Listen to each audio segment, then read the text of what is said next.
Alrighty, hello there, everybody, and welcome to Roll with Advantage. Very excited to be back for today's episode of the Crimson Court.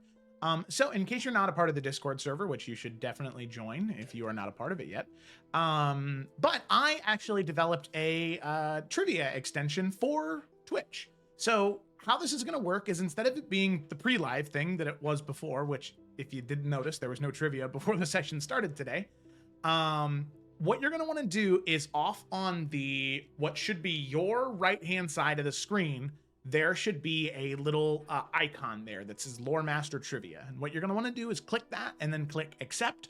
All that accept does is it gives me permission to save your username in relation to the amount of points that you've earned in the trivia game. Okay, that's all that does. I don't get any other access to any other information than that. That username and that score is saved in a database elsewhere. But that's it. That's it. Once you do that, how trivia is going to work now is every 10 minutes, one trivia question is going to go ahead and pop up. And you will have a set amount of time to answer that, 30 seconds. And then after the question is answered, it'll tell you if you got it right, tell you if you got it wrong. And then it'll disappear. And another 10 minutes will pass, and it'll pop back up. So it'll pop back up when there are 15 seconds left on the timer. So that means there's going to be quite a few questions tonight, quite a few opportunities to earn some points. So make sure that you click that and click accept. That way you can actually participate in the trivia games. I did see there was something about a bug, and Vitani, I noticed that when I was testing a little too late with how Twitch extension reviews work. It's a bit of a pain in the butt. So I can make those changes. It just will probably take a week or two for it to be able to get updated. The only negative thing right now is that in order to be able to see all of the answers, you do need to have Twitch fully open. So you can't like resize the window and have Twitch, like the broadcast window, be smaller. You'll have to have it like, I don't think you need to have it full screen. I think it just needs to be in the full player. And not kind of like minimized and off to the side. Unless you're watching on a smaller screen, then you might have to. But yeah, so enough frickin' diddle-daddling and enough tittle-tattling. Let's go ahead and after we give a very brief thank you to our sponsor, Party Loot, check out partylootapp.com for all your party loot tracking needs. But let's go ahead and dive right in. So Ryan, as is tradition, you are our summarizer. Summarize away, my man. Okay. Session 7, Petitions and Promises. We open up with a flashback several years ago away from the capital. Talon, Rainier, and Gareth all ride together with a retinue of soldiers. They're in the Serpent's Grove, but discuss the recent departure of Xanthi's mother, mentioning how the girl asks for her mother every day, and Talon does not have the heart to tell her that she isn't coming back. They approach a mausoleum that is covered with draconic symbols. Talon says he saw something in a vision, but this isn't quite it. Some trolls that are serpent-touched soon jump out and start to attack the king's party. Talon is ordered to retreat by Rainier, but is jumped by a troll and ends up falling off a cliff and into the water, passing out. He wakes up being taken care of by a woman, Suna.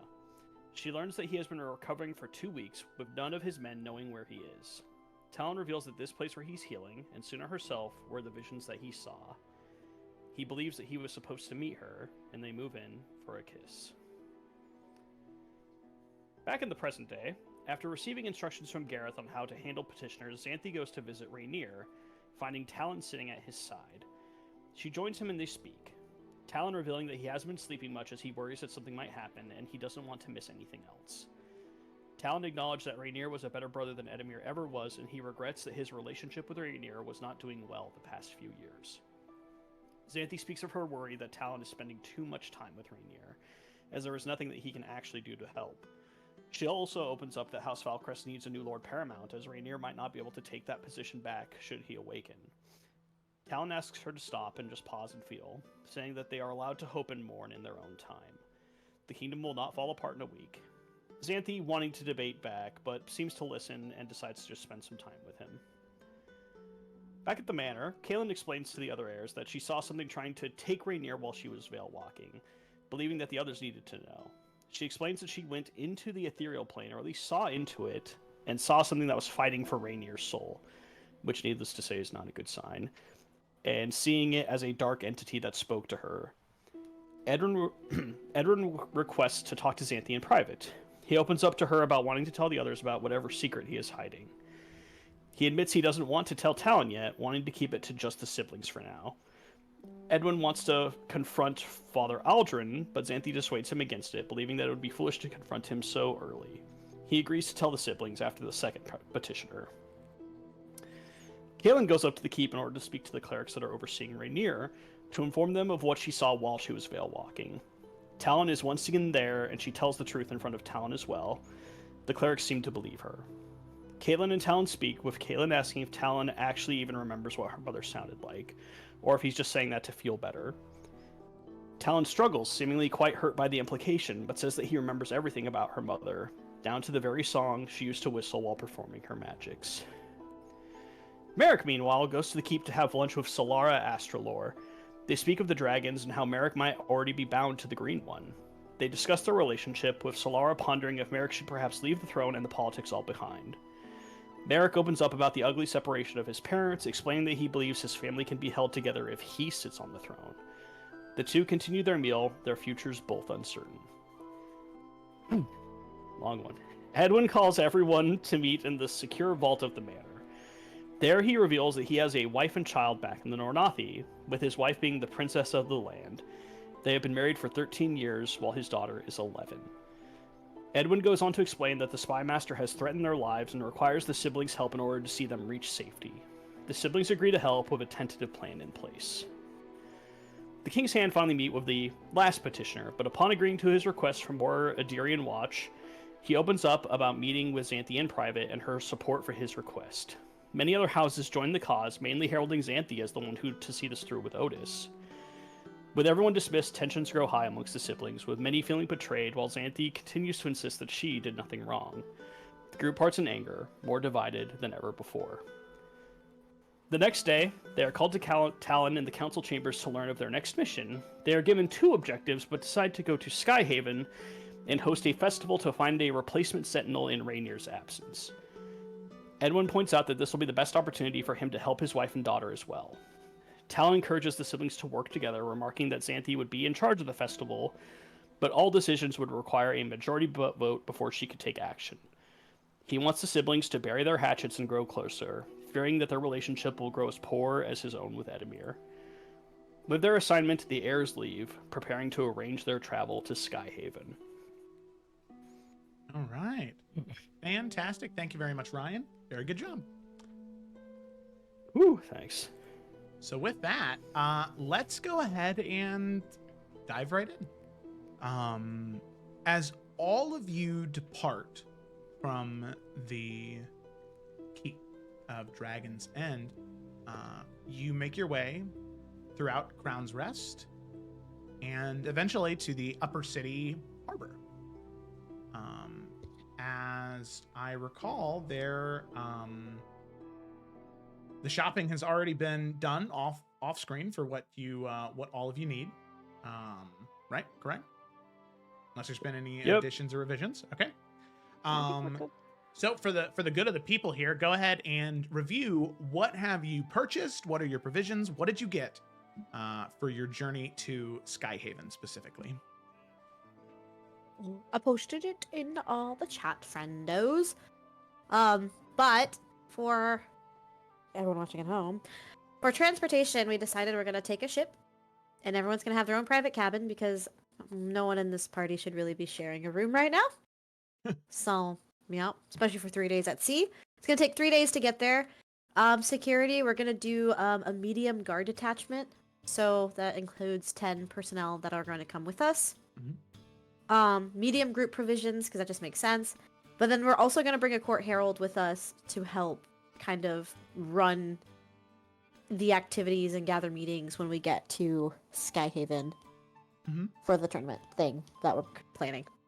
Okay. So that's about 210 gold right there. All right. Yep. Or 21 platinum. Thank you, John. Don't worry, it's on party loot. Shout out to Party Loot. Boom. So, as all of you go to the commander of the Adarian Watch, you pay the funds to the Adarian Watch for those 10 guards. As they are gathered, you recognize 2 familiar faces amongst them. As you see Captain Vela Bartol, as well as Karth Willowbrook. Those 2 in particular, should you be willing, would love to rejoin you on this quest as well. Done. That's our chef, right? No. No, Oh. Karth is the guy that. No, that's Cavi, Cavatali okay. or whatever. Not Karth is the guy whose life you saved, and then also snuck in with Merrick into the keep. Yes, If I recall correctly. that is correct. As you see, let me go ahead Okay. and Okay, bop, okay, bop, bop, bop. I was like, Captain, did our chef just come on this fucking Vela- seafaring adventure? You would Vela love it, actually. Bartala Who else is gonna cook the fish? and Oh my Karth Willowbrook. Dude. Oh, okay, Carve. Yeah. Okay. Stay away Karth- from him. Karth is a descendant of the Baynir line. No. He's Yeah. got that jawline, baby. I can tell. He's been tapping his jaw with a hammer, I think. Don't do Chiseled. that. That's such a bad thing to do. It's always Um, Have you ever tried Isn't it? it mewing? Yeah. No, that tapping your jaw with a hammer is something different. Mewing is just when you like suck in your cheeks, but sometimes. Anyway, what are we doing? Anyway, Captain Vela, she greets all of you and says, most of the other recruits or members of the Adarian Watch that went with us to Rosemont have been assigned to different positions considering the influx of Adarian Watch coming our way, but myself and Karth are still here, and should you have us, we'd love to rejoin you. Exactly. I'd love an opportunity to travel with the King's Hand again. It was an honor the first time, and the second time, well, I would just be very pleased if I could join all of you. Done. You see, Karth is like, she's so excited. This guy. Uh, I love this guy. He's such a cutie. Let's make him the Sentinel. Cancel the festival. You know, We level still gotta go to Skyhaven though. level 1 Karth. I can do it. oh, no. But Karth will rise up to meet the challenge, and I respect that about him. Or stay down after one hit. No. No, Karth See, is he learned very, from last time. Never gonna hit the ground again. Yeah, Karth is very invincible. He's very Mark Grayson. He just doesn't stay then down. that's not great.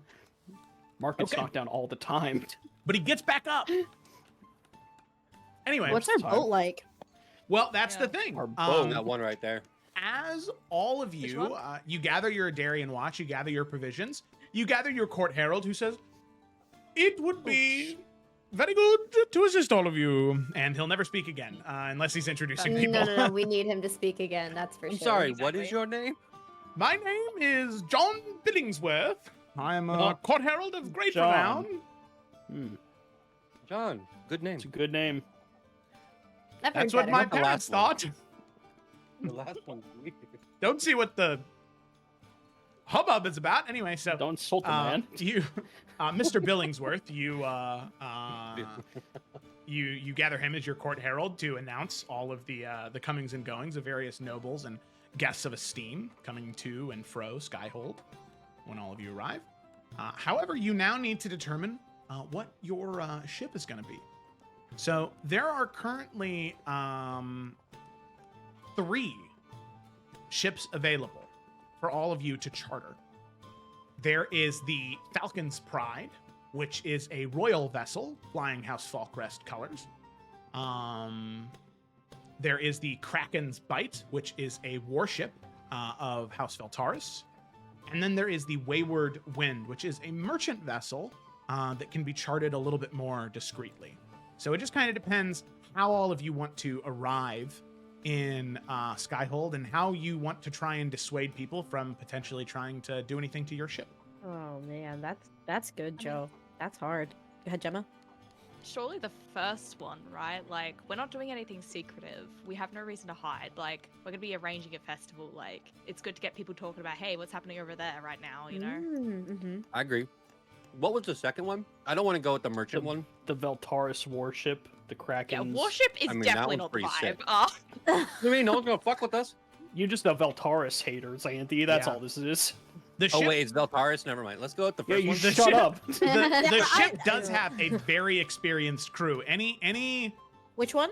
the Kraken's Bite. The Falcon's Pride is, I mean, it is a royal ship, right? So it is not necessarily fitted for battle or war. It is something that looks very nice when sailing across the sea. And that's the But royal The Falcon's like Pride. one. Yeah. Okay. Yeah, which I feel like is the vibe right now. Like, we don't need warships right now. That's not a good look. I think Until we get attacked. You're right.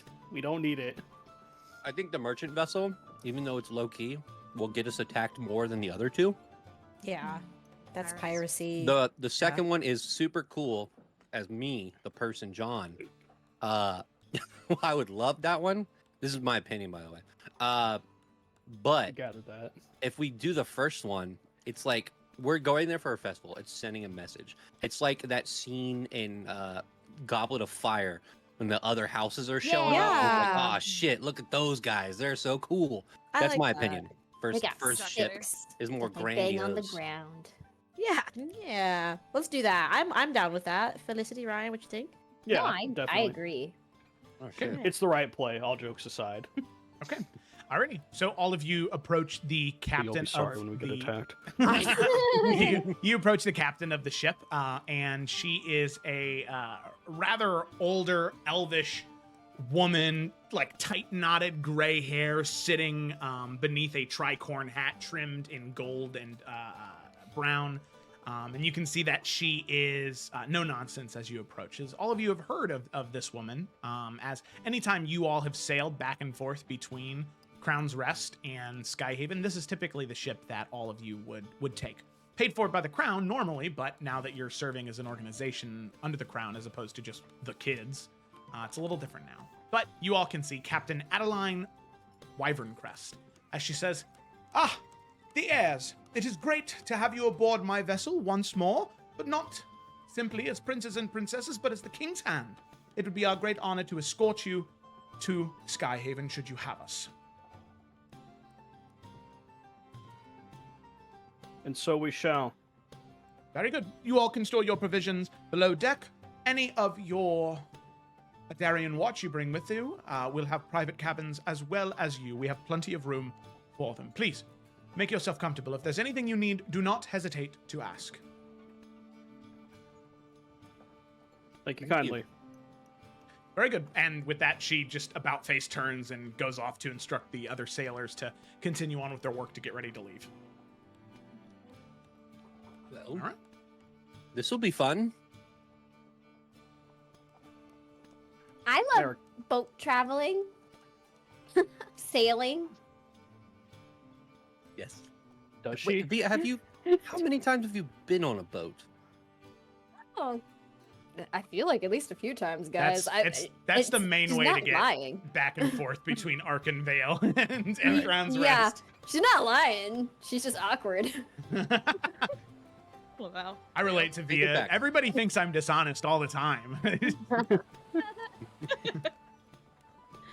It is a ship, though. Just throwing it out there. Thank It'll be you. quite the journey. Kaylin's Merrick gonna goes on. cuddle. She's gonna cuddle Shamshin and go find her room. Okay, yeah. All of you are able to make your way onto the Falcon's Pride. You find the rooms and accommodations that are there for you, and you're able to get settled in. Now the ship will be departing in the next hour once they get all their provisions aboard. You know, cannon, wood, food, anything they need. I had to go through the Sea of Thieves checklist in my head right there. Pomegranate. Is that they loaded up on pomegranates. Coconuts Yes. on deck. These guys know what's up. Does anybody have anything else they want to do in Crown's Rest before they leave? As once you leave Crown's Rest, there's no going back. Not for a while, at least. Kaylin sent those 2 letters, just so you know. Cool, got it. We're not sending the one letter until we actually get to Skyhaven, right? That's up to you, homie. I think that's the wisest call, though. Okay. All right, decision is we get to Skyhaven, then we send it. Sounds good. Sorry, Okay. these almonds are really good. Sounds good. Happy for you. So with that, after getting all of your guards and all your provisions loaded in, you do leave on the same day of the council meeting with your father. And I'll say that you get on the sea at about 2 o'clock in the afternoon. So with that, the ship breaks from the harbor. Sails descend, and you begin sailing on the Dragon's Strait. This was land that for a this was a sea that for a very, very, very long time belonged to the Dragon's Triarchy, as they ruled these lands for almost as long as the Kingdom of Adaria currently stands. So, at around 2 o'clock, you set sail. You have about 2 1/4 days of travel before you arrive at Skyhaven. So the time is yours. As we get into the first day, you have the entire rest of the afternoon and evening. Is there anything anybody wants to do in particular on this evening? I do, but it's messy. Are we ready for messy? Baby, we I'm- live for I mean- messy. Isn't that this whole Yeah. campaign? I'm ready. I can't wait. Now I Give it- want it. I don't know if I'm Okay. ready Yeah, it's for like, it, but let's okay, do now it. you gotta. There Yeah, are now I got- dedicated people to swabbing mess. You know what I'm saying? All right. Oh. Via's gonna knock on all the siblings' doors and ask them to come to her room. Does anyone not come? Nope. We'll we be bet. there. All right. What Once up? we're all in there, she's gonna sit down on her bed, kind of cross her arms and say, okay, so it seems like everybody's mad at me. So why doesn't everyone just get it off their chest and say what they're mad at me about? I'm sorry, mad at you. What? What? I'm confused as well. So am I. What's everyone so upset about? It must be me. Via, I'm not mad at you. I'm definitely not mad at you. I too am not mad at you. Would you like to elaborate on anything that's given you this impression? Xanthi might be mad at you. She's I a mean- one. So what am I misreading here? There's some sort of tension in the air and I can't figure out what it is. So can somebody elaborate on what the hell is going on between all of us then? If nobody's mad, apparently. Well, I believe, in all honesty, there's, well, more than enough strained relations here. In fact, this was actually something a discussion I was wanting to bring up to all of you. If you don't mind me taking over a little bit, Octavia. No, But please. I believe that there has been more than enough tension between all of us. Yes. And from what Father was saying earlier, he wants all of us to get along. And so it'd be right for all of us to listen to that. And us, as a king's hand, to be able to present ourselves as stronger than we currently have, more unified, yes. We do ourselves and him no favors in always bickering all the time and always try to speak over and criticize one another, as I'm sure you'd all agree. And as you know, I only want the best for our house and for the future of this kingdom. And so I think Octavia is right in the fact that there is some air that does need to be cleared. And so I think, as the elder sister, I will take on that magnanimous responsibility to do so. Now that Octavia has so warmly brought it to all of our attention, yes? And so, to start, I understand that a lot of you were upset at my little meeting with Otis. But I believe that we can all move past that. I will say that I was simply just trying to spare you all from needless detail and technicality and politicking. It was important that that petition came in strong, and strong it did, and the houses agreed to it. That was simply my goal in that. It wasn't anything malicious, and I'm sorry that you've all felt it was that way. But, like I said, I think it should be in the past, and that is my air cleared out. And so, she just looks at Kaelin. I think each of us could do well in doing the same. Like dear Kaelin, for example. Can tell by the look of you now, and also from past incidents, that you've always held a level of vitriol towards me. I believe that the general disagreements between us have hardly been any secret. And so please, I first wish to open the floor to you. If you can clear any grievances you have with me, in the spirit of goodwill and building a future for our family, away from all the bitterness and anger you have brought. What can I do to soothe your negativity?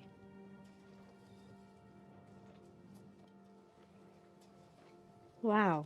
You do such a great service, sister. And taking on such a mantle.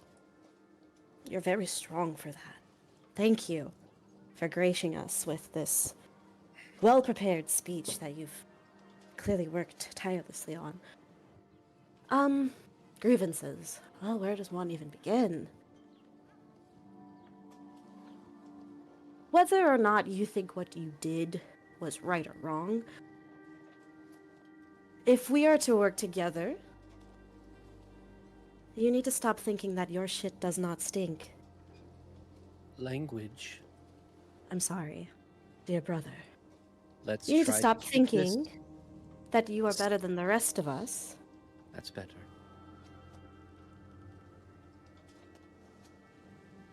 Because if we are to work together, we are to be making decisions together. Withholding details is withholding details. You purposely did not let us in on that conversation, nor made us aware of it.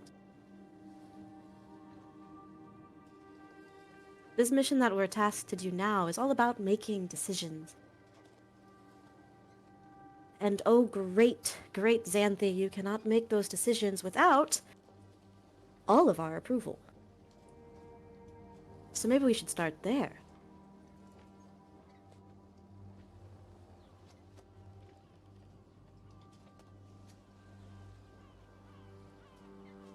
I believe that's hardly the tone we'd be taking with these things, Kaelin. But, like I said, I apologize for the way it made you all feel yesterday.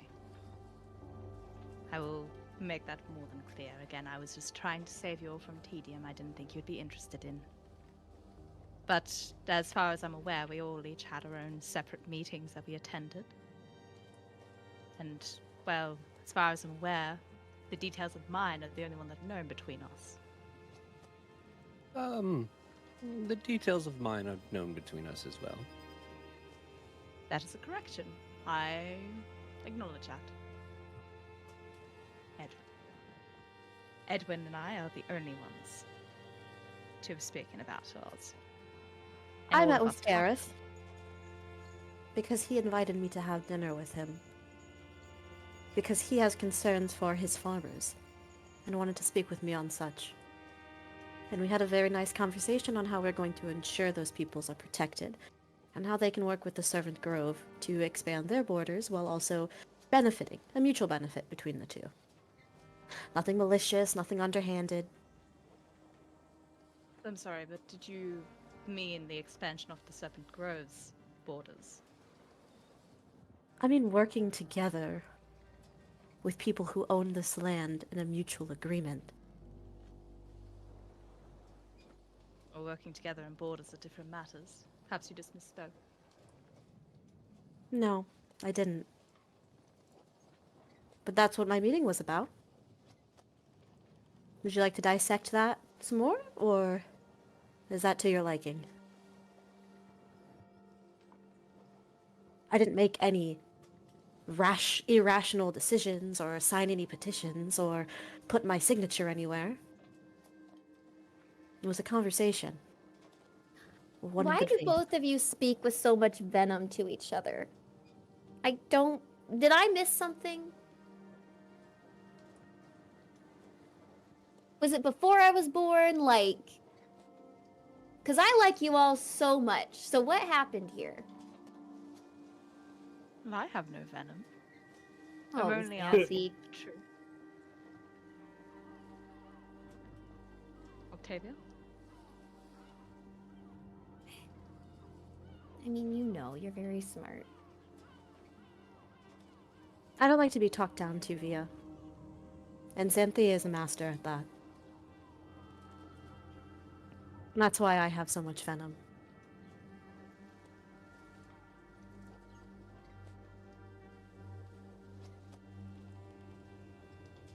I just feel like, the conversation was only wasn't productive.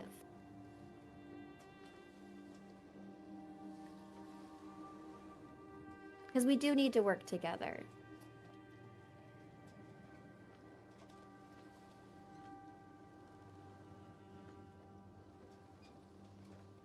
But then in your mind, Octavia, what would you like to see happen?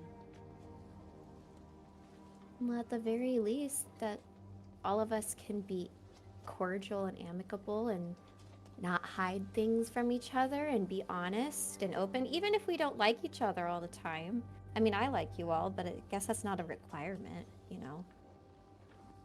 I mean, I'm sure Dad has plenty of people at court that he can't stand, but can acknowledge that their input is wise and that maybe he can learn from them.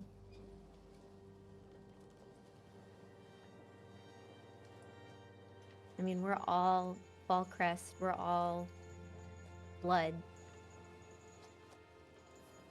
So we all have something about ourselves that are in each other.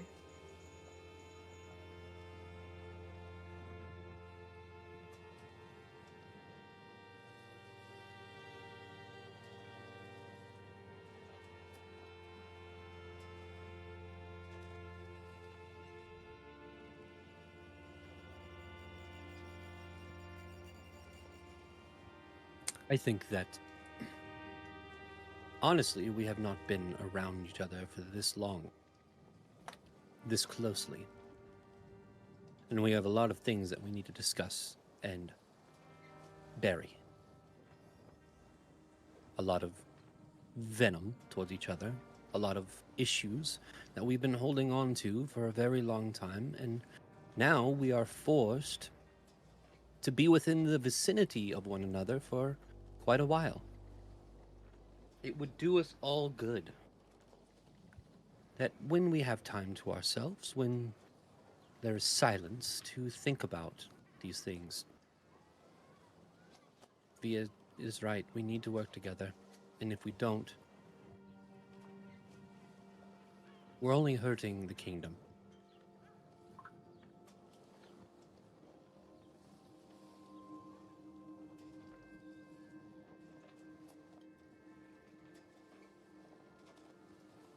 Or do we want to continue to share the different discussions we've had? Octavia? You had a meeting yourself, didn't you? Yeah, it was with Morgana. I brought up having some visions about the eggs, in our meeting with Dad, and so she just had some questions about them, but there's not much that we could really attain from it, so she's gonna get somebody who's an actual master at divination to come visit me and maybe help decipher things. But not much could really happen the day of the meeting, so. I see. Well, thank you for sharing. Marek? I'm good. I think we've all had a lengthy discussion at this point that there is no I am good for these things. And yet I am.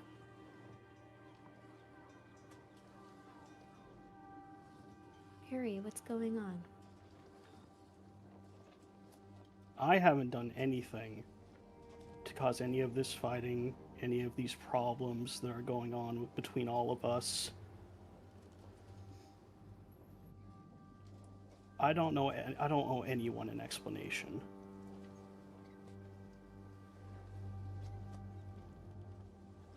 I believe your current obstinance is proving different to that. Each of us have now talked about what we've been getting up to this past week, and yet you are unwilling. Well, if I thought highly of what you said, maybe I'd listen. And once again, this is the vitriol I simply ask for all of us to avoid. I do try with all of you. Believe me, I do. Xanthi, you got caught, and now you're using this to try to get information to your advantage. Again.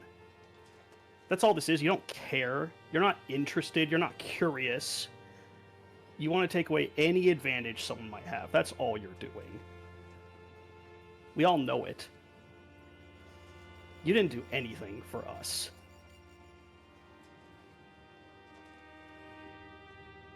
Again, my meeting was in the manor. I was not trying to hide it from any of you. Yeah, I heard you the first time. We all did.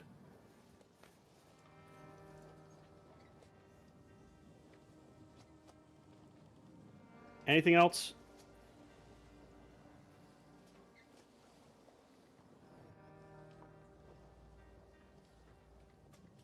I would like to re-emphasize the fact that if this festival is going to happen, if we are going to get a new sentinel for this kingdom, something that is gravely important that I hope I do not need to tell everyone here why, we need to work together. And that means dropping whatever this attitude that has taken you is, Marek.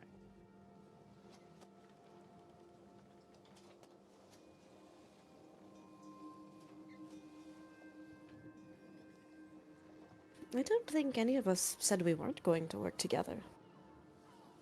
I think that, and correct me if I'm wrong, Merrick, you are willing to help make sure we find a sentinel fit for our kingdom. Of course.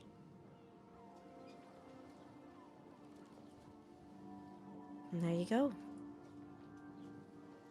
I do believe that all of us are capable of being cordial and civil, even if you don't think that's possible for some of us, Xanthi. We know how to behave ourselves in court. We know how to handle meetings. I think that if everybody here is in agreement that, obviously, Rainier is incapacitated right now. And the state of our realm is incredibly important. And we are not dumb, we're not idiots, we know that.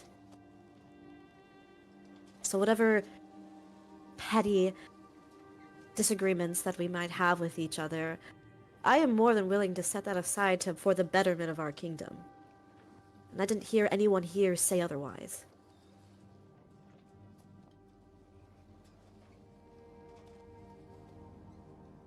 Surely I'm not the only one that takes issue with the fact that Marek is unwilling to share anything with us.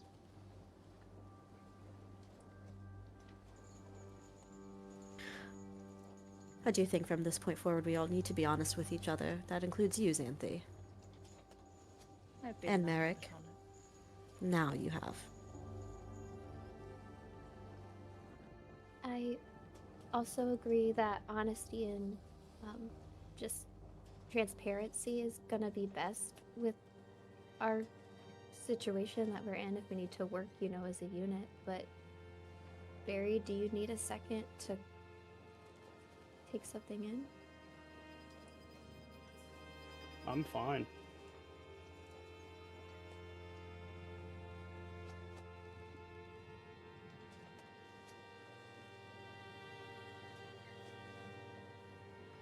Well, if you're not ready to share right now, We can give you time.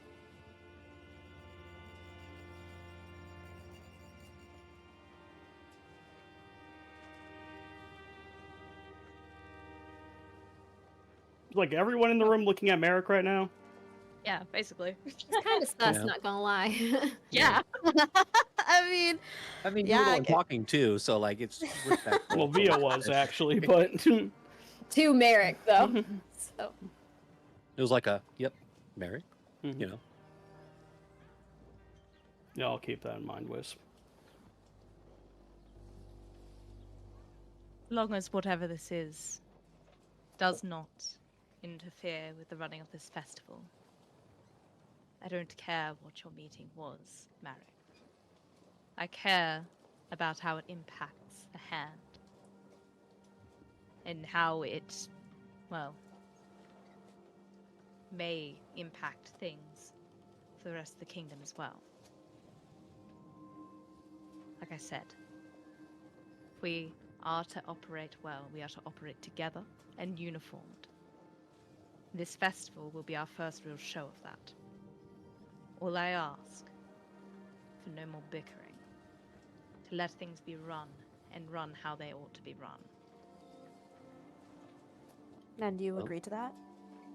I was going to say you do have to take your own advice. And of course. But as Father said, I will be the one in charge of making sure this festival goes smoothly. And it has to pass through Edwin for financials. It does. It does. It does. I won't be so strict, just a little. Look, I just want to say to all of you, bickering is normal, and it's okay, but we all have to be aware that we cannot let it be the forefront of our relationships. I expect to bicker with all of you, but I expect to have a lot more joy in our conversations than the bickering.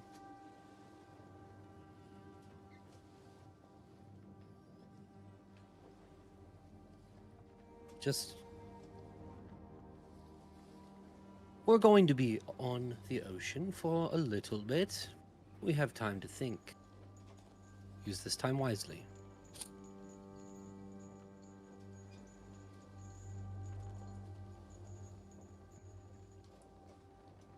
it would be also nice to present a unified front since people are noticing how much we're fighting. I do agree with that. And a follow-up, if we are going to fight, let's do it not in front of people. I can also agree to that.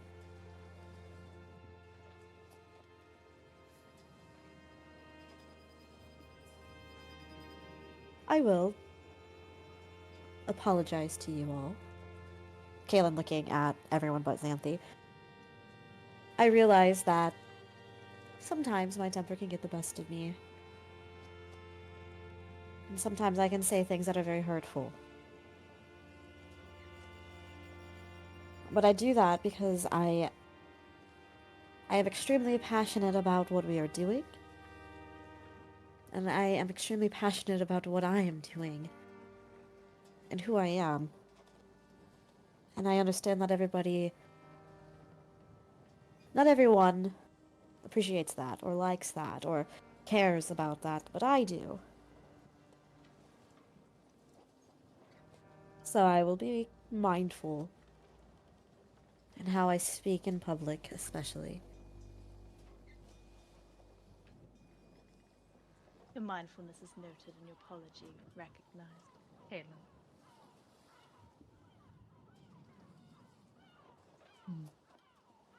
I'm also sorry. I know no one said that they were mad at me or anything, but I too am sorry.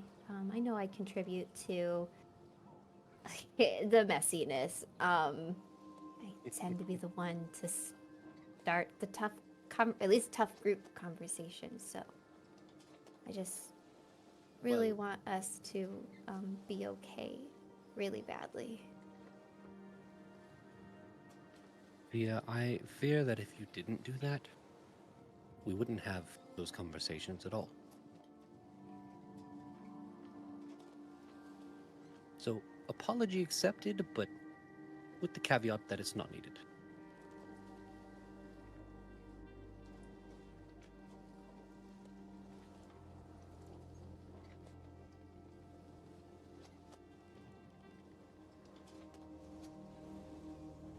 And now it's time for everyone to say they're sorry, right? Right.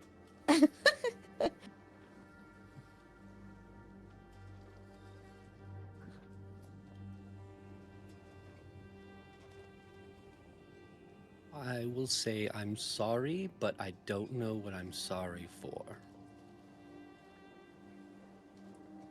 It's not a good answer. I know. I think we've already had a lengthy discussion about mistakes, especially in sharing of information that you've had already, Edwin. I will be more I believe you upfront can in the be- future. Yes, you can be forgiven for not having something to share at this moment. I can Now- recognize that I do not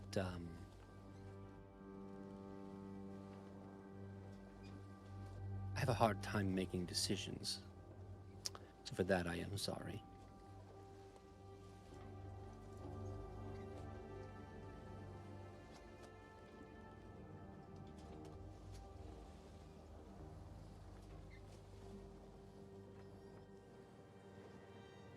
And now someone else should go.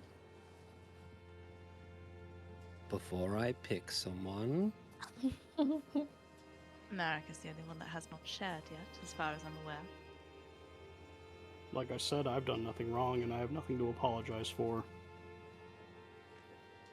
Well, perhaps once you're finished brooding, brother, then we can come back and share.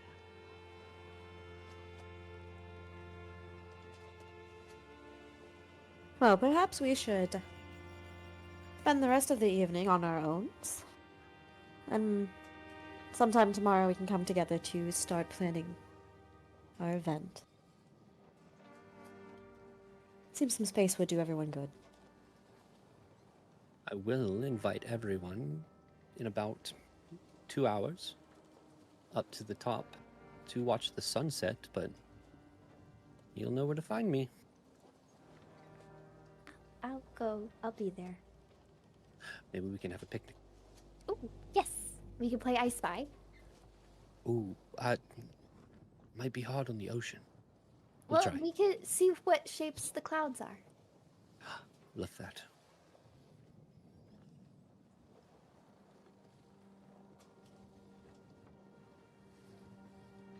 Let's all get some fresh air.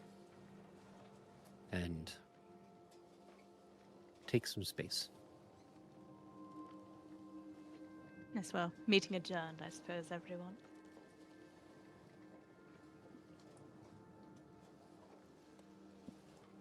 This is my room, so everyone Caleb's going should to- leave. Rosie will file out, yeah. Okay. Oh. As Oh, we're wow. leaving, Edwin kind of stays behind after everyone's gone and just says to Via, it was a conversation that needed to happen. No, there's gonna be a few that need to happen. Yeah. But I don't want you to think that you did something wrong. Or this was necessary. Oh, no, I said that in order to take the edge off so everyone could start admitting what they did. Not that I'm perfect. Very or good anything. strategy. Yeah, it'd be weird if I, called everyone in and I was like, look, these are the people with the problems. So I was like, I'm just gonna make myself the problem, and who knows, maybe people did have beef that needed to be solved too, so, you know? Well, it worked perfectly. No, it didn't, but it worked. Not perfectly. Well, I'll see you in 2 hours. Yeah, see you at sunset. All right. And then Edwin walks off. Okay, sounds good to me. So everybody files out of Via's room. You are left alone, Via, in that moment.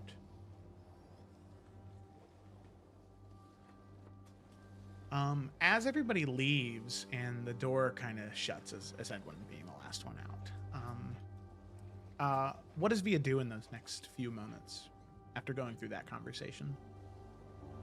Screams into a pillow.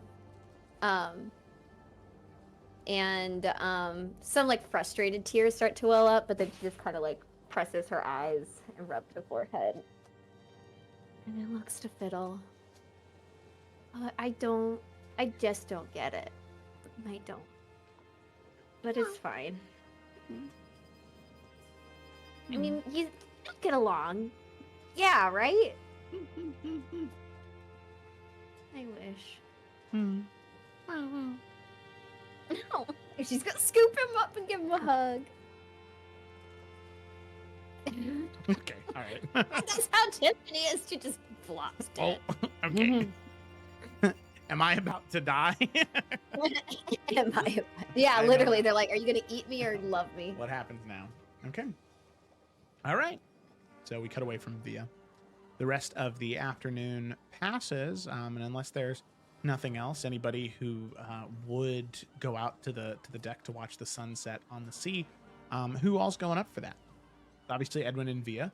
I will say, you guys do start to set up for a picnic, and the captain comes over and says, "I'm very sorry to say this, Prince and Princess, but the crew still needs to be able to move freely. You won't be able to set up your blanket and basket here. Many apologies." Oh. And I mean, that's okay. We can stand picnic. Sticknick. as you see fit, and she will about face and turn and walk away. She's gonna pick up the basket, throw the blanket on Edwin, and then walk over to the edge. Yeah. Edwin looks around, and they're probably at like their front mast, and he sees like the spot where you hang up one of the lanterns. He goes, "This will do," and takes the lantern off, puts it down, and puts the basket on the hook. Oh, there we go. Perfect. Are these oil lanterns? Yep. Shit. Most He's gonna- likely. Pick that up. He's gonna put the Yep. lantern out. Yeah. All right. So Edwin and Via are there. Kayla, I think you said Kaylin was going to be there. Yeah, she will. She'll make her way up there. Yay! Kaylin, Merrick will be there. Merrick Oh, also. sorry. Okay. Yay! Octavia or not Octavia? Xanthi. Xanthi's not deliberately missing it, but she is still in like her little quarters, just writing shit down. It's just festival Mhm. prep shit, nothing, but she ain't there. Okay. Brother, what the fuck? How the hell you go get us? Okay. It's that meme. I'm gonna control Okay. myself. This is So- I love Xanthi you. being true to character. I love you, Gemma. My favorite person.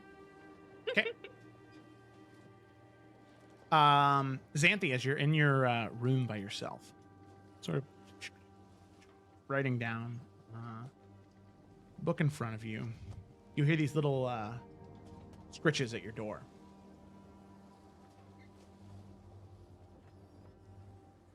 She temporarily like tries to ignore it, being like, "Oh god, there's fucking rats on this ship." But then I feel like just she just can't stand just hearing them there, and so she will investigate. You go to swing open the door quickly to investigate. You see two tails, one black, one white, darting down the hallway after scratching at your door. You see Samson running away. She gags worse than it was a rat. Kaylin, And I mean, sorry, go ahead. So what were you gonna say? like, what direction were they heading? Up the stairs, Okay. above deck. Yeah, imagine as her like eye line like traces it, she kind of like sees what time it is and just kind of sighs a long sigh. And so she will start to head up. I imagine it's a lot later than everyone else got there. Yeah. Caitlin, at about the time that you notice, you hadn't seen Samson in a few moments. You see him scurrying up the stairs, running back to you. You see he dodges through a couple legs of a couple different sailors as they're not paying attention to him, but he's nimble and lithe enough that he's able to dodge out of the way, and he ends up climbing up your your dress and onto your shoulder. And as you sort of like, scratch at his neck, you can see following up shortly after Samson, Xanthi, very slowly, as the sunset is just beginning to crest beneath the waves. As you can just see that very subtle line at the end as those last lingering rays of sunlight are beginning to fade. But seems like she did make it. There you are. Sorry, I was working On what? on preparation for this festival. Have you already forgotten? No, I've been waiting for you to give me a ledger. It's going to take a bit more than an afternoon, Edwin. You should get back to work. Well, then perhaps I'll leave your little sunset. I'm with you. joking. Take a joke. Come on. I like that Edwin is actively eating almonds too right now while this is happening. We're having a picnic. Yeah, I know, it's great, John. It happens to be a sticknick, because the no blankets on the ground, I guess. It's That's not stupid. a word, Wait. Octavia. Yeah, they need the free space to work. No, I made it up. I think it's a word. Standing picnic, sticknick. Pretty creative. I'm clever like that, you know. She did go to school. I did. Yes. Education bought you this. Would you like to show us some more things you learned? Oh, you put me on the spot. Could you make us go faster? No, let's not do that one. Actually, maybe. Really? Ooh, Kalen's making a face. Hold on. Can I? Not yet. Not. I can. Yes, I can. Can Via cast Gust up into the sails? The cantrip gust. Yes, DM. Hey, Yes, she didn't, God. she didn't say it'd be measurably faster. She Yeah. just said be faster. Via, you cast gust, and the sails look straight out of a romance novel. I mean, they are billowing and buffeting, and it is beautiful. Sadly, the ship is not going any faster. It's just the gust is just just hitting the way the sails more. I think. There, what do went you a guys little think? fast. I felt it. You know, if you focus really hard, you can feel it. Merrick's That's trying not to impressive. laugh as he knows for a fact we're not going any faster. You hear one of the sailors go, "Captain, I think some of the rigging's loose up top. I'm gonna go investigate. It's buffeting a little strange." He starts climbing up the rope ladder. Yeah, you should check in on that. Looked really Perhaps weird. no more Gus in case anything goes astray, Octavia. Nothing stray. It's fine. Captain, rigging looks fine. I think it was See? just an anomaly. You can see the captain sitting up or standing up by the capstan. It's just looking down towards all of you. I called it an anomaly before. This is the first time. Merrick, you're not supposed to snitch. Nah, Theo will laugh at it. Stop! No! He just eases away, but he's still pointing. No, I'm not going to lie. I did not expect all of you to actually join me. Let's not ruin the moment, shall we?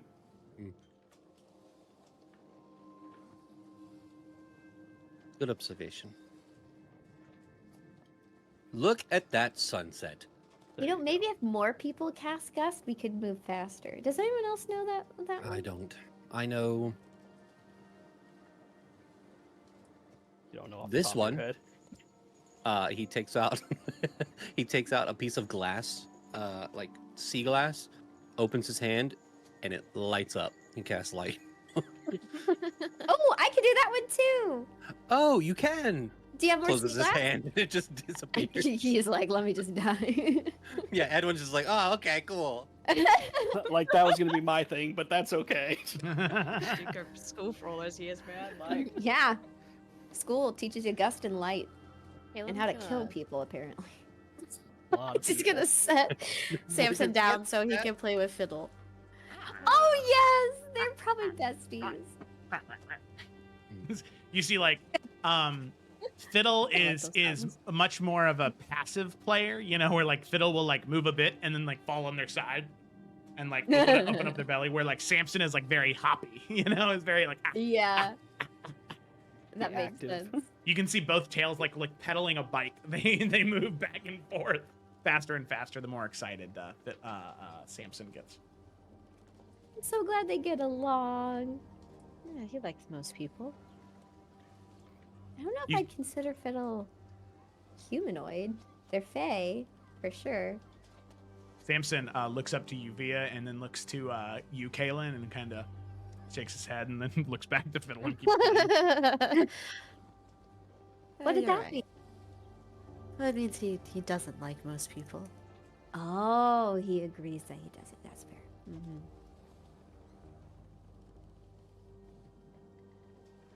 Joe, real quick. Skyhaven is usually the way Edwin gets home, right? Like he Yep. goes to Skyhaven. Yeah. Goes across. Okay. So would it be good to say that Edwin probably his room is probably like the most used out of all of them? The thing is you never stay in Skyhaven. Like, It's just, okay. it's just like a stop that you take before you get on a boat. Like, in terms of Okay. actually staying in Skyhold, it's probably been a pretty long time since any of you have stayed at Skyhold together at the same time. So that Edwin is going to say, I've been to Skyhaven quite often, but it's been quite a while since I've actually stayed inside Skyhold. Looking forward to it. Yeah, I don't even remember the last time I did. I wonder if there's just cobwebs everywhere. No, well, they gotta clean it. Are you under the impression no one's been there? No, but What's wrong with the little cobwebs? nothing actually. I mean, What it if I just- indicates things have not been cleaned, which I sure hope Or they are occupied. being maintained. No, the spiders need a little home too. But spiders have homes outside. Exactly. They like to come inside when it gets cold. As well- spiders, it doesn't matter if they're cold. No, that's where you're wrong, dear sister. They have thoughts and feelings just as you. They're spiders, not people. See, Mm. Samson looks up to you, Xanthi, and like chitters aggressively and then goes back to playing with Fiddle. Scoff at it again.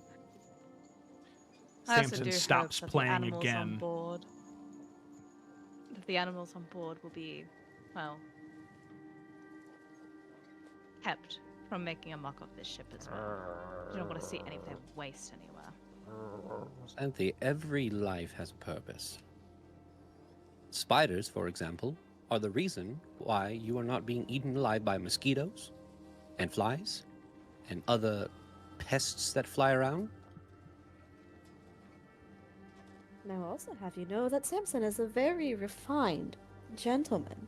And he does not leave his waste out in public. Don't you worry. Yeah, so we all have different definitions of refinement. That's Some okay. of the clothes you're actually wearing is probably made from spider silk. Fiddle's Mirror a silk good does buddy. not actually come from spiders, yes. Some does. Not in fabrics, Edwin. Well, You maybe don't- from the Underdark. I'm sure that they, I've read a little bit about that. Yes, that's magic. Very different kind of spiders down there. Look, all I'm saying is spiders have a place in this world. That's all I'm saying. I agree Yes, with you, there are Edwin. places outside of our keeps. I hope we find lots of spiders. Well, I not too kind of many. don't want spiders in my bed. I'm gonna go. Wait, no, we're having a great conversation, Merrick. It's- Come back here. It's a beautiful sunset. I'm just tired. Fine. You're no fun. But I came. As well. Continue to be so cagey about things. Doesn't need to stay up here. I don't believe we had any business up here beyond just watching the sunset, yes? Well, the business was to spend time together. But I I'm guess glad it's not everyone at came four. up here. I am too. I'm not to bring the mood down slightly. I'm a little worried about Merrick. Me too. I don't know what's.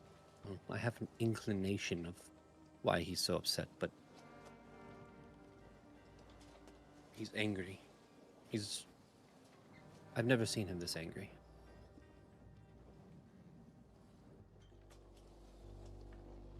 Yeah, well, unfortunately, there's just been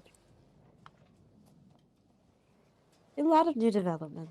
I can't make excuses, nor can I answer for him, but we all are feeling, I would think, some extreme emotions.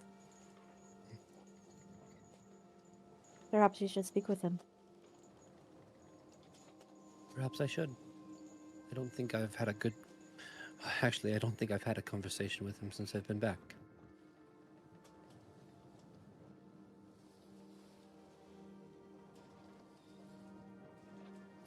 Tomorrow. Let him get his rest. Yeah, he doesn't need to be pestered. And Edwin kind of turns and looks towards the sunset. This is my favorite part of my journeys home, by the way.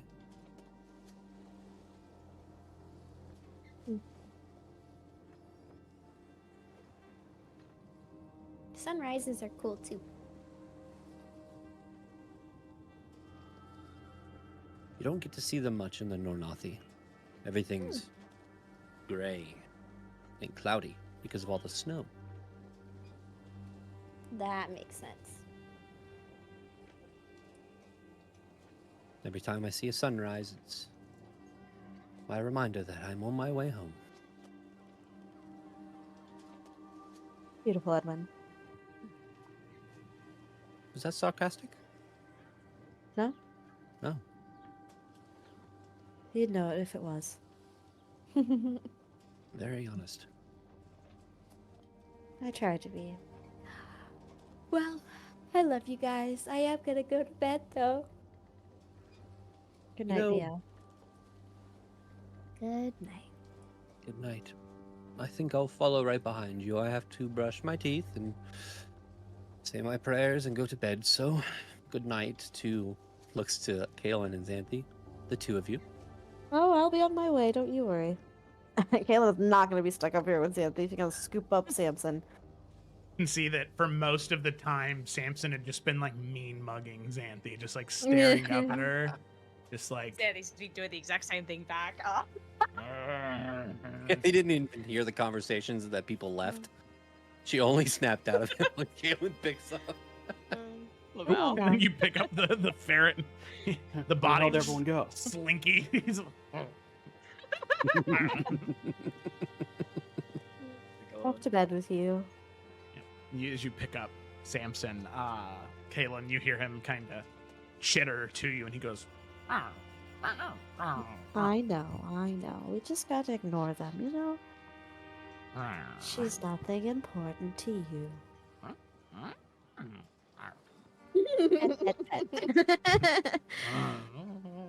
As he like leans into the pets. All right, so everybody heads off to their respective rooms. Yeah. Okay. Good thing. Yo. So as all of you depart from the deck, Kaelin, as you and Samson are just making idle small talk, heading down the stairs, Kaelin, as you open your door, you see Merrick is in your room, actually. Oh. What happened to going to bed? That'll be right after this. Alright, what do I owe the pleasure? He'll just motion to a chair. I shall sit down.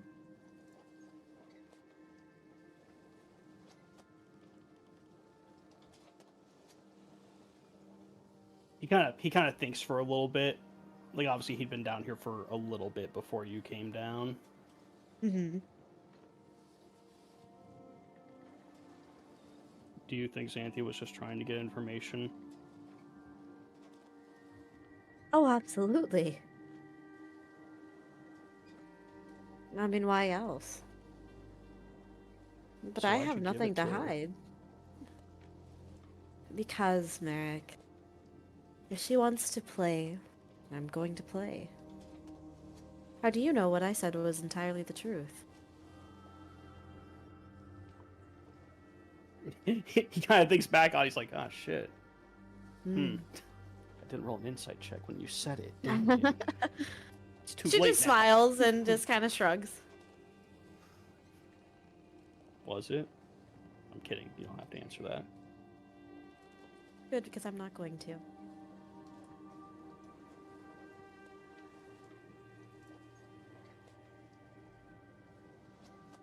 I meant what Do I said, you- though. I do genuinely want us to get along and work together, and this mission is important. It is crucial that we are successful in what we do.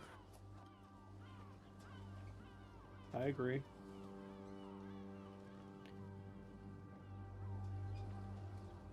I think this mission specifically is a test for the four of us. I don't think it's a test for Xanthi. Really? Why do you say that? Because Dad's putting her in charge of things, which, granted, it's on a grander scale than she's used to, but it's things that he already knows that she can do. He's not going to learn anything new. No, I think he wants to see how we're responding to what she did.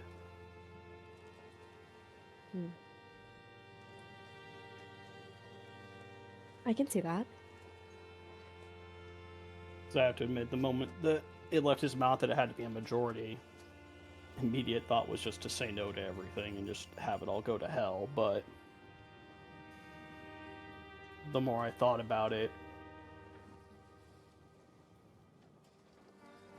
I think he just really wants to see what the four of us can do or will do after what happened. Yeah. Well, I plan on doing the best that I can. I don't have a choice. And as vindictive and arrogant and blind as Xanthi is, she also wants the best for this tournament. Maybe more so than the rest of us because it's fallen on her shoulders.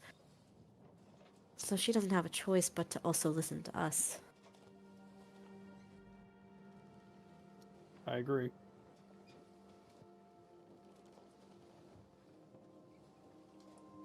I guess I just wanted to know how you were looking at this whole situation.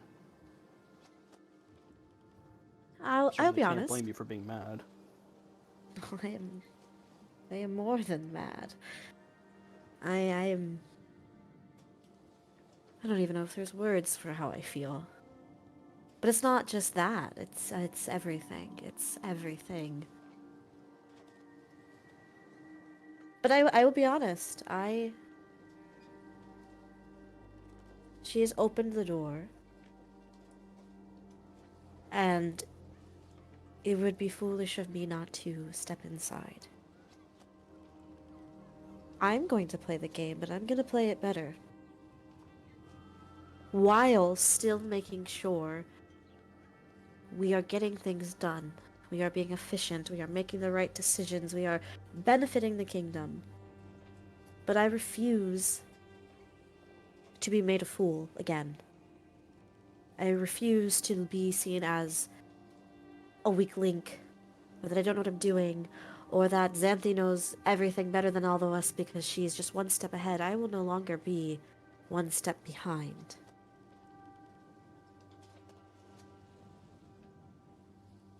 And I tell you this because I am being honest in this moment when I say I really genuinely want what's best for our kingdom. I'm not going to... I am not going to do what Xanthi did. I'll leave it at that. But there are actions that I will take if I have to.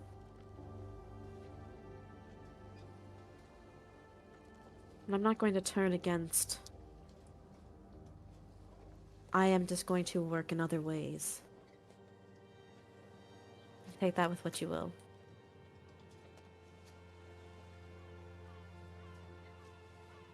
Do you trust me still?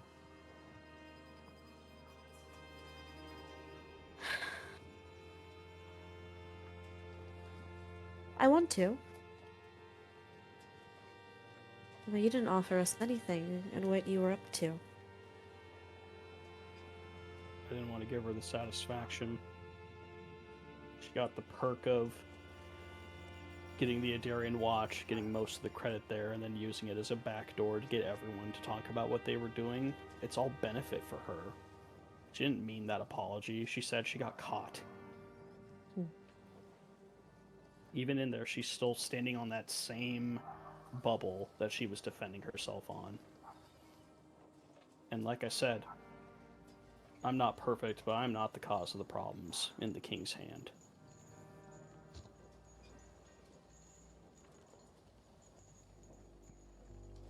I have very limited trust, Merrick.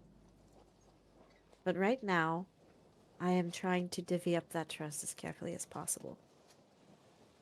So I can't say yes. Not entirely. And that's just being honest. Do you trust me entirely? Entirely no, but out of everyone here, you're on the higher end of the list.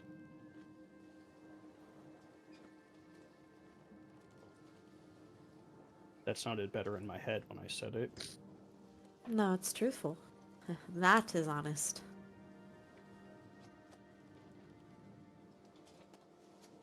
Merrick, you're not alone in this thought. Everyone was feeling it. I know Via was just trying to make the situation better. But even I could tell, I could feel it. She was also disappointed in what Xanthi had to say and how she handled it.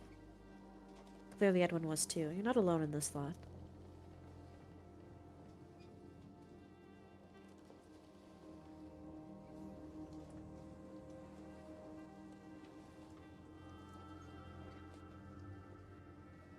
Just would have been nice to have someone defending me in that room.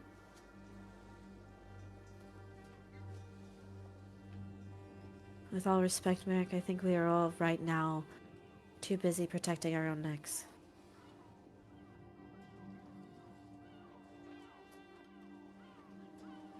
Yeah. Yeah, I suppose we are.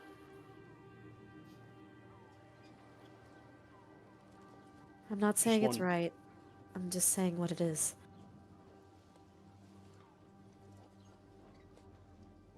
No. I understand. It's all going about as well as I thought it would, to be honest. I'm not surprised.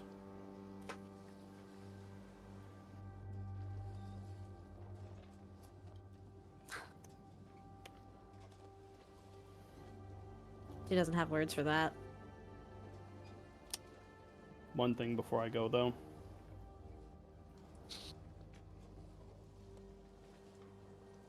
When we had our talks with Father and the Council,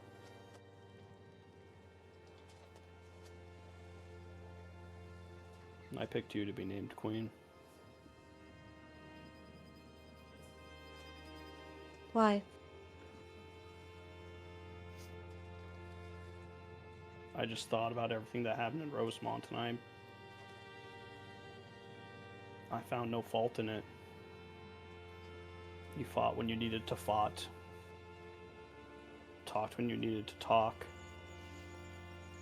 You let cooler heads prevail, and even when they didn't, you kept yours. You acted with honor and integrity throughout that whole thing.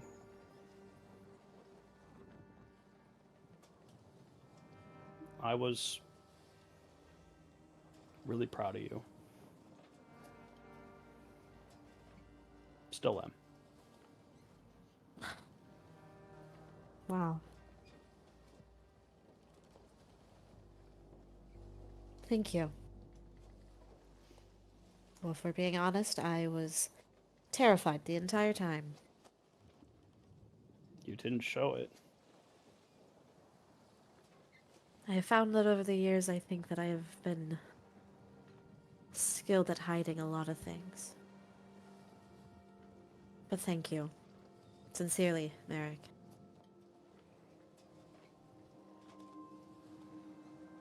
I tell you this just because you're going to do what you're going to do, and I'm not going to tell you to stop or to not do it. I understand. At least I think I do. I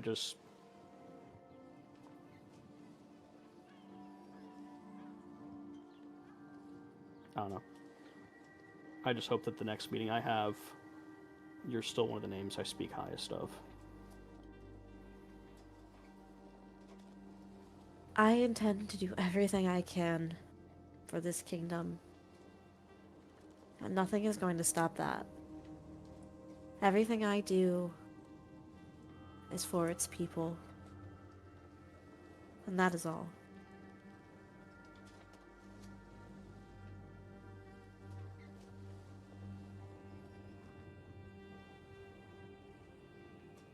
Can I trust you to keep something between us, or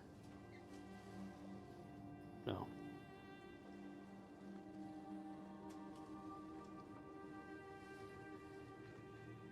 I cannot decide if you trust me or not. I want to. Then speak your mind.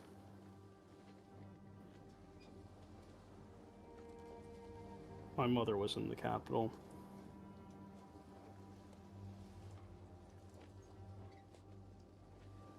How did that go? As well as you'd imagine.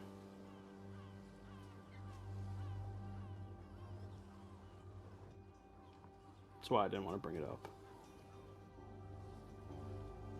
Is that who you met with?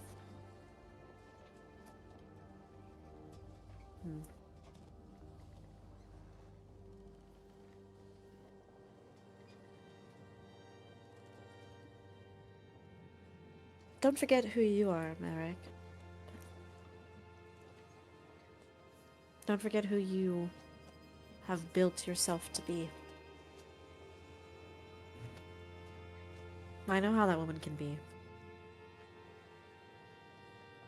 With respect, of course. I think she likes you. Oh well, most people do. She smiles. Better to be on her good side than her bad. I'm sure you know that well. Yes, it is. Anyway, I don't need to take up your time. You be careful with what you say around her. Especially with what we're doing.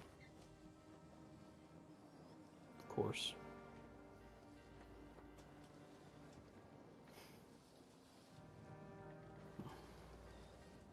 Have a good night, Kaelin. Night.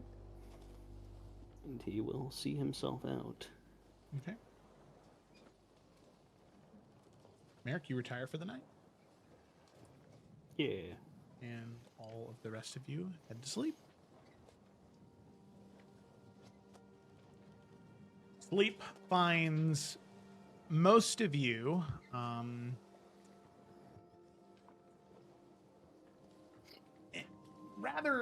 it's not a very comfortable rest for most of you. Merrick, you're the only one who really, I think, is the most comfortable with this, having been, drilled by your mother and having spent a lot of time on the sea. You're a little bit more used to sleeping on a ship. For the rest of you, though, it's not something you did very frequently, if at all, really, especially for Kaelin and Xanthi, having spent the majority of your lives in the capital. It is very difficult, that sort of churning back and forth and the shifting of waves. The sleep is not nearly as restful as you'd like, but sleep does find all of you, and the sun rises the next morning. and you have one more day of travel as we get to the 28th of September. You'll go through one more sort of 24-hour period of travel, and then you will arrive in Skyhaven at, let's see, what would that be? 19, at about 7 p.m. tomorrow. So, anything anybody's doing on this second day here? I have a whittle thing. Whittle, please. I mean, Xanthi wanted to ask Via about something, so she's gonna find her at some point that day. Okay. Yeah. What's Via doing? Probably, well, there's probably a lot of wind on the upper deck, so she's probably just going through some of her spells and things, just kind of preparing for the day, on one of the lower decks. Yeah.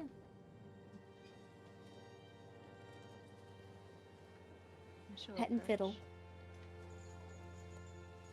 Glad to see you're still working and studying on things. Oh, yeah. I definitely feel like I need to double down on this now. I feel like I just didn't know enough. How you doing? Glad to hear.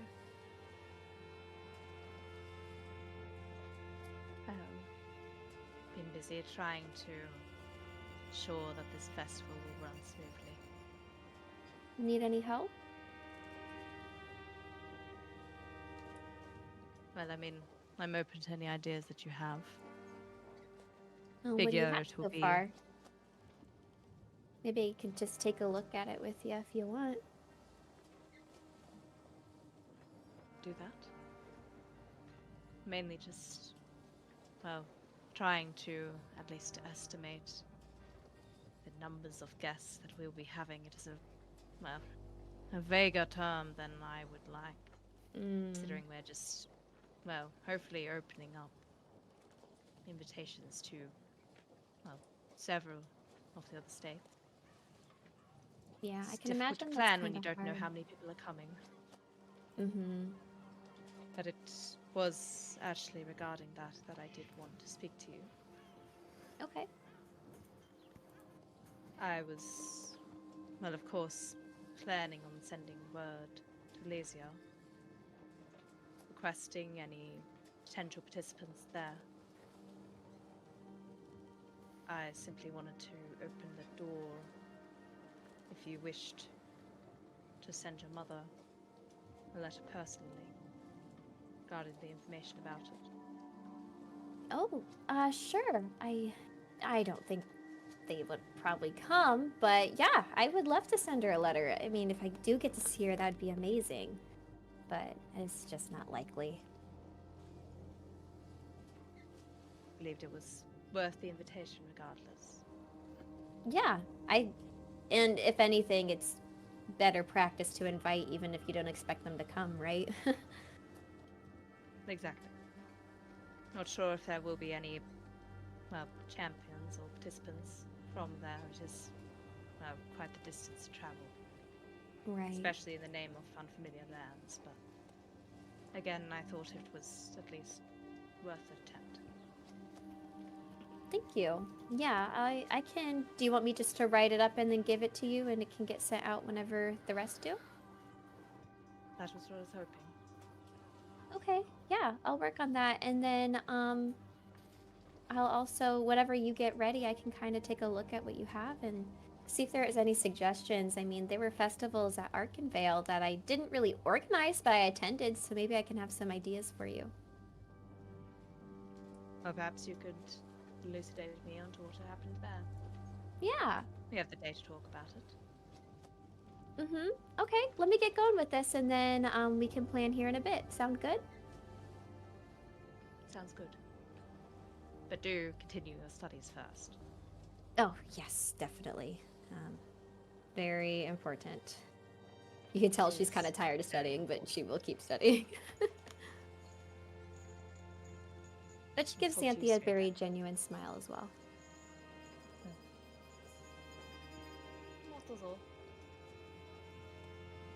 Okay.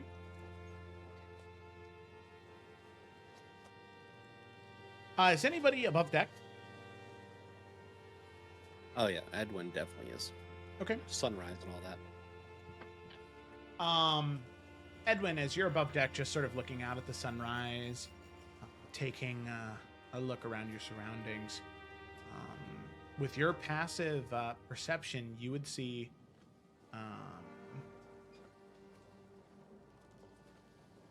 Merrick. He stopped firing his rifle, and he's just kind of standing still up on the above deck near the capstan. And he takes a step forward and another step forward, closer and closer towards the railing. And he's moving more unnaturally, as if compelled, not moving of his own will. Did Edwin do anything? First question. Mm-hmm. Anything that could be happening, does Edwin have experience with what is currently happening right now? That he's sailed this strait so many times. Can he pick up on anything that is like, that seems like it's a thing? This thing specifically? Nope. Merrick's All just right. moving weird. How close is he to the edge? By now he's probably 5 feet away. Okay, so as he was moving before he gets to 5 feet, Edwin's like, Merrick! Merrick doesn't respond. Merrick! Doesn't respond. What are you doing? Keeps walking. His hands on the railing now. Stop! And it echoes and booms. He casts command. Okay. What is command? It is a wisdom saving throw. All right, Merrick, make a wisdom saving throw. Please fail. Nah, I'm Fuck too good. you. God damn it, that's really shit that you just succeeded on that. Get why? Yeah, Edwin just... yeah, apparently. Edwin starts running towards Merrick. Both of you make athletics checks. As Merrick, you Athletics. attempt Oh, to... are you bad at that? Yeah, I'm a ranger. Hell I'm yeah, a dude, me dex-based too. ranger. Merrick, you attempt to Oh, jump you're off not? the side. Okay. Fuck! Well, alright, see you, Merrick. That's insane. All of you see, well, Edwin, you see Merrick grab hold of the railing and then swing his bottom half over the railing. And he holds on to the side and he goes to just drop. Real quick. Assassin's Creed style. Okay. Okay. Eric has a falcon just for that purpose when he leaps of faith. What I will say, Edwin, as you sort of stumble and trip, and there's these sailors that are all moving around you. There seems to be so many in this moment, moving so fast, trying to get their work done. You struggle to get to Merrick. However, Edwin, where you fail, you can see one of the Adarian watch members, Karth, specifically sees Merrick. And Merrick, as you go to jump off, you can see Karth like throws himself towards the railing and grabs Merrick like by the scruff of his like collar and armor and says, "Help! Somebody please help!" Yeah, Edwin gets back up and just runs over. How far away is he? Like, is he good enough to just get over there and help? Or Yeah, probably. Yeah, you could get over there now that he's like stopped. However, you can see that as Karth grips hold of Merrick's cloak and sort of the back of his armor, you see, Edwin, as you're running up, you see Karth's eyes sort of go, like his pupils dilate incredibly wide for just a moment as he sort of reels and shakes his head. As Edwin, you get up there, and Edwin, as you grab onto Merrick to pull him back, Edwin, you hear this low, like undulating, deep, resonant song, this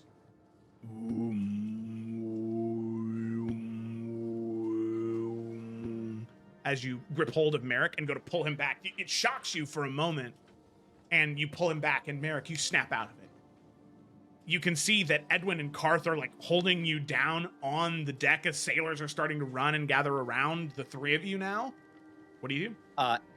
Edwin, kind of on the ground, holding Merrick, sees the sailors. Do not go close to the edge.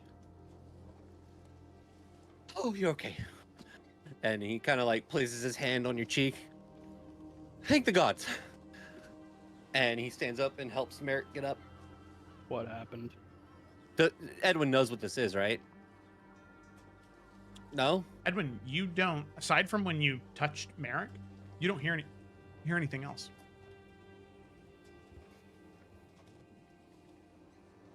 There something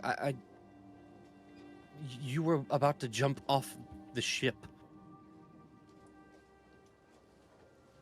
You weren't acting like yourself. I tried to magically stop you, and that did not work. You're way too wise, brother. And he tries to help him up. Merrick will take the hand and stand up. I just went for the edge. No, don't anyone see or hear anything? Didn't seem like it. Whew. Thank you, Karth. Of course. Of course. And he kind of stands for a moment. And he moves. All right, Karth? Yeah, you see him kind of like stutter as he stands up. I'm fine. I just I thought I heard something. I'm gonna go lie down for a moment. Bed rest the rest of the day. That's an order. Thank you, my prince. No, thank you. See, he slowly moves down the steps. When I grabbed you, I heard a song.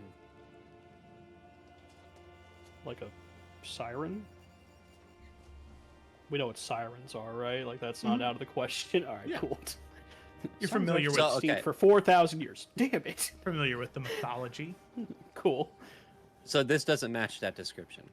No. Typically, a siren song is something beautiful, something that you feel compelled to move to because of how wonderful it is. This was something much deeper and darker, something crushing almost, as opposed to compelling. Similar effect, but not a siren. Not what I heard. It was brutal. Ancient, almost. Best to stay away from the edges. Are you okay? I'm fine. Just, I imagine since Merrick just has that lost time, it's just kind of one of those things where even though he's back, he just kind of feels like, ugh, something just doesn't feel right. Yeah. Like his arms are numb, like he's trying to catch up to the lost time or something like that. We should, because I imagine like the captain's nearby or saw it happen or something. Like, there's no way that was like, oh no, no one saw that. Yeah, Isolated incident. there's still quite a few soldiers that are stopped staring at now you and Edwin talking, just making sure that everything's okay. Kind of noticing they're all staring. Oh. We Everything's okay. should have everyone tie lifelines to the mast just Good idea. in case. Non-necessary personnel should stay below deck. You handle the front, I'll handle the back. Letting people know. Yeah. And we'll head downstairs after that. Via, as you're writing in your book below deck, you hear a couple of sailors moving down, talking to each other, sort of whispering, but you're just barely able to hear it as they're walking past, not knowing that you're there. I think the prince has gone mad, he is. Tried to jump right off the edge. Something about these These kids, I don't know. You saw the clouds yesterday, didn't you? Not good. Ill omen, that is. And two of them walk past. She's gonna grab her things and start to walk up the steps, kind of just like peeking, and she obviously doesn't know which prince, but she's like looking around to spy either Merrick or Edwin. Yeah. She knows both of them are at the top. You can peek up and you see both of them up above. Merrick definitely seems a little more out of it than Edwin. And Via, you get this racking pain in the back of your head as you sort of double over near the railing and you look up into the sky and you see black clouds with these thunderous cracks of gold and white lightning descending down, rain pouring, and you hear screams and yelling. And then with the blink of an eye, it's gone. And you breathe, and everything's fine. And you can feel the warmth trickle down your lip into your chin as blood begins to slowly drip. And you feel just a little more on edge in that moment, but that feeling slowly passes. She's gonna wipe her nose and then run up over to Merrick and like grab his sleeve and say, "Are you feeling okay? Something weird's going on." It kind of like turning, you see his eyes widen for a moment. Via, no, something's happened. I'm coming What? downstairs soon. Just get down there. I'll explain. I'm just trying to make sure everyone's safe. I'll be down there soon. I'll come talk to you, okay?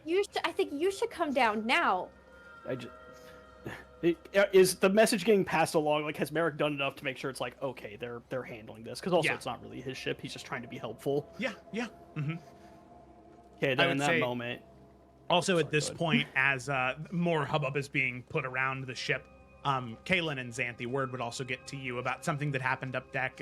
Merrick, the prince, trying to jump off the side of the ship, and now everybody's trying to tie down, and non-essential personnel are being sent below deck. That would get to you too. I'll let you know when the two of you would be able to come up and join the conversation, but that does get to you.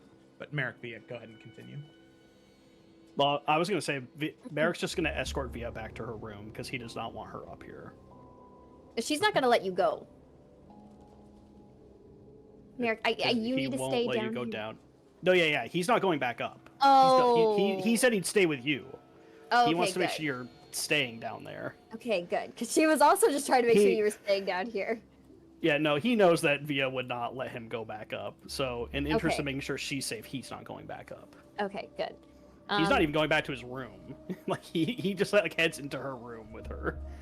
She's gonna tell you the vision she saw after looking at you. With the thunder and the everything. And the yellow sky? Yellow lightning. Yellow lightning. Okay. Merrick, who's just recovered from one horrible thing that's just happened, is just kind of like takes a second. Like just now. Yeah. Okay, dumb question. Do you know what that means? No, but something bad. Okay. We caught it. We're making sure everyone's safe. Mm-hmm. We're gonna be okay? Mm-hmm. You know I won't let anything happen to you, and I'm too tough to let anything happen to me, okay? Okay. What exactly, do you remember what happened to you at all? He doesn't, right, Joe? No. It was just he was training. Mm-hmm. I mean, yeah, so he'll just explain that he was training, and then the next thing he knows, he's on the ground with Edwin and Karth over him, and they, and then he'll say that what they said happened. Okay.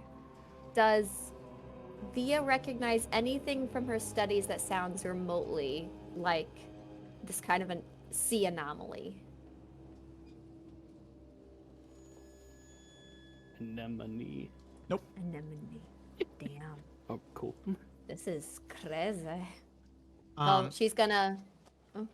at Yeah. that moment, Via, before you can do anything else, Kaylin and Xanthi, as word gets to you, do you head up deck to see where Merrick is, or are you sort of sheltering in place like you were told to do so? Xanthi would head up to like find out for herself what the fuck's going on. Yeah, Kaylin's also looking for Merrick. It's Yeah, a real so Scooby-Doo chase scene we got going on. Yeah. the two of you head up above deck. You can see Edwin coming back to go below deck, but the two of you just miss Via and Merrick, as the sort of three of you can join right at the stairs that lead below deck. Oh, good, you're Edwin, safe. what is happening?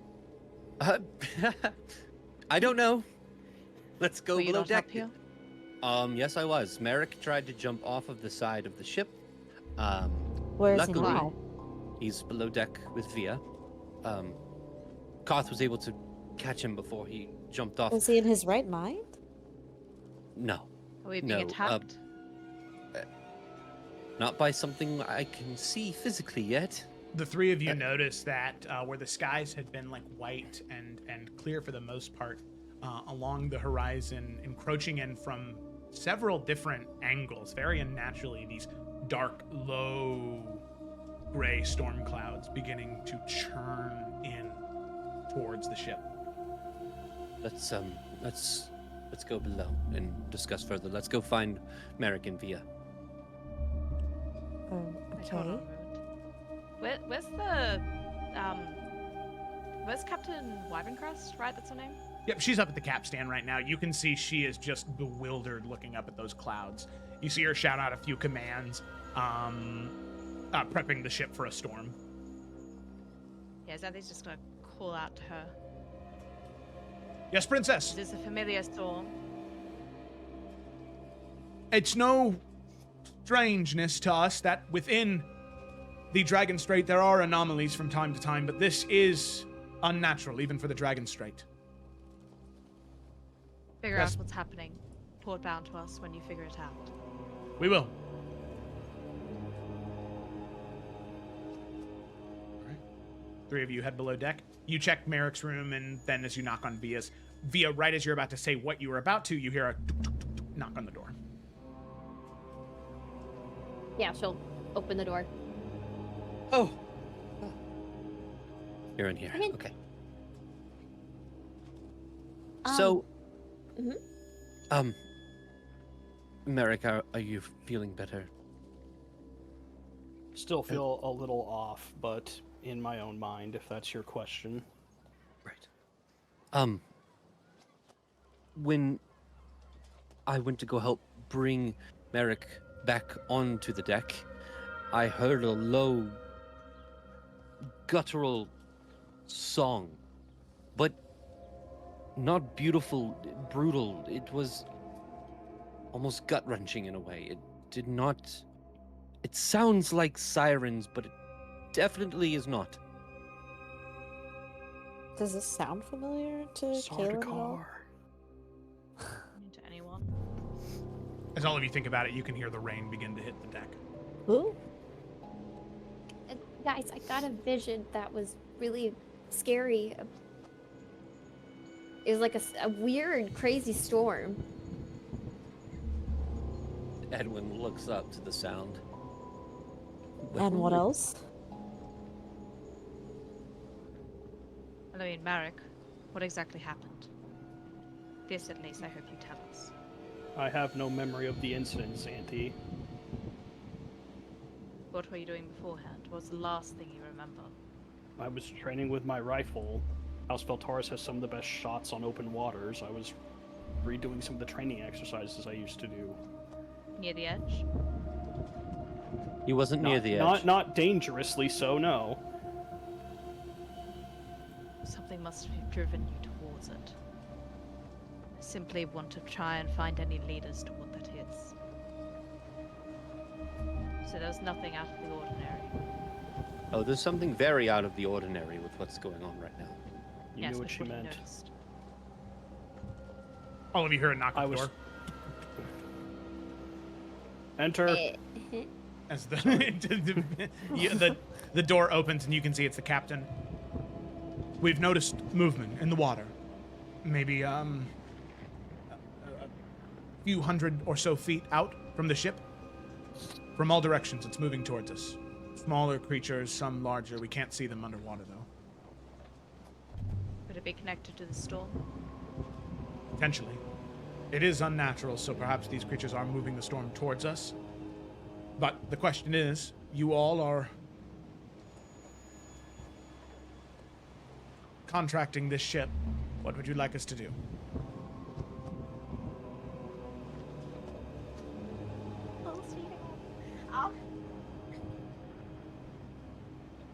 I mean, Kaylin will Prepare speak for up. a fight.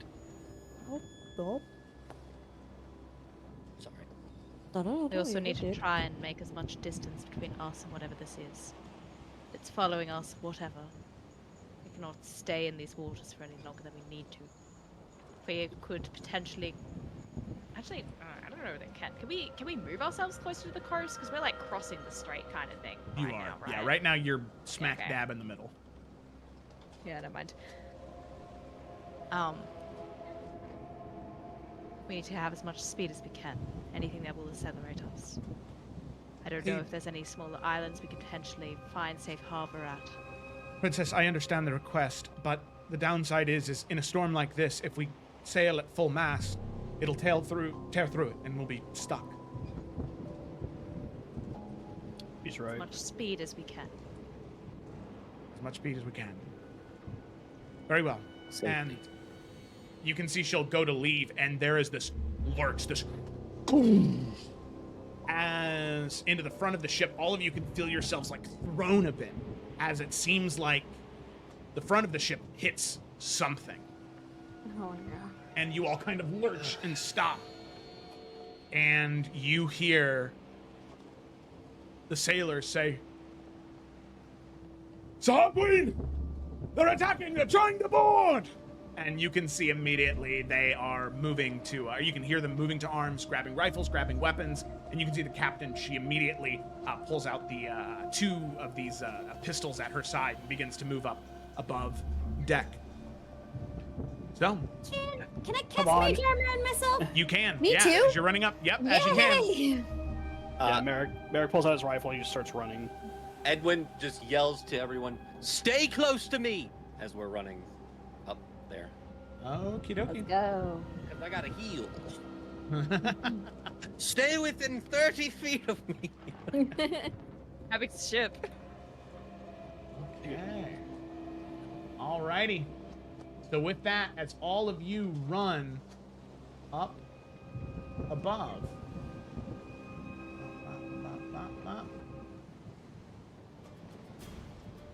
we'll go ahead and move everybody to Queen attack. I'm so excited.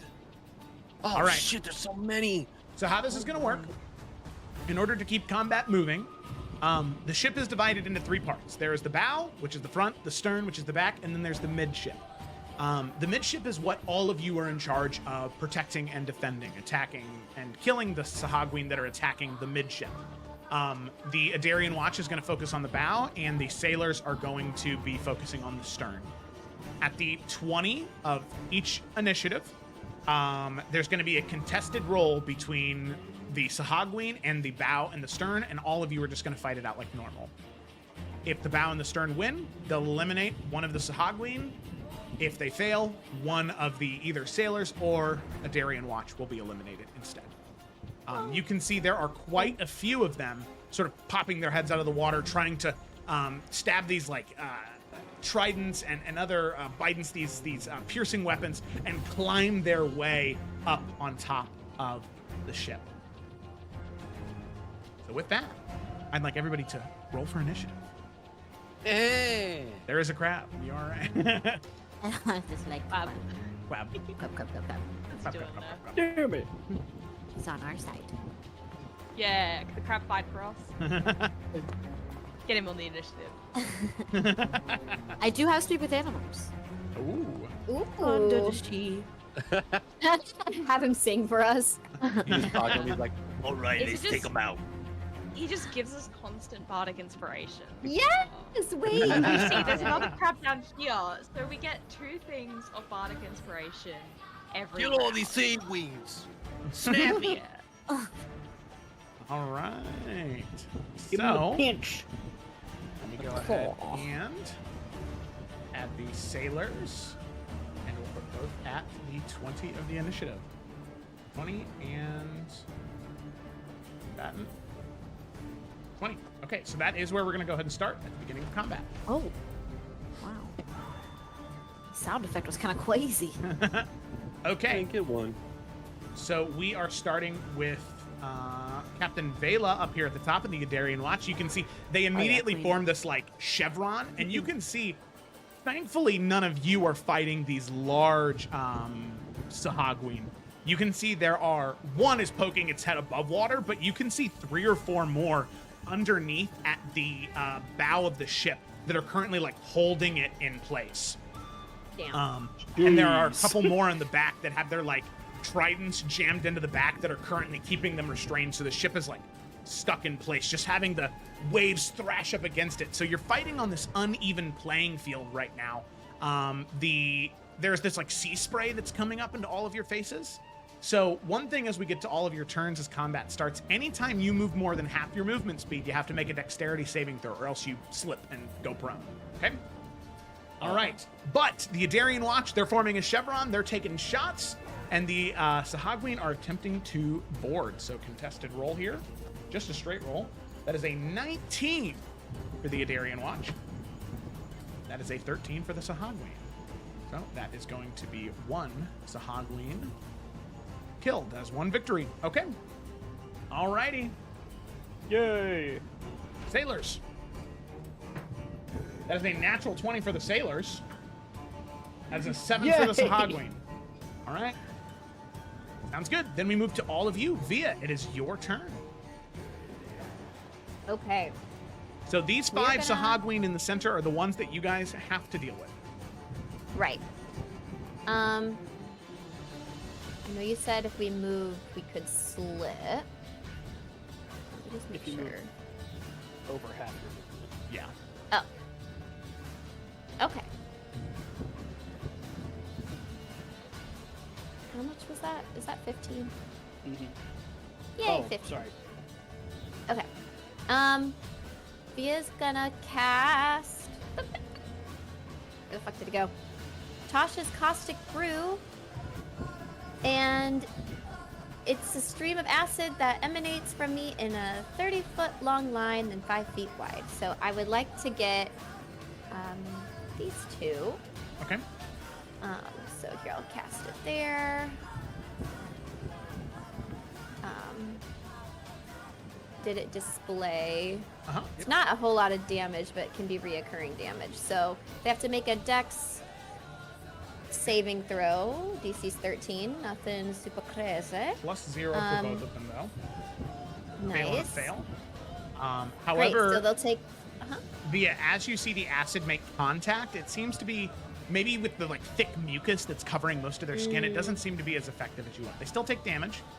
But Okay, but it they're resistant. Basically. seems like they're Okay. resistant. All right. Damn. Okay. Maybe we'll put this spell on the back burner. And basically, it'll just keep reoccurring unless they take their action to wash it off or scrape it off or something. Sounds good. So, they're brewed. I'm gonna try and step back, which is over my movement speed, Okay. but I Yep. didn't want to be up there. Go ahead and make a dexterity saving throw. Okay. Might end up prone, y'all. 13. No. 13, that is just a success. You stay standing. You can see Via like ends up sliding into the spot where she stops. I'm okay. Like trying to watch someone walk on ice, she kind of just Yeah. slides, just balancing. Oh. Okay, with that, we come to a Sahagwin priest. As they are going to sort of like take some of the acid, not removing the effect, but they just sort of like take it off of the mucus covering parts of their body and flick it into the water, and you can see they begin to swim forward. But he didn't Yes. use his action to scrape it off. No, just like a flavor thing, he moved it out of the way of his eyes. And Yeah, the priest is going to go ahead and make 2 spectral jaws attacks. As I will say, it's looking up right now, so I'm going to say that's considered half cover for all of you. That's +2 to your AC. Xanthi and Via, it's going to be 1 for each of you, okay? So Xanthi, that is going to be a 7 to hit, which is a miss, and Via, that is going to be a 16 to hit, which I believe is a hit, right? Favor of the swinger, +2 to. So I have mage armor is 14, +2 from the half cover. My AC is 16, but it's favor of the swinger, right? Yep. Mm-hmm. Okay, so yeah, it needs to.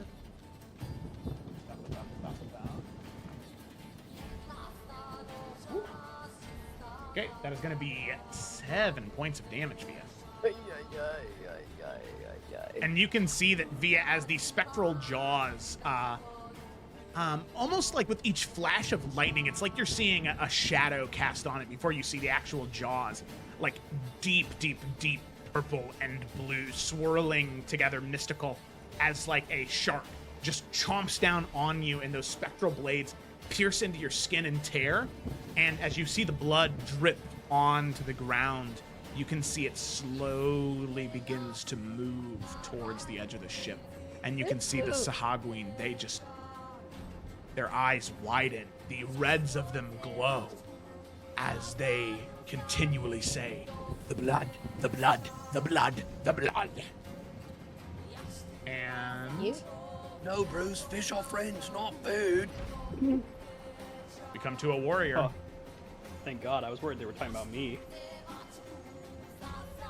The warrior's going to move up, and you can see it's going to move towards Via, Oh, seeing the blood pouring from her arm, but then it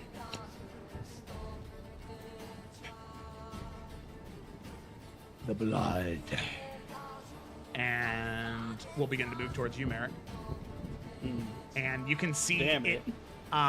used its like trident to get up, so as it climbs up, it just has these sharp claws, and it's going to move towards you and like swing once and then swing again at you. Okay. First attack, that is going to be a 5 to hit. Second attack is going to be an Miss, 11 to barely. hit. That's a miss. Both misses. Okay. Then we have this one right here who is going to climb up, and they are able to make it to Via, who is injured. They're going to make 2 attacks against you, Via. Now, the Okay. Sahagween have what is called Blood Frenzy. So they have advantage on attack rolls against a creature that does not have all of its hit points. Uh-oh. There's going to be 2 attacks with advantage. First attack, that is a 10 to miss. Second attack, that is going to be a 21. Yeah, the 21 hits. Oh, also, that one and the priest needed to take acid damage at the start of their turns, which I know Yeah. isn't a lot. No, it's okay. Go ahead and roll the Do you want me to 2d4. re-roll? Yeah. It's Via, you will 2d4. take 3 points of slashing damage. Okay. And I guess they Take could take 4. half. Yeah. Okay. Okay. You said 3 slashing damage. Yep, 3, yeah. Yikes. Okay, Kaylin, it is your turn. Oh my gosh, that sound. Okay. Law and Order SVU. Okay. I'd have disadvantage. Sorry, Merrick. The one in front of me I would have disadvantage on, so I'm gonna fire at this one. I'm gonna cast Hex on this creature right here with a bonus action. Okay. That spell, and then I'm going to Eldritch Blast the creature right in front of Via. Okay, roll for an attack. 16. 16 hits. Miss. Yeah. Plus. What should be damage? Okay, 6 points. Oh, and 8. Nice. A little better. Okay, yes, the Eldritch Blast shoots out of your hand, Kaylin, with that serpent-style casting, slashing that very violent spell casting. The bolt slams into the Sahagween's chest as it... As you can see the blood just foaming from its mouth, mixing with the salt water, like currently coming out of its gills. There we go. All right. Is that it, Kaylin? Cool. Yeah. Edwin,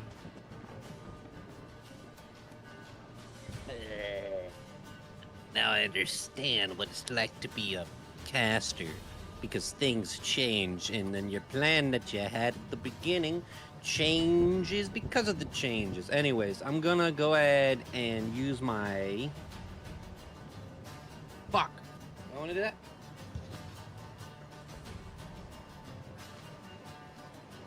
What do you, what's Via looking like? Shit, man. I have 6 HP. Interesting. Yeah. Wait. Do I need bonus actions? Bonus action. Okay. All right. No more talking. More. Yeah. I'm gonna use my battle medic feature as an action. So I'm gonna utilize one of the charges in the healer's kit. I'm gonna walk over to Via, and as she's like readying her next spell, Via, you just feel Edwin kind of grab your arm and start pulling gauze around it, and you just hear, "You're doing so good. Keep it up." And he's going to just heal you with this, and go ahead and you can use one of your hit die and add a +2 to it. Oh, thank you. Forgot, I have like the lowest hit die, right? It's a D6. I forgot about that. God damn it. +2.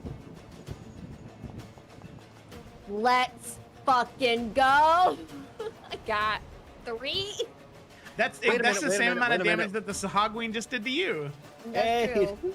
Wait a minute, Negate wait a minute, attack. wait a minute, wait a minute, wait a minute. Been a minute. Okay. Clarifying question, Joe. I have healing rerolls. Whenever you roll a dice to determine the number of HP you restore with a spell or with this feature Battle Medic benefit, you can re-roll the dice if you roll a 1. What was the Is this- beginning part of that? When you... Yeah. Okay. Because I does like your it's the second word and you took like a minute Does- to look it over. does your battle medic feat say that player rolls, or does it say you roll?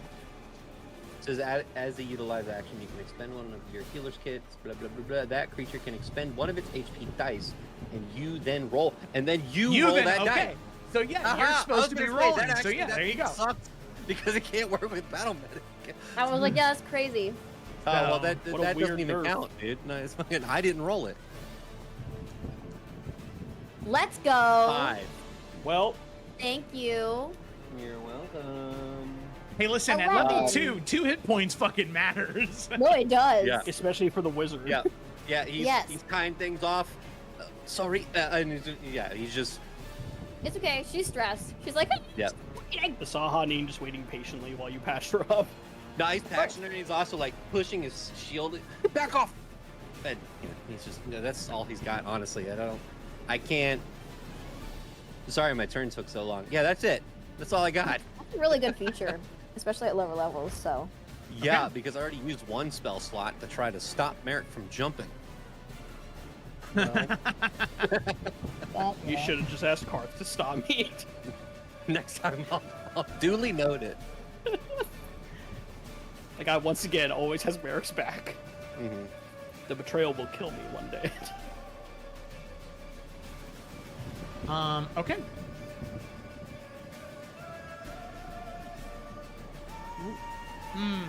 Yes, I see. Okay, this. Sorry about that. No, it's okay. That's okay. I'm an idiot. No, it's okay. It's a new class. Okay. This Hugween is going to move up here towards Xanthi, and Xanthi is going to make 2 claw attacks against you. First one, that is a natural 1. Second one, that is going to be a 17. I believe that one hits, right? Yeah, my AC is 17. Okay. Xanthi, that is max damage for 7 points of damage. Boo. D6 plus 1. I know, it's tough. All right, Merrick, you got cure wounds, right? Okay. Yeah, I'm kind of in the middle of some over here. Xanthi, it is your turn. I'm stressed. Ah.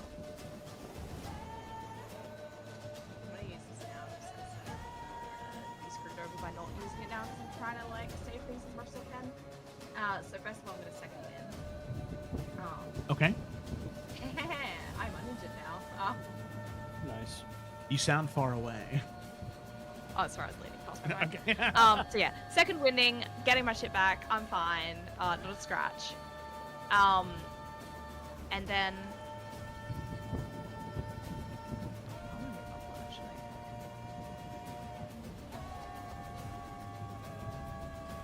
Yeah, no. That doesn't work. Staying where I am, her focus is not on the one that's just been attacking her, but instead on the one up with VR. And so she's just going to take her attack, her trident up there.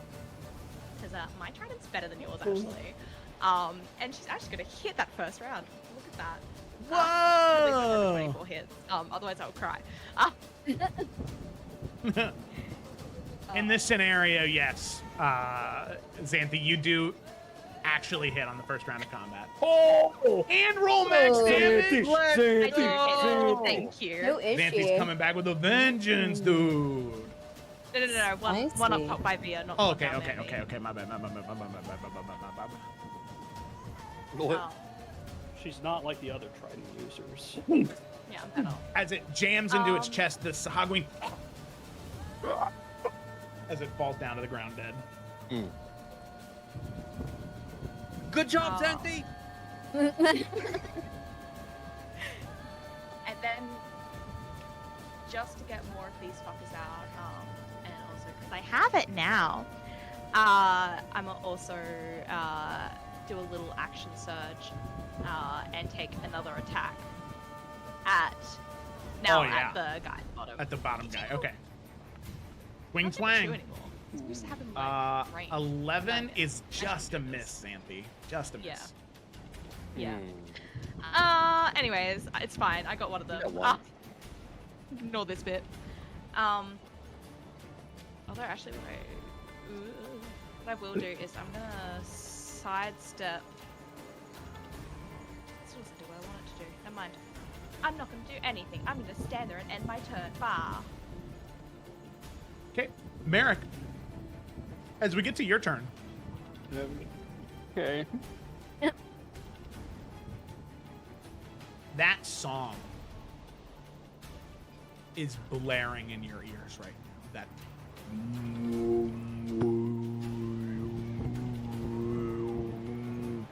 And the only saving grace right now for you is that the crack of lightning and the boom of thunder. Every time it happens, it breaks you out of it, and you're able to focus on the task at hand. But something is calling to you.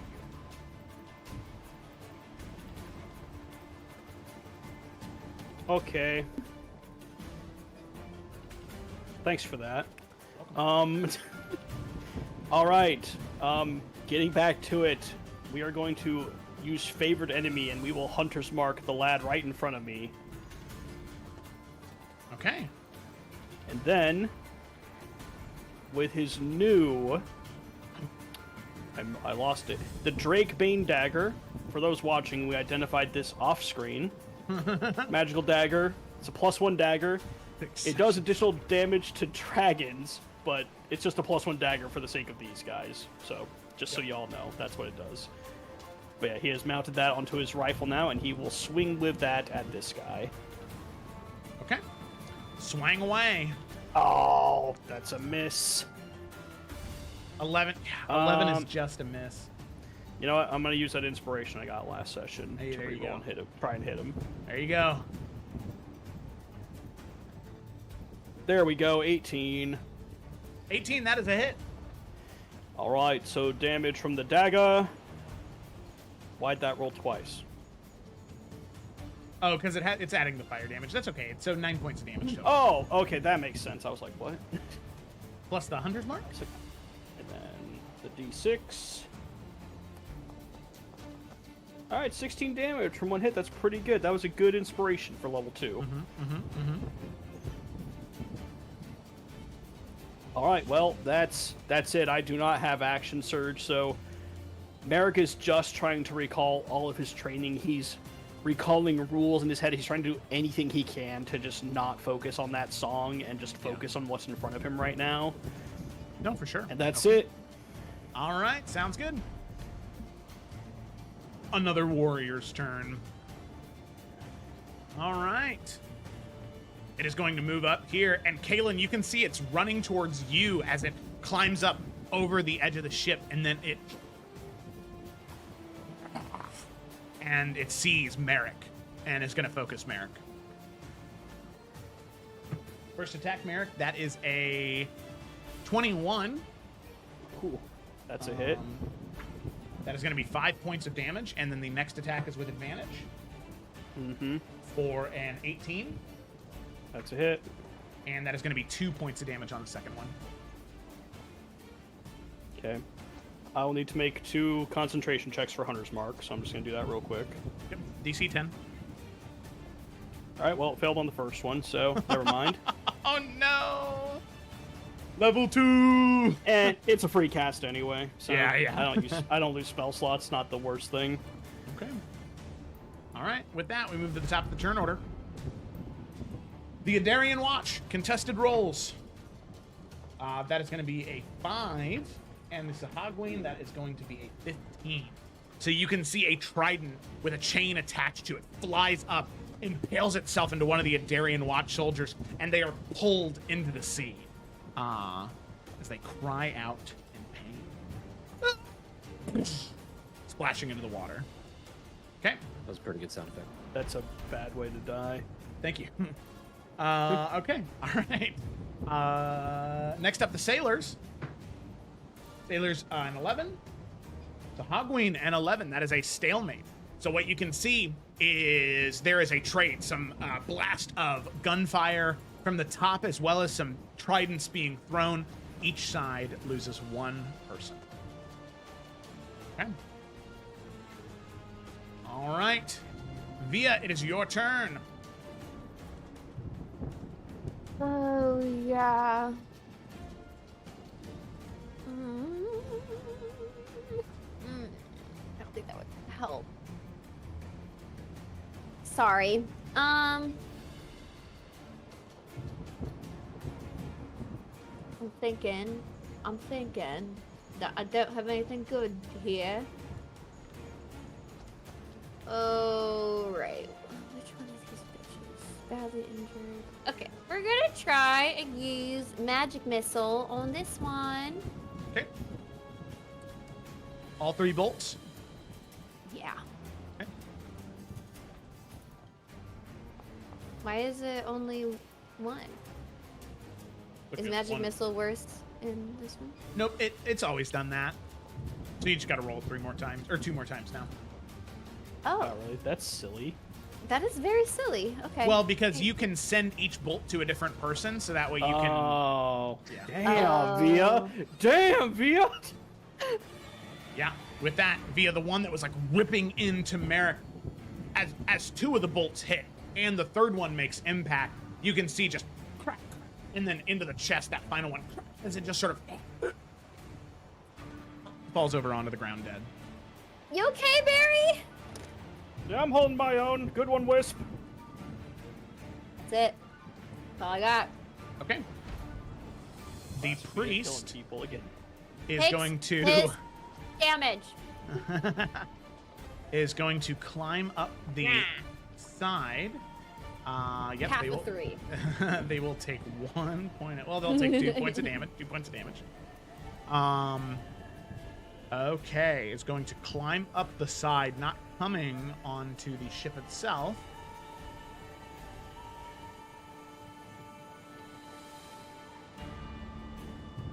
Let me double check. That spell. You know what I don't have pulled up? D&D Beyond. Whoops. Classic mistake. Classic mistake, dude. Classic. Why can't we just talk it out? Oh, because I'm the one who made the combat encounter. Got it. I was like, No wait, big deal. you attacked us. No big deal. No big deal. Okay. Yeah, that's not applicable here. Okay.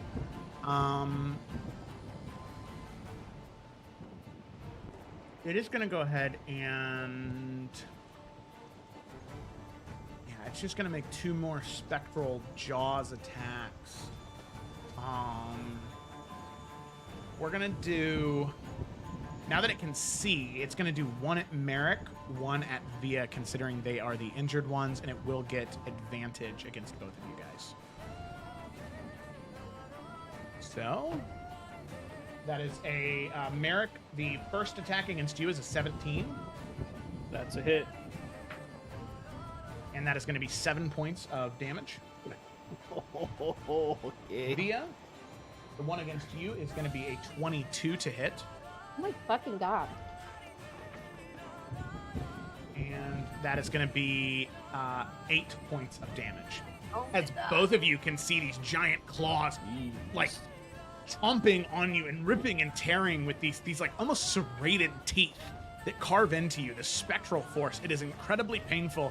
And as the bite makes impact, you can hear that low, undulating noise that Merrick had heard originally, that crushing feeling of the sea. Okay, that is the end of feel the so good, Mr. Stark. the priest's turn. Kaylin, it is your turn. Yes. Yeah. She's going to move right in front of Via. I'll take that attack of opportunity. Okay. It will indeed take an attack of opportunity against you. Great. That is going to be a 21. That's gonna hit, and then I'll also have Hellish Rebuke happen. Oh. But instead of normal flames, Oh. when it hit, like when Kaylin gets hit and takes that damage, there is this like sickly purple energy that flows from her mage hand, and it's gonna like slither across the ground in the form of a snake, and just like explode in purple flames around that creature. Okay. Sounds good. But I'll still So- take the damage. Yeah, Blah, blah, Kaylin. blah. Yeah, you still do take 5 points of damage, Kaylin. Alright, that's fair. And then, yeah, go ahead and roll your damage for Hellish Rebuke. It's a dexterity saving throw, which the Sahagween fails.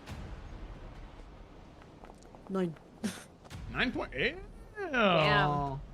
Yeah, you can see the flames immolate around it as it starts to like try and pat them out. You can see that for all that slime and mucus covering it, it seems the flames are still just as effective as stabbing Good. it. No. Yeah. So that was her reaction. As for bonus action, the creature that died, she's gonna move the hex onto this one. The priest got it. Yep. And then her action, she's going to Eldritch Blast that bitch. Okay. Maybe she won't. Ooh, She with a tried. 7, no, you will not. Yeah. No, Sadly, the okay. Eldritch Blast goes wide. It slams into the water. Okay. Yeah, she's just putting herself between that creature and Via, and that is it. Okay. All right, Edwin, it is your turn. Yeah, this is going wonderful, guys. Edwin's looking around. He's literally still finishing up, and then everything happens to Via, and then he looks around and sees Merrick gets injured, and he just goes, "You're all doing so great. Merrick, feel better." And then he's going to grab his holy symbol and point it towards Via, and you watch as it kind of glows bright, and there's this emanating light that kind of shines towards Via. So as an action, I'm using a channel divinity divine spark, which is I point my holy symbol at another creature I can see within 30 feet and focus divine energy. I roll a d8 and add my wisdom modifier. I can either restore hit points or point to another creature and deal damage. I'm not dealing damage, so let's give Via some hit points. D8 plus 2. Come on, rolls. I don't like that at all. That's shit. Sorry, Via. I take. And as he says, "Feel better, Merrick," the words emanate out as I'm casting Healing Word with my bonus action. Okay. Pumping out the heels, dude. Not much better, honestly. Hey, not bloodied anymore. I'll take it. Yep. And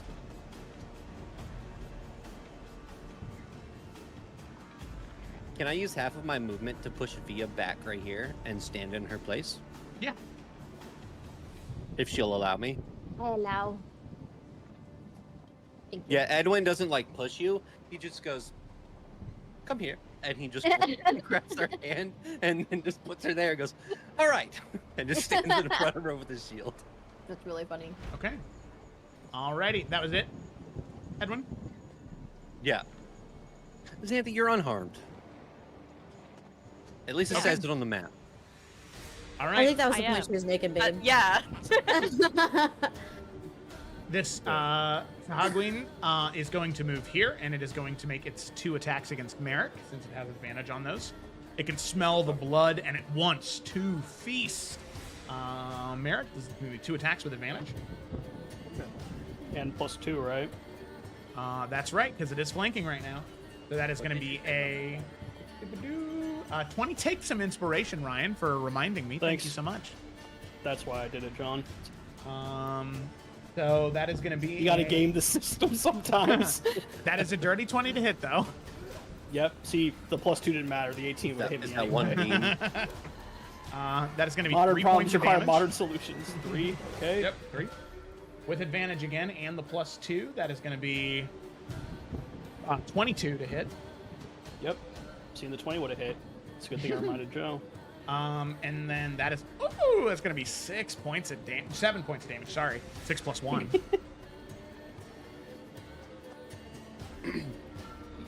But you would have went down if I not healed you. That's true. All right, Xanthe, it is your turn. Okay. And why is that one gonna be over there? I'm sorry, the battlefield's not to your liking, Gemma. Oh my god. I got some I'm bigger gonna problems move- over here. I'm gonna move down. Help you, stop being so salty. I'm gonna move We're on down Around the here, ocean. get my to get myself that flank, and then gonna just strike out at the boyo. Okay. Yeah. Oh, 26. Another 19. Oh, let's go. I also realize I wonder if I'd be rolling the wrong thing this whole time. I don't know. That's 6 damage. That'd be funny.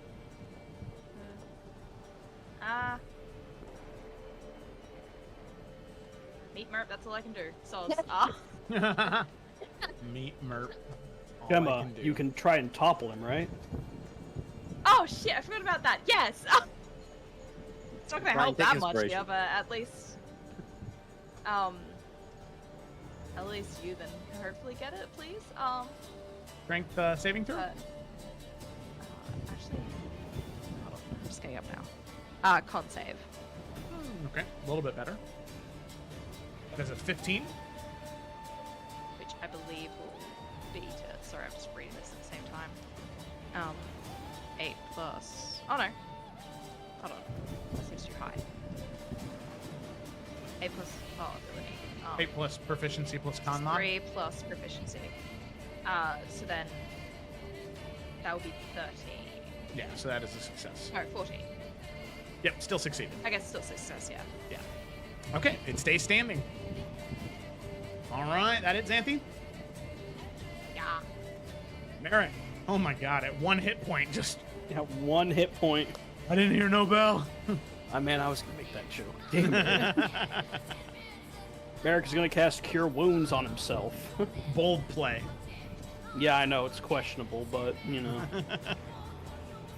Oh, yes! There we go. Yeah, there we go. Damn, they really juiced up the healing. Oh my god. Merrick's a better healer than Edwin. Backing it up, dude. Joe, I want to change my class. Edwin's going paladin now. Okay. But, he can't really move or else he'll risk being attacked, and they could just move to flank him again. So, unfortunately, Merrick is just gonna hold his ground, but looking way better than he did 6 seconds ago. It's very true. Need to rub it in. All right. Well, Merrick, still got 2 attacks coming your way. This one in particular, he seems like magnetized to you. There's something that he wants from you. And he is going to make 2 attacks. That is a natural 20 on the first one. with advantage. I'm gonna use my inspiration to make you re-roll that. Okay, sounds good. Or can I only use it on myself? Am I No. getting that wrong? No, I think you can. I think you can use it at rolls that you do or target it at. Yeah. Okay. Natural 20. Oh my god, it is. Why does this only happen No, to me? you lie. I did Pick no, up that dice and no, show me okay, it. No, no, because here's the thing. Here's the thing. No, I'm gonna just tell me the damage. No, I'm gonna pull back the curtain a little bit. Here's the thing, okay? Because listen, why would I lie about what I'm about to say? Yeah, that's the first question you gotta ask. I rolled that natural, that first one, right, with advantage. Okay, so I'm rolling 2 dice at the same time, in case you're not familiar with the rules. The first one was a natural 20, and you said I'm gonna use my inspiration to make you re-roll that. I re-rolled the 2 dice again and rolled another natural 20, and I went, now he used the inspiration, let me re-roll, and then I rolled it a 3rd time. Give him the damage, Joe. What's it Move like on. being God's Why did you favorite tell Joe? that story? Why did you tell that story? Because What part of that was supposed to make me feel better about God's that favorite. situation? What part of that was supposed to help me after wasting my inspiration? Why would you take the time to delay this? I don't know. Oh my god, I didn't even notice this. I need to take a photo of that. Man, I know what my We don't got opportunity time. is Give him the tonight. damage. It's literally, one of them is like cocked and like almost, I almost rolled 2 natural 20s right there. Just the one is cocked. That's so funny. Such bullshit, man. God, Oh it's my so God. funny. Oh my. I am, It's so funny. I am God's perfect angel. I am. Look at that. Okay. So Merrick, that is going to be with the rules that we use, maxed out damage, then rolled. So 6 plus 1 plus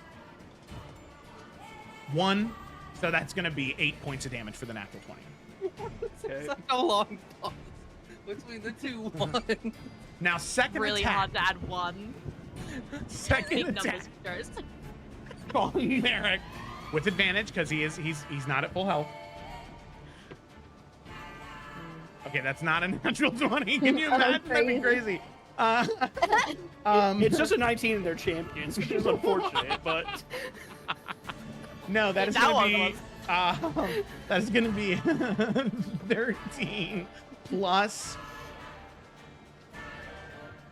Oh my God, 3, 16 plus 2, 18. There you go. yep, that's a hit. All right, 6 points of damage, Merrick. Uh-huh. Okay. All right. A Darien Watch. Everyone's very impressed by the beating Merrick is taking. That's top. I'm just god modding that in right now. 18 for the Adarian Watch, 17 for the Sahagween. Another Sahagween dead, the Adarian Watch. I've only lost 1 person so far. The Sailors. Natural 20 for the Sailors. And a 17 for the Sahagween. Listen, guys. Stop using that dice. It it's only rigged. happens because I roll way more dice than all of you, okay? That's the only reason. No. I really Let's disagree. change how many you Disagree. managed to get in a row. Like, Yeah. This has Statistically, been it makes no sense. a lot, I will admit. Oh, will you? All right, Via, it's your turn. Yeah. So she is going to firebolt the one between Xanthi and Merrick. Fire bolt away. Come on, Via. How about a 12? 12 just hits. Yay, okay. How about Fire One. away. Fire 5 away. damage? 5 points of damage. That's pretty good. Cooking. That's what I got. All right. Sounds good to me. The Sahagween priest is now going to go.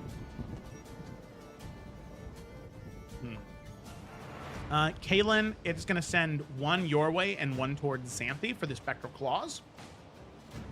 Okay. So. Oh, it needs to take its damage. Oh, that's right. Yep. It didn't Yep. clean itself. Yep. It didn't take a bath. It didn't. No. I'm ready for it to kill. Ooh, 6. Takes 3 points of damage. Got it. Oh, yeah. Forgot about that part. Okay. Kaylin, the one against you, that is going to be a. God, why do I suck at math? 17 to hit. Yep. That is going to be 8 points of damage. That's not great. And then Xanthi, the one against you that is not with advantage, is going to be a 19 to hit. That will hit. And that is going to be 7 points of damage. Why is it always 7? Am I the only one noticing this, or? Hey, man. I don't know. Hey, man, I'm just... I'm not accusing anything. I think your dice are just weighted. That's fine. I mean, these metal ones I have had for a while, but I don't think metal dice shift their weight over time. It's just worn funny. down. Maybe they have. Maybe because the metal one is the one that I rolled all those nat 20s on. All I'm saying is the other day, you were on camera filing one side of your dice. That's all I saw it. Yep, you're right. Okay, then it's going to use its bonus action to use Fiendish Aid. And it is going to cast Healing Word as a bonus action towards the Sahagrin. No, it's between- not. Oh, get out. No, it's not. Is that not what it says on It the is. feature? It No, is. that's what it says on. That's what it says on the feature. I don't know. Yeah. Forgot how to read. No way. God. I don't know. Let me read it again. Just do it. Perfect. Just do it. So let's see. It's Fiendish Aid. Oh. The Sahagwin casts Bless or Healing Word using the same spellcasting ability as spellcasting. So spellcasting, the spell. Okay. All right, we get it. Move on. Well, I'm not going to move on just yet because he has to take some healing. I'm sorry. Edwin jumps in Do you- front. May I dip your hat? Here. Okay, that is going to Edwin be pushes Merrick in front of the healing, right? that is going to be My 8 second points of character's gonna healing. be a Warforged. Boom. Fuck. He's Get feeling. out. He's feeling bonita right now. Okay, there we go. Kaylin, it's your turn. Ooh, goddamn, Kaylin, you're looking a little al Yeah, dente no over there. Today. Okay.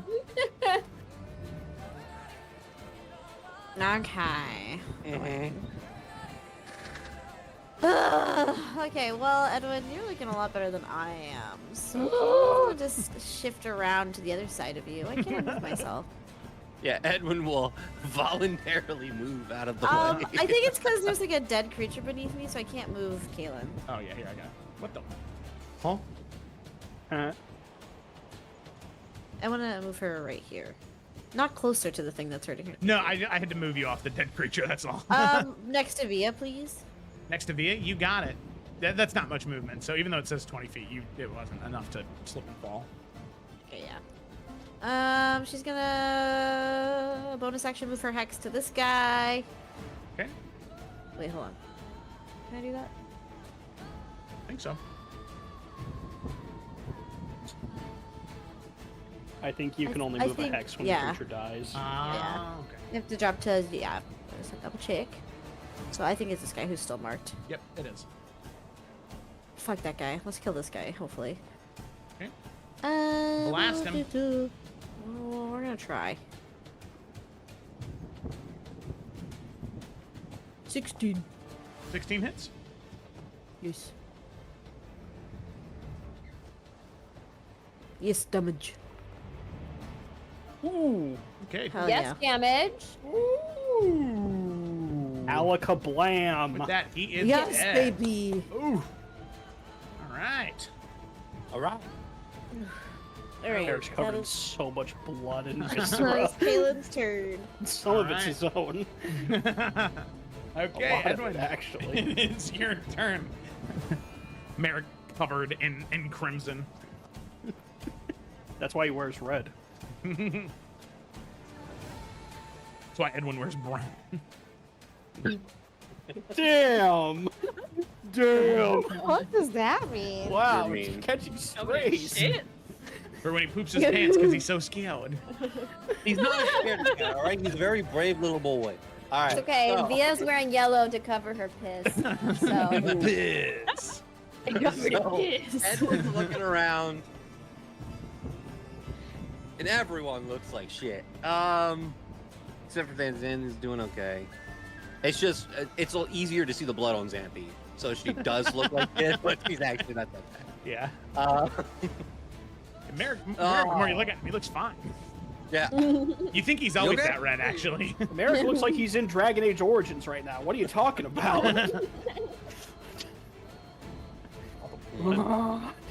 Interesting. I'm not sure what to do here. You've made my life hard. All right. Welcome to cleric dumb. Yeah. May I make a plea for aid? No. I'm gonna. All Can I right. submit a requisition to the treasurer of the king's hand, please? It'll cost you 0 gold. I'll review. Fuck. Okay. All right. I'm just gonna use my last spell slot, but fuck it, I guess. So they're both near death. This is the worst. Nah, help Varric. He's worse than I am. He's more red. Edwin is going to run over here. Do I need to? Am I good? That was only 15 feet. You're good. All right, cool. As he's running, grabs his symbol, points it towards. He's literally just gonna point it backwards towards Kaelin, and it just shines towards you as he's gonna cast use his channel divinity. Nice. Divine Spark. Thank D8 you. plus 2. Oh, clerics get 2 of those now? Yeah. Ooh. Oh, 7. And then he's going to go over to Merrick after he does that, and he's going to... Yeah, he's going to kind of slide on the ground, and as he slides on the ground, his hand's going to get all wet and like kind of get dirt on it, and as he's running over, he's going to start going like this, and then he's going to, almost like defibrillators, he's going to touch Merrick, and he's going to cast Cure Wounds. My last spell slot, please. For the love of God. You can bonus action channel divinity. Oh, you are correct. Shit. You can cast Healing Word. Yeah, that's what he's gonna do. It's still more healing than the Channel Divinity, because 2d4 plus 2. I got it. Yeah, I know. I got it mixed up because yeah, it's a That's feature. alright. That's alright. Yeah, fine. Healing Word. Yeah. I have an algorithm in the trivia extension to give questions based off what we're talking about, for sure. Okay, 7 points of healing. Hey, same to both. That is a quality, and that is what we're looking for in a fair family. So that's awesome. Yeah. And he's going to. He only moved 15. He's gonna attempt to move Merrick back with No. the other half of his move. Okay. He's I'm gonna. just telling you that right now, no.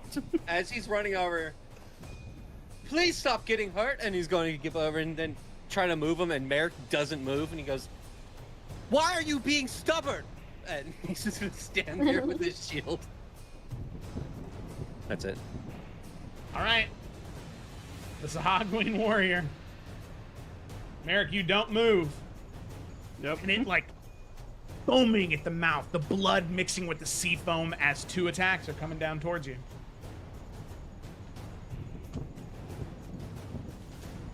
That is a 2 and a 3 on the roll, so the first one's gonna miss. Those are both cocked. Cocked. That is gonna be a 15 to hit, which I think that's a miss, right? Miss. Okay, yeah. Both swipes swing wide as it misses both. Xanthi, it's your turn. Okay. I'ma just take another stab at this guy. True. Plus 2 Or flanking. That's a hit. Yep. And stabby stab. Yep. 28 damage. I don't think that's enough, is it? No. Got it? No, nope. Okay. Not one. And just because these things are benefiting from going against bloodied creatures, I'm just going to use my second wind again to just not have that be a problem. Okay.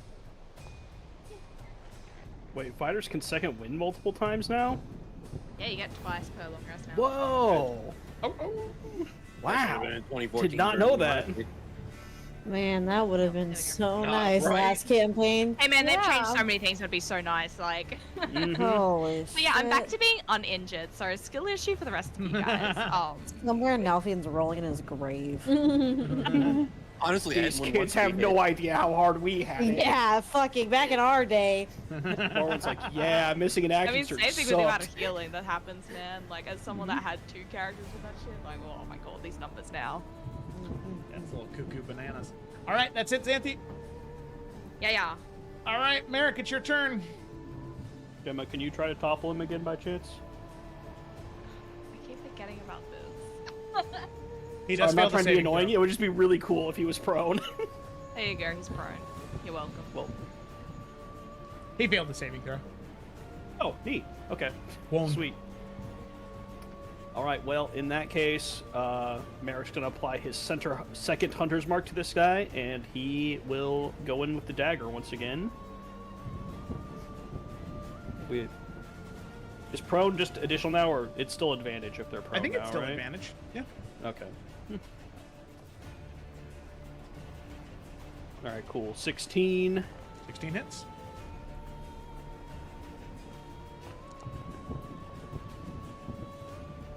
Alrighty. And, So 8 damage plus... All right, 12 damage. Yep, 12 damage. That is enough, Merrick. As you stab the Drakebane dagger attached to the front of the Arcan rifle, piercing straight through the creature's chest, it gasps for air and is dead. Cool. Then... Oh, what? Oh. On my screen, like, 4 of them just spawned, and they were all surrounding Merrick. And I was like, what the fuck? It's like, come on, man. He just got out of this. No! All right. And then we're just going to move... Well, actually... We're gonna jump off the boat. Oh, fucking again, man. He's just going to move 5 feet closer, so hopefully next turn, if he has to move 15 feet, he can get up and attack it. Okay, sounds good. That'll be the end of his turn. You can see the Hogwing, they seem to be starting to break as the numbers are beginning to thin more and more and more. We'll see what happens after this one right here. So, a Darien Watch, it's an 11. Sahagween, that is a 9. It's going to be another dead Sahagween there. And then the Sailors, 19. Sahagween, 7. Okay. So what I'm going to say is with that, as repelled at the bow, at the stern, at the midship, just after death, after death, after death, you can see some of the Sahagween that still haven't come up from above water. There is this like deep reverberation that's felt across the entire ship, as if some type of maybe horn is blown beneath the water as all of the Sahagween slowly begin to dip underneath the water, retreating. And as they dip underneath the water, retreating, a few more shots are taken, a few more Sahagween are killed. Maybe a couple of you take a couple shots, throw a couple of cantrips at the priest here. Sadly, it's not injured enough to be killed by just 1 or 2 small cantrips or attacks. It's able to get away. However, Merrick, as you are sort of standing where you are, the Sahagween that is in between you and Via just above you, you can see it sort of lurches back to life for just a moment as there's this just kind of like final throw. And it sort of grips onto your leg, Merrick. As you sort of like reel back, it looks to you and this like blood-soaked, gurgling voice says, "This song, it calls deep, deep down. The chains must be shattered by the drowned. The blood calls to the blood." And as it grips hold of you, Merrick, do you just stab at it? in that moment. Merrick just stabs down into it as it's mid cry. Merrick also just pulls the trigger, just sending the bullet just straight into it. As the head just shatters across the ship. And all of you heard that.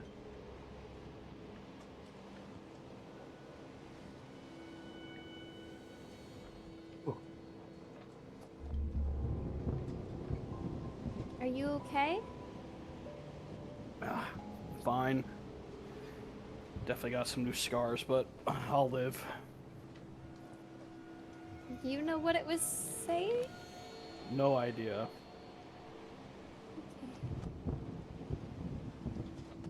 Sound familiar to any of you? No. Not at all. It was speaking common, right? Yep. Yeah, all of you heard it. Okay. I hope so.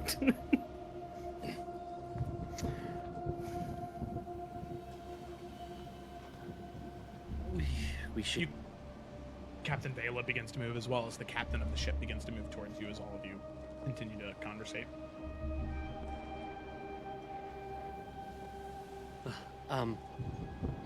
And Edwin's going to start just attending to people's wounds, and we should probably get below deck. If there's anyone who's looking real bad, Merrick will use his last cure wounds on them, and hope that the energy will just save their life, or at least get them back on their feet, you know? Yeah, I would say in that moment, Edwin and Merrick, there are a few sailors and a Darien watch that were injured. There were only 2 lives that were lost, one a Darien watch and 1 sailor. So that does mean going into Skyhaven, you will only have 9 a Darien watch. So keep that in mind. Sadly, the Darien watch that was killed, he was pulled into the sea, and the other one, the sailor that was killed, there was a Sahagween that bit a chunk out of his throat. There are injured that can be healed, so they can recover quicker, but the 2 that died, there's no saving them. Yeah. But Merrick knows he's well enough to be healed, so he'll give his cure wounds to one of the sailors or one of the soldiers, whoever looks the worst, just doing what he can to help. Okay. Sounds good to me. Alright. So with that, the 5 of you are left alone, as eventually the thunderstorm does fade a bit, and then it's just the rain that patters away on the deck of the ship. As you can see, the blood has stopped moving off the ship. It now sits in these congealed puddles, mixing and mingling with the salt of the water that splashed on the deck. And on that note, we're going to go ahead and take a very brief break there. We'll be back at 10 your time, 10 after. So 10 Eastern. Figure it out for the rest of it. Thanks for watching, everybody, and we'll be right back.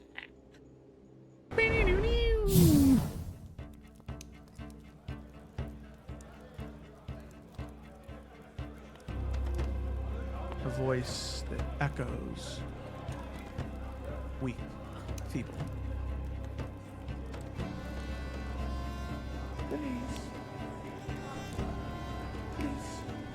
Please help me.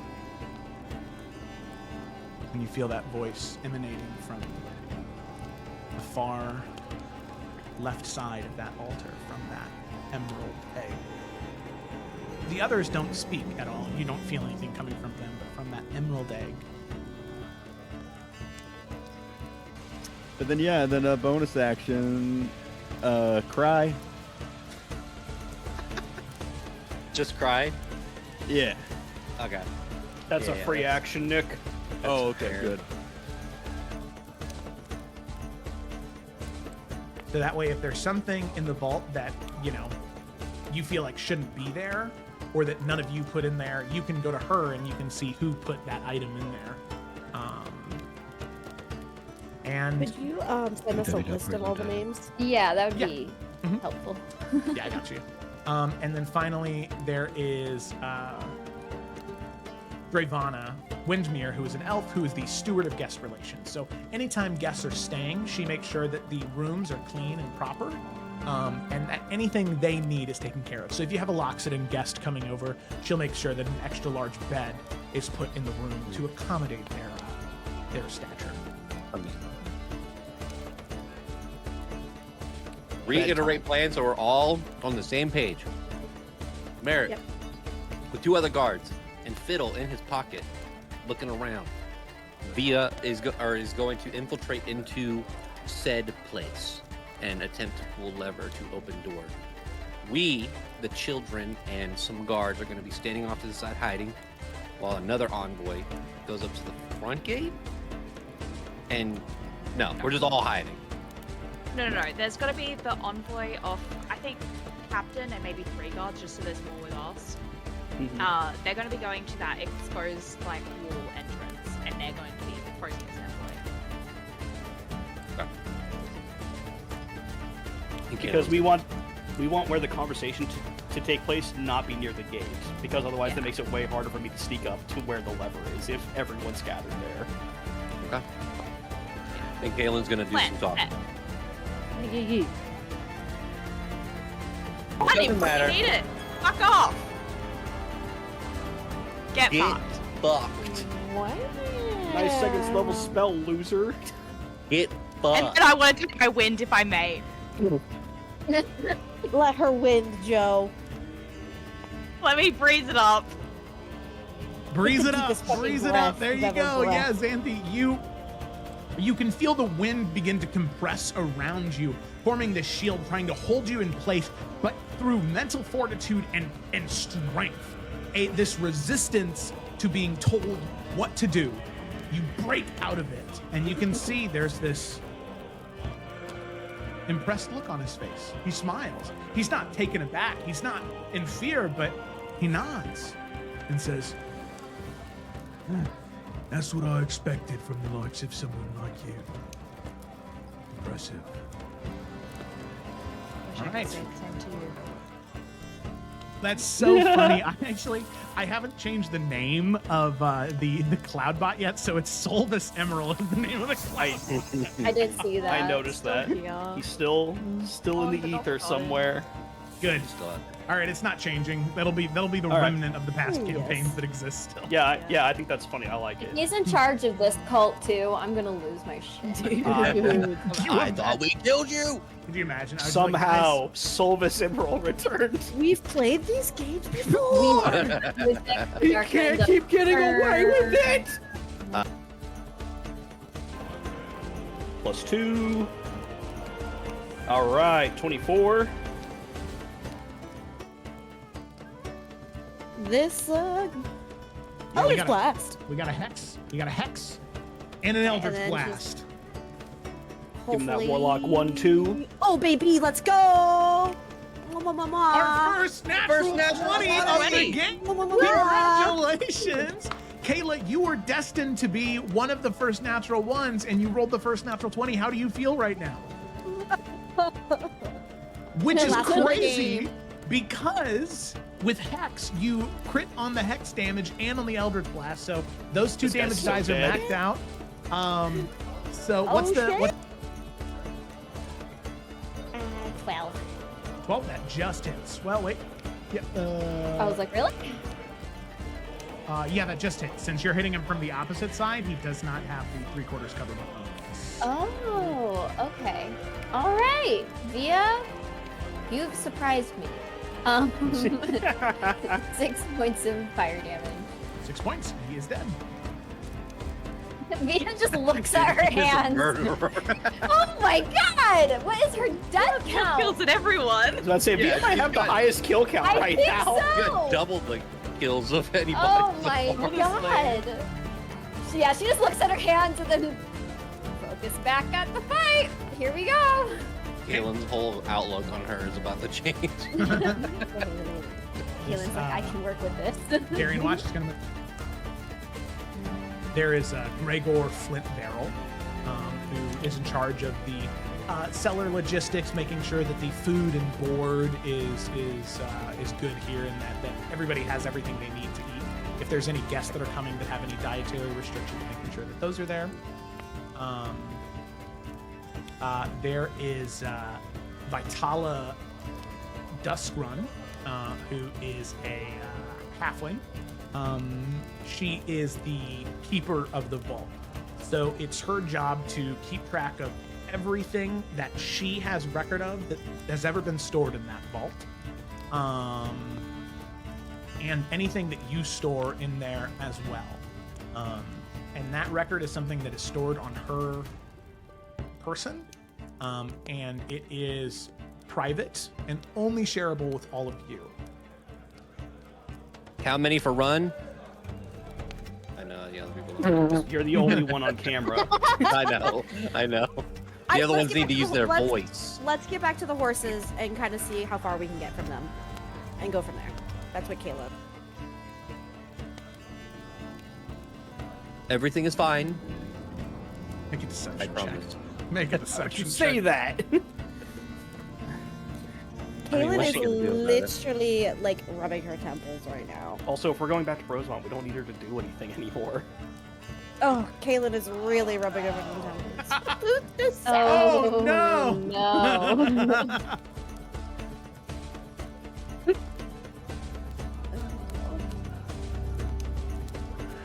You see, she just kind of stares at you for a moment. And she whispers very low. Is there something?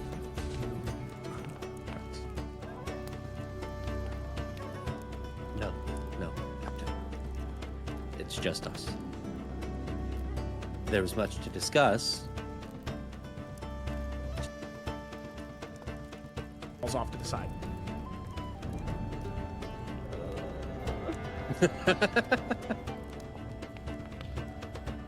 What is going on? You rigged the game, Joe. This is some bullshit. Merrick, dagger in. You are so focused because if you move your hand just 1 inch too much, you'll end up lifting the mechanism. You'll end up lifting the mechanism, and then it'll end up setting the whole thing off anyway. And you see the dragon egg beginning to shift out of the corner of your eye, but you're so focused on what you're doing as you throw your hand up to try and catch it. The depth perception on the corner of your eye is not where it needs to be. As you end up trying to grab it, as it's already beginning to shift and fall, the egg doesn't crack or shatter. In fact, it breaks part of the stone in that sort of 4-foot drop. And Merrick. Yeah, we don't have one of those. Okay, Oh shit, he's back. That was the fastest piss in the West. because I had to listen. It's across the Wash hall. your hands. It's yes, I did. My hands on are the way there. And all the Fastest way piss in the West is the greatest thing you've ever said, Gayla. I ignore that. Okay. We're back. We're ready to go. Well, I'm so Merrick's not. Well, yeah, we don't have Brian now. Ryan, dude. Look, in his defense, I don't think anyone thought you were gonna take a 3-second piss. Thanks for the follow, old chubby. Pissing from rain. Pay for the piss. Yeah, I covered my camera up. It's just right across the hall, like right past that door. So in the frame, I was just look, mom, no hands. Were you just at your office door? Yeah, for sure. Yeah. Anyway, Oh my God. Kobe. Yes.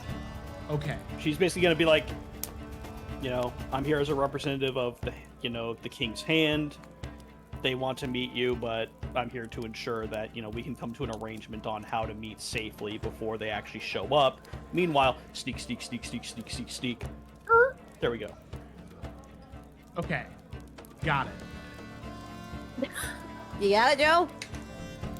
I hope so. I fucking don't. Well, I don't know how long we can actually keep you away from her. But we need to come up with some sort of business. What, do you want me to think of everything? We're back in it. What's up, everybody? Hello. Welcome back to Roll with Advantage. Very excited to dive in. If you haven't yet, Sorry, nobody did the hydrate button. I just wanted to take a sip of water right there. If you haven't yet, be sure to, on the right-hand side of your screen, enable the trivia extension that was actually developed by me with the help of John. Thank you, John. I definitely would not have been able to get that far without you, so thanks very much for that. Be sure to enable that so you can participate, join the Discord server, so you can keep up with what your score is, how many points you've earned. I had to fucking say something. Damn it! Why did I do this to myself? Okay. Can you get a brain freeze from ice cold water? We're about to find out. 100% you can. Feel it coming on. So with that, we're gonna go ahead and dive right back in. Picking up where we left off, our group of adventurers, the King's Hand, have set off from Crown's Rest, headed towards Skyhaven. Skyhaven being the home of House Falkrest, the capital hold of that realm. And it is also the place where the festival to recruit the new Sentinel of Adaria, the defender of the people of Adaria. It's where that festival will be held. The King's Hand sent there in an assignment to set up the city for a festival, make sure that it's ready to welcome guests and to try and get as many people here as they can. So the options they have for Sentinel are as good as possible. The exact logistics of that we'll go ahead and cover when you guys get to Skyhaven and you learn the state of things there. But before you could reach Skyhaven, on the second day of travel, the boat was attacked by Sahagwin. In a rather strange turn of events, Merrick moving closer and closer towards the edge of the ship, trying to throw himself off, but being saved by Karth and Edwin, Karth being one of the Adarian Watch members. And then Via seeing some type of premonition of storm clouds and thunder and blood and screams. And then just moments later, that premonition coming true. As that is exactly what happened. The Sahagwin came, but they were dealt with swiftly. You were able to beat them back and make sure that no extreme amount of lives were lost. Only one sailor and one Adarian watch member died in the fighting. And luckily, all of the King's Hand left that encounter with their lives. But now you are left with something rather strange.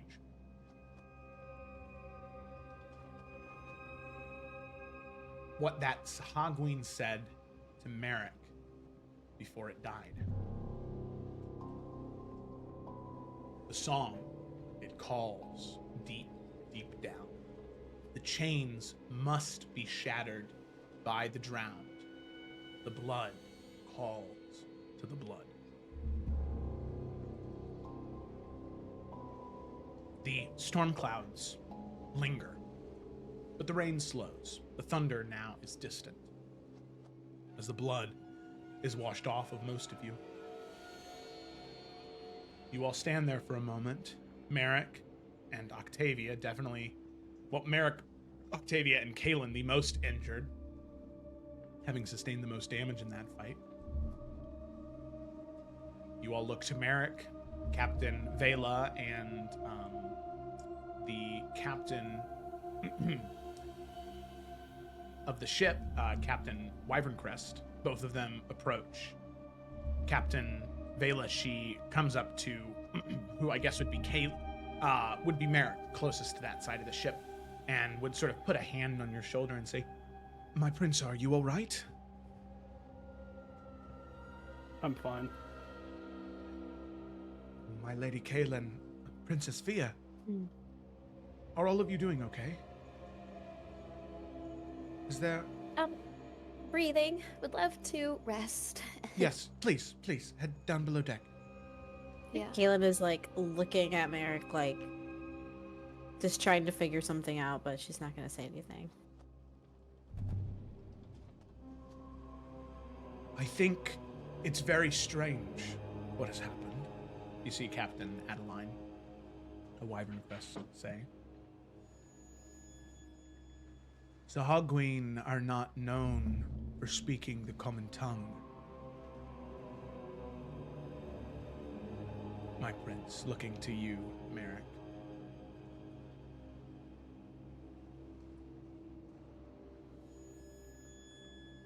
Has something like this ever happened to you before? Never. Can Kalen tell if he's telling the truth? Edwin would also like in on this. Yeah, make No, insight it checks. is. Oh, it's not true. Y'all are bastards. Yeah, make Yes. insight check. Captain Wyverncrest is doing it too. Whoa! I mean- Wow. Interesting. Tell me all your deep dark secrets. Jesus Christ, that was loud as fuck. Did I message John? Or You're you gonna cast do guidance with that? that? Right in front of me? Is he Yeah. lying? Rude. No. What It's the not fuck? working. What the fuck? There it goes. Joe can back Now me up. I am Edwin- not lying. No, yeah. As you examine, as you watch his movements, the way that he's holding himself, the way that he's speaking, Merrick's telling the truth. As far as you can tell. Xanthi did not insight check him. She's just making assumptions. So she's giving him like a little down. Of course she Uh, is. And we'll just say, well, if anything does spring to mind, please tell us. I think I'd remember something like this, but yes, if anything comes to mind, I'll let you know. I think all of us should head downstairs and start to get some rest. Joe, as we all head downstairs, can Via do her little insight into a person's like essence thing on Merrick as we head downstairs?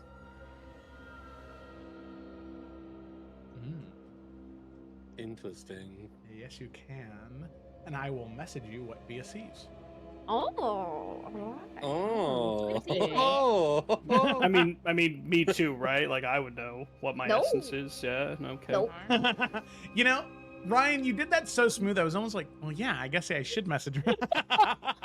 Amber is the color of Let your me race. try again. How about you just tell me because of that Nat 20 story you told me? No. Do I Okay. get to know because I rolled a nat 20 or? Nope. No, as we've learned, rolling natural 20s gets you punished around these parts in this neighborhood. No, bragging about it. I didn't gets you brag punished. about anything. Yes, you did. That story was No, I 100% a I brag. think when you were like, oh, I rolled a 20. Oh my god, I rolled another one. Oh, I just need to take a picture of these two that I just rolled. I never sent it. I felt bad. I know I want to that's share with fine. all of you. Yeah. Okay. What I will say though is Via, as you is that something Via's going to act on right now?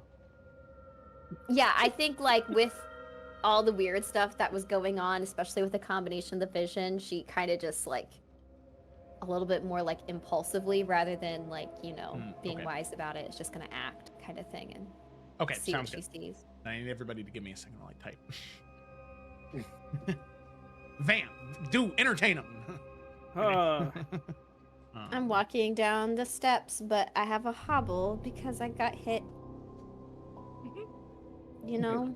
What? Vamping, bitch. Okay? You heard of Thanks, it? Via. That was beautiful. I really love the Thank you. you. Continuation of combat into roleplay. I Thank think that's a really you. it's Gemma a really gets it. important thing to do in D&D. I think sometimes we just gloss over what We happens. in do. combat. Everyone just Before acts all of you go to normal. your bedrooms, please, this way so I can start attending to some of your wounds. You Joe? know, that's too. I can take Kalen's care of gonna- myself. See to the others. Kalen's gonna go over if there's any blood left on the deck, and she is gonna go investigate it with Samson and have him do a little sniff lip Lick it? test. Yeah, Okay. Of course. Samson is. Kalen's Yep, not. that's sanguine. They're fish. They taste like fish. Motherfucker, you don't know. You don't know what Samson can taste. Fish. We should keep Taste these guys for fish. our chef. Send it back home. Via, that's what Get him off board. Get him over. Via, that's what you see. Hell Okay. yeah. Stop. Oh, We weren't even. What was that? Was that inflammatory, Felicity? Okay. what? Sorry, I'm short circuiting. I have Get a inflammation. share? Well, Via, Oh, wait a second. Oh, it's there's a typo here. Oh wait, I typed the there's wrong. a typo. That was Oh that wait was a second. I meant to say. That was the typo. I don't know if you can see what the typo was. That was the typo. It was. Yeah, I think you would have interpreted it the same way, but it has to be I accurate. did. Okay. Via's gonna like stop mid like going to her room as she sees that and like get a little lightheaded. Okay, I really need to lay down now. And so then she's gonna like kind of hold onto the wall and try and get into her room. Okay. Damn. Do we see this? Yeah, I mean, Via wasn't hiding the fact that she doesn't feel well. No, I think the sea aura thing, and No, Oh. the fainting thing. the fact that you Uh, had a visual response to it. I think, does she have, I don't think she has a tell when she has the sea aura thing, right, Joe? Nope. Yeah, I don't Well- think so. Cool. It's not I don't immediate via, but whenever you do it, it's the same thing that happens with your visions. Whenever you do have those like prophetic visions, Mm. that one is a little bit less easy to tell because it's delayed. There's this like Mhm. hemorrhaging in your head that happens, and there's this a Right. few moments later. There's a trickle of blood out of your ear. Yeah. Okay, yeah, she'll definitely then like hold her head as she like then walks to her room and kind of gets in there. Caitlin, you said you were gonna have Samson go kind of investigate the blood of the creatures. Yeah, her curiosity has been mucho peaked. So her and Samson are just gonna do a little look around. Okay. Does any of this like ring any bells to her, or is this like a completely like she's one to the strange and unusual, but this is very, I don't know, is this outside of that knowledge that she has?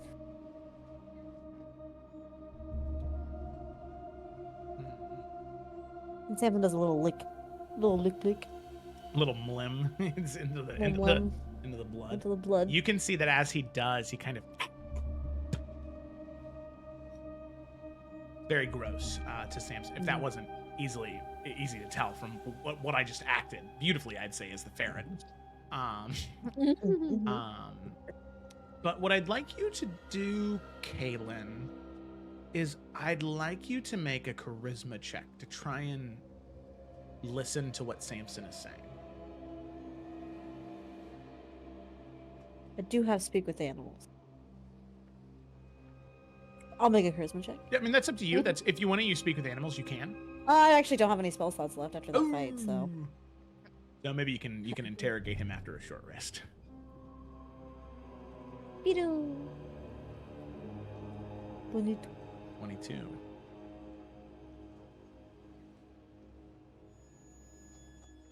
Caitlin, you've always treated Samson like he's another person, right? You've never treated him like some lowly creature or, disgusting lesser thing. He's always been just another person to you.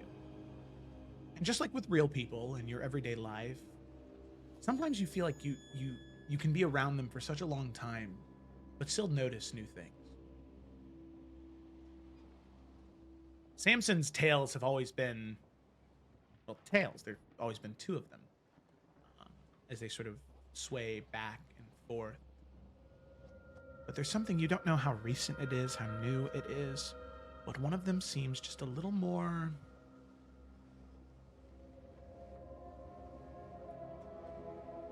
opaque, as if it's not fully here, as if its attention is elsewhere. It still sways with the other one, but the two seem to be divided. And as you look at Samson and you see that, it seems as though as when he tastes that blood, the white parts of his fur, there's a little Irish Bruges there, the white parts of his fur, you can see they are a little bit more opaque. They're not here as much. They're somewhere else. And the black parts of his fur are here, rounded and the material plane. As he tastes the blood and spits it out, he looks to you. Concern on his face, very clear.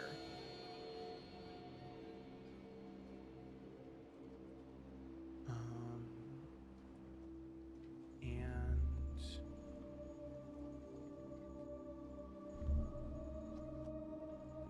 he says to you, or the vibe that you get from him is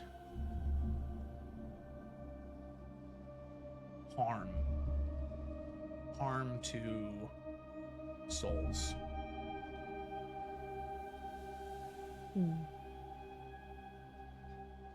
That's not good.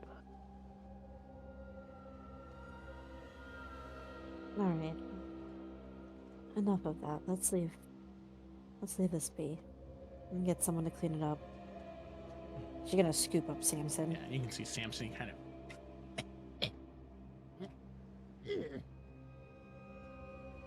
Thank you. I'm sorry. I know that wasn't pleasant at all. You can see We have Samson some- nods his head. We have some things to think about, don't we? You can see Samson looks at you very intentionally, and you can see he nods his head looking at you like you have something to think about. Oh, if someone would show their face, maybe I'd have some more answers. See, Samson, he kind of.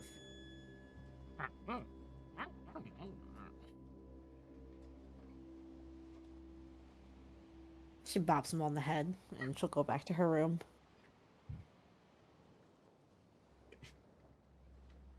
Playfully hisses. All right. Galen, you head back to your room. Everybody retires to their rooms for the evening. It's, Yep. It's not nighttime, right? Like, it's just the storm. It was like midday. We when watched this the happened, right? sunset. No, I thought Was that the next day? That Yeah, was this the is day this is the before. next day. This is day 2. So you watched the Oh. sunset, went to bed, woke up. It got to about noon, and now it's just like dark clouds following you. I'm going to bed no matter what. Nap or sleep, I don't care. I'm tired. Yeah, Merrick's just laying down. Yeah. All of you take the rest of the afternoon and evening just to rest and reflect. Okay. So you will be arriving in Skyhaven tomorrow at around midday. Is there anything anybody wanted to do in the rest of the second day? If not, no big deal. Edwin does Okay. have something.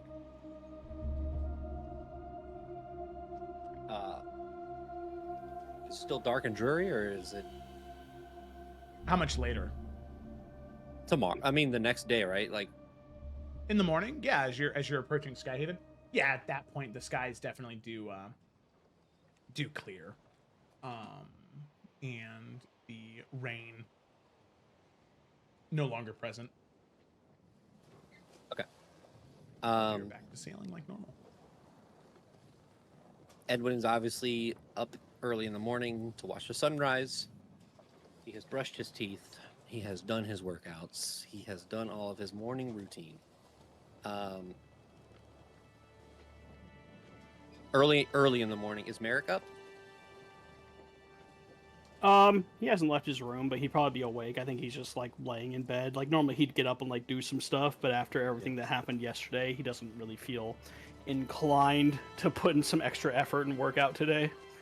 Just to remind everyone, Edwin is 45. He gets up at 5 o'clock in the morning every single day because his eternal clock works that way, I guess.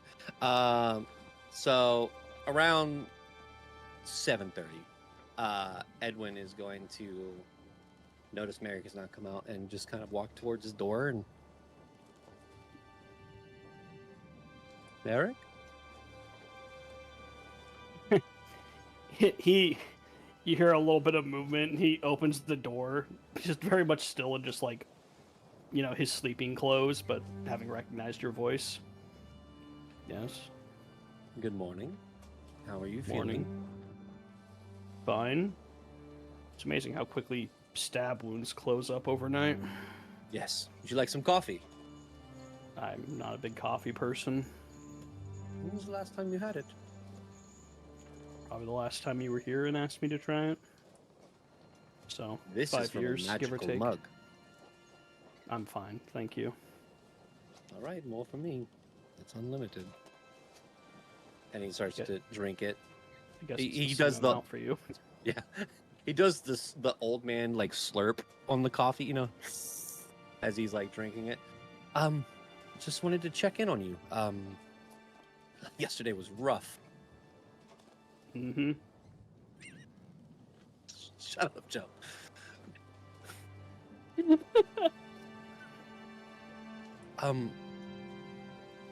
So all rested, right? Everything's good? Yeah. All right, well.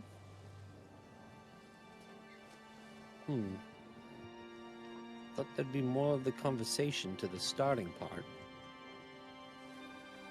Is there something you want to ask and you're not asking, Edwin? Well, it's not so much an ask, it's we haven't talked really since I've been here. And I What was would you like to hoping that talk about? we'd...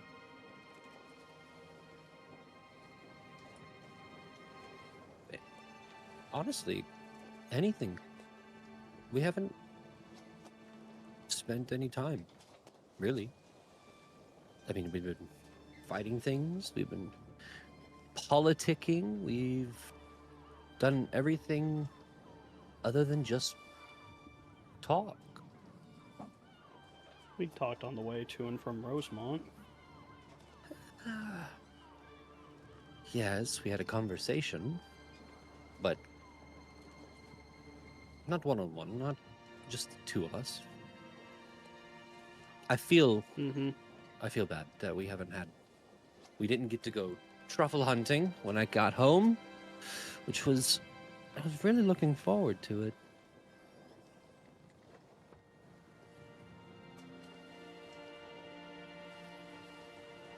And Edwin looks at Merrick, just kind of squints his eyes and says, "Something's bothering you. I can't think tell so. exactly what it is."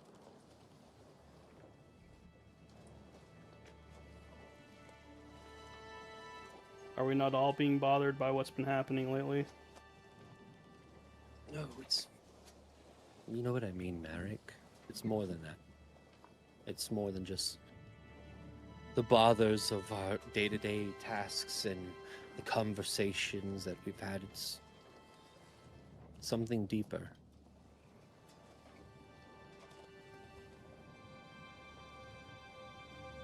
Do you want to talk about anything? Not particularly, no. But it sounds like you do. It just feels like for the past couple weeks, you haven't been yourself. Not the Merrick that I remember, at least. And, I haven't been around. So, things change, and I have to adapt to those changes, but I don't know. It just seems off.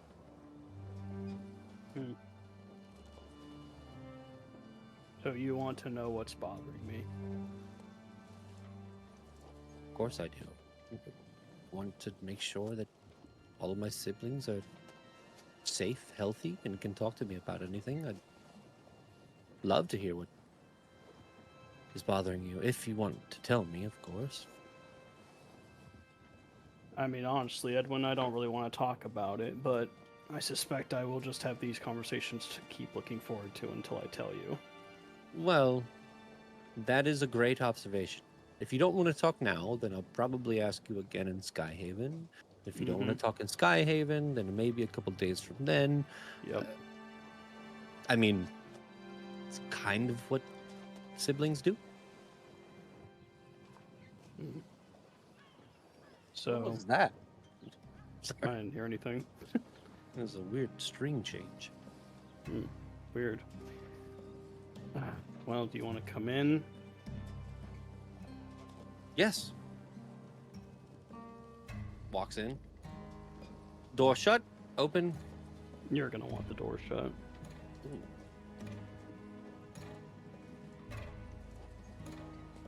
Close the door. Merrick heads over and takes a seat at one of the chairs and just kind of leans back in it. Just clearly had been laying down before you came in. Just like kind of pops his back a little bit.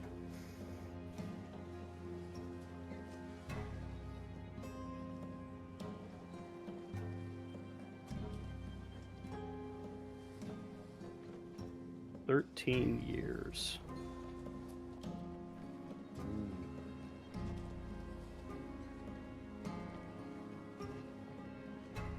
Yes. 13 years. That's a lot of time lying." I wouldn't necessarily say it's lying. Don't talk to me like you're Xanthi. You kept it from us. I did.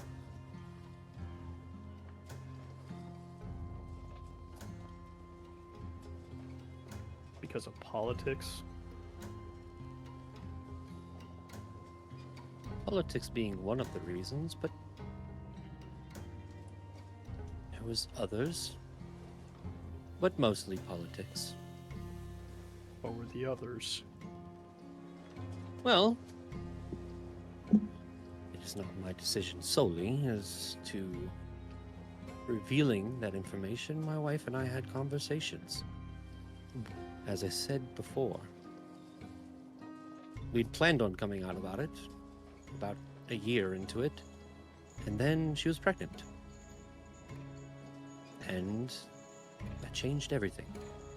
And after Freya was born, we had more conversations about when or how, and it never felt like a good time.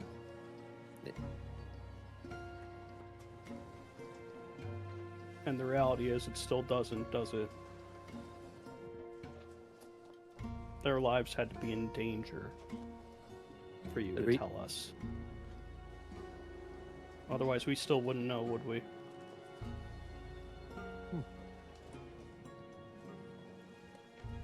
Probably not.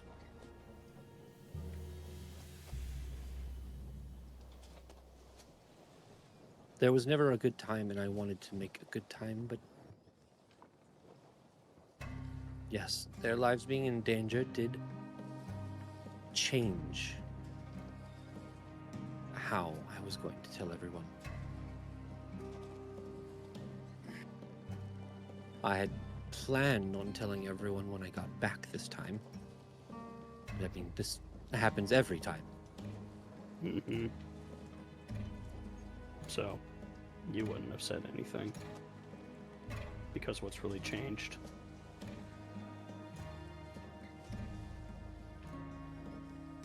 I'm sensing that makes you angry. I understand the slight bit of anger towards it, but are my reasons not good enough? Well, to be frank, your reasons are the reason they're in danger now. I fail to see how that is the reality. The Spy Master can use them against you because no one here knows they even exist, Edwin. They found out anyway. Secrecy is his weapon. So, in turn, trying to keep my family safe, it is my fault. I'm the one who put them in danger.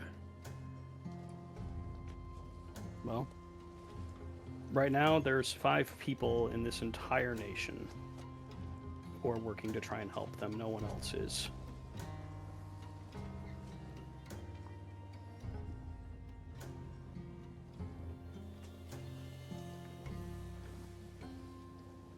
is a astute observation, brother. And I must say that yes, I do blame myself. But I would not fully blame myself for the spy master using my family against me. I hope It's- no ill will against you for that.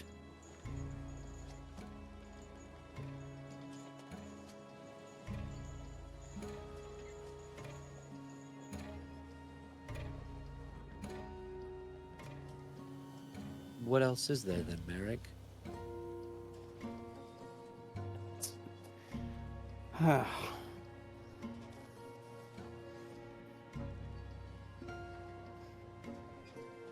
I was alone, Edwin. All the time.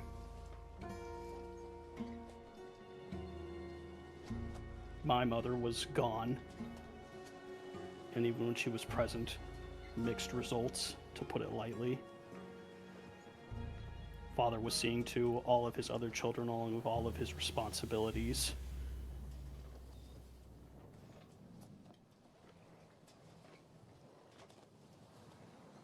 I remember growing up trying to look up to all of my older siblings. You were constantly gone. Xanthi and Kalen were Xanthi and Kalen. You think I wouldn't have loved to know that I had a niece? That I had another sister? That I could have met and gotten to know? I would have bought her so many toys.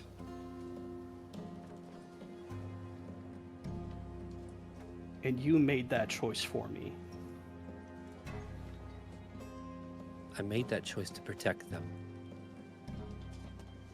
I am sorry that everyone has missed this much time. And I have apologized profusely for the amount of time that I've been away. But I will not let you fault me for keeping my family safe. Are they safe? No, not anymore. But they have been for 13 years. And it wasn't until this game that they were put in danger.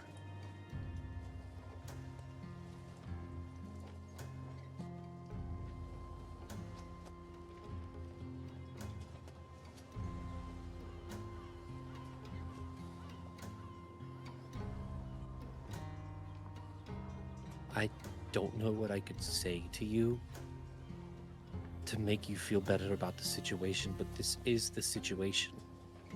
There's nothing you can say, Edwin. That's why there wasn't any point in talking about it. It is what it is. It's gone. We can't do anything to fix it. If it is what it is, then why are you holding so much anger against me for it? I can't control what I feel! Seems that way. You know, that's the first time that you've actually spoken out.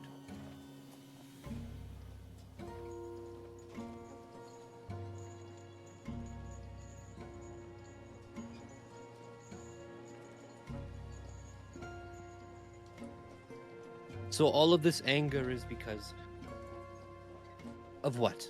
Because of 13 years of something you didn't know about? It's What else is everything, going Edwin. It's the lies, you not being a part of my life, you not being there for me when I needed a brother, when I needed someone.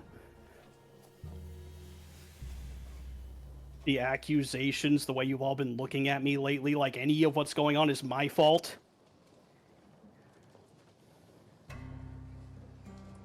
I am the only one who, when this whole thing started, I went out of my way to try and make sure that this family wasn't going to tear itself apart, and clearly no one else is interested in that. Respectfully, Merrick, you're also the only one who has kept your mouth shut during conversations. You do not get to... You do not get to say anything about secrets ever. Do you understand that? Secrets, Merrick. There have been multiple times where Xanthi and Kalen have been at each other's throats, and you have said nothing. You cannot sit here in front of me and tell me that you are trying to keep this family together when you don't speak up. All you did and have done is walk out. That's it.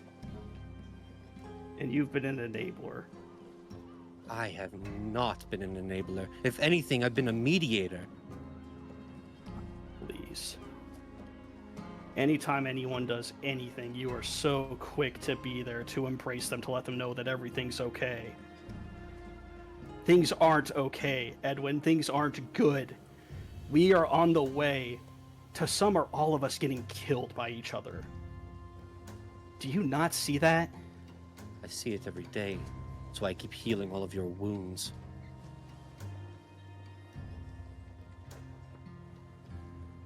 I'm the only one here who can truly see how much a wound really deals to someone's body and soul. I studied it my whole life. I can see that we are trying to rip each other apart. And I would like a little bit of backup.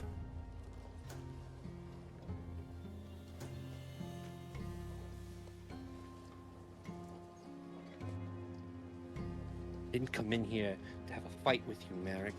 And I know that my secrets is not everything that you're angry about. But I can tell you that I have wanted to be home.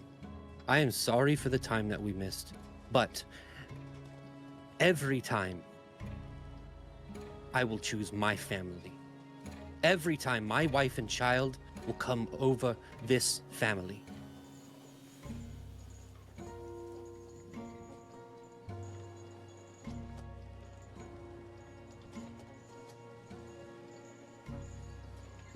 This hasn't been a family for a long time. You just can't see it yet.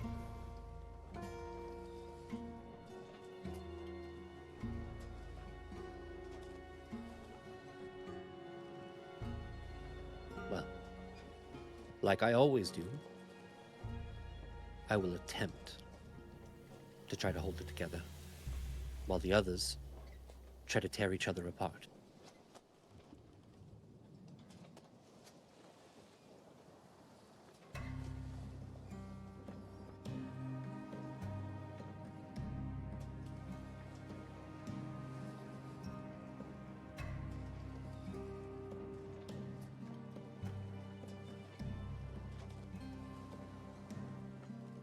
Well, I'm glad we had this conversation, Merrick. It was very productive. And Edwin stands up and leaves. Merrick does not stop you.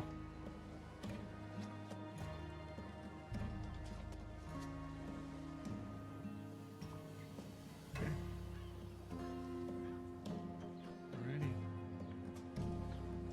With that, Edwin, as you leave the room, shutting the door behind you, Merrick, you are left there alone.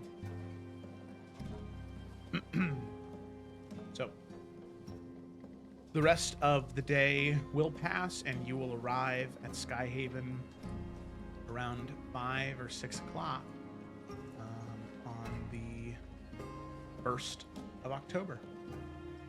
So, does anybody have anything else they're going to do before arriving at the hold of Sky? I do not have anything. Merrick does. Okay. I'm Edwin. You son of a bitch. You know what, actually, motherfucker? He takes so aim far. and he fires. Oh my god. Close enough. No. Pulls no. Oh my. No, he's gonna knock on Via's room. Okay. Oh. Narc.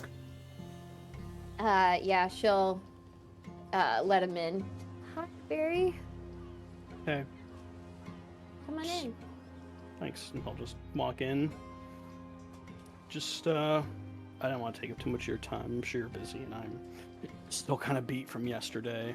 Mostly just exhausted from yesterday as well. I can't even focus on my studies, so.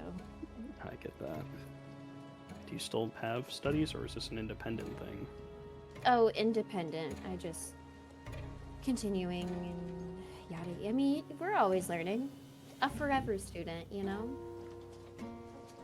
It's a good way of looking at it. What's going on? He's gonna sit on the floor and he's gonna just tap and ask her to join him. Yeah, she will.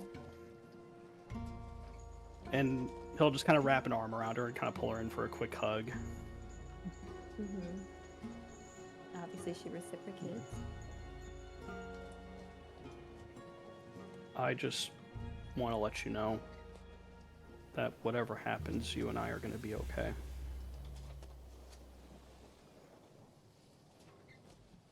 Okay. What do you think's gonna happen? I don't know, Via.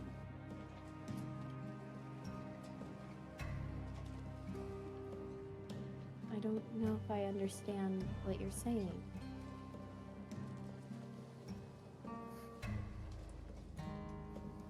Yesterday.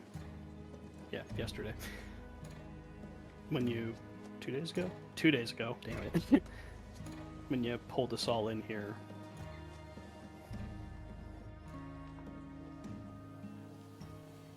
I mean, you were worried about the family, about everyone, right?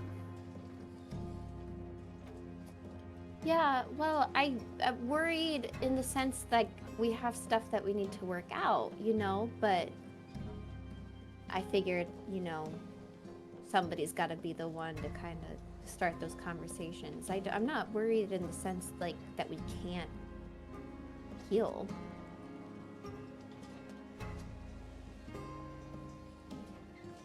Like, I don't know all the wounds, right? Like, I wasn't around and the youngest, so I don't need to know all the history. So if I need to be one of the people that just helps everybody get over their stuff, then great.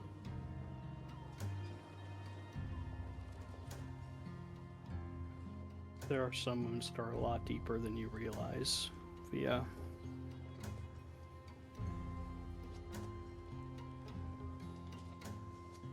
And I just need you to know, again, whatever happens,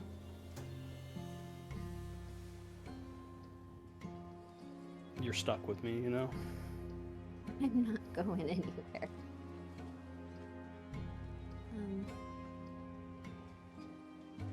I can see that you're carrying a lot. Not even just with the siblings. Don't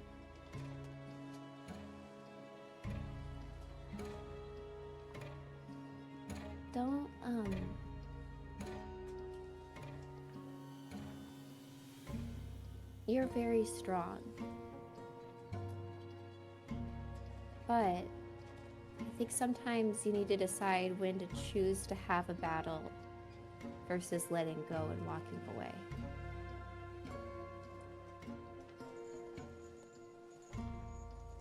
You don't always need to prove who you are and your strength. We know. Everybody knows, or at least the people that matter. There may be people who don't matter that push you down, but that's not love.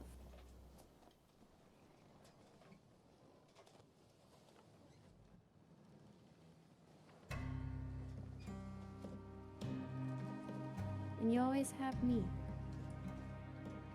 So if you ever need to walk away, you can always come back to Wisp, okay?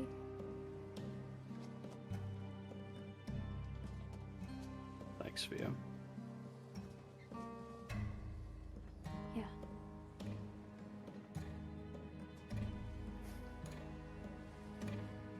I'm just scared that the worst is gonna happen. And we both have been dealing with fear.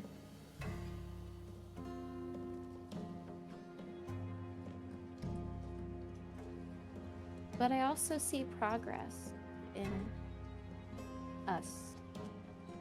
It's not a lot, but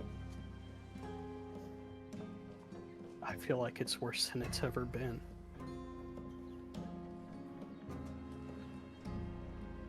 you know how the storms can seem like a really bad situation, especially if you're on a boat in the middle of the sea. But in a different environment, a storm is really necessary, and the wind can move the seeds, and lightning can reignite nutrients into the earth. Just because we're in a storm doesn't mean we're also in the middle of the ocean. And it will pass. And I think I see the eye of the storm.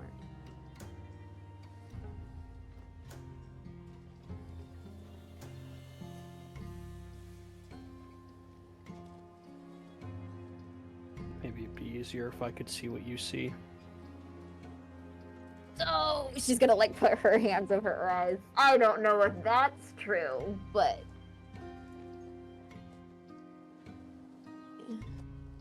my head hurts a lot lately.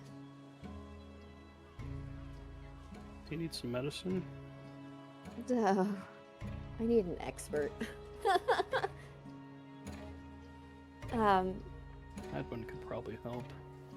No. I don't think it's something that can be fixed with regular healing magic. Oh. Oh, no, it's just,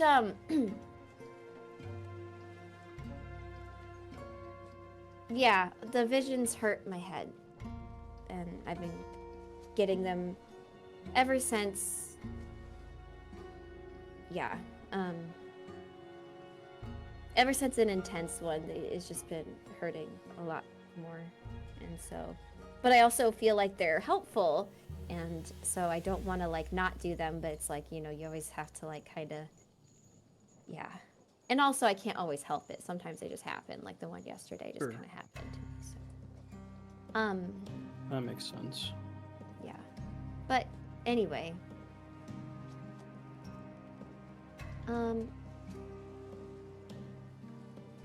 I'm choosing family. And I'm gonna keep choosing family over and over again. And I do think that everyone here, to at least some degree, wants to choose family too. Even if it's something that they don't verbalize.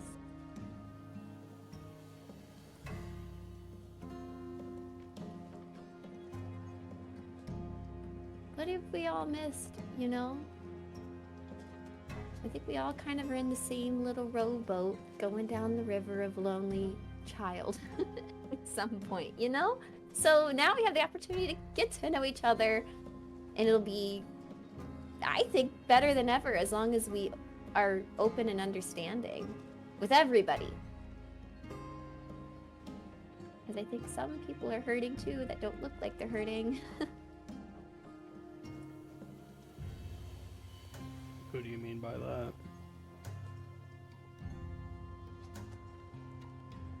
I mean, all of us. And I know you had a lot of anger towards Xanthi, but she is a very similar product to all of us. She's just a different flavor. She was put under a lot of pressure too. So we could give her a little bit of grace. Obviously, her being rude is never okay. That's not excusable, but she's honestly probably just scared.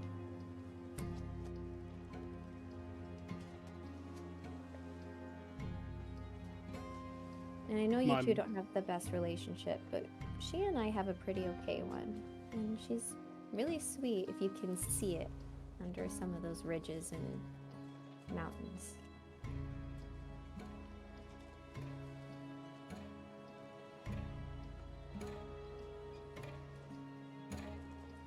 Just so you know, the meeting was with my mom. Well, I'm sorry. It must have been hard. Did she pressure you into stuff? Not yet. But I'm sure it's not the last I'll hear from her. You know, if you become king, you can basically rule her, right? Like, she doesn't have to boss you around anymore. And she should know that if you become king, you're the boss then.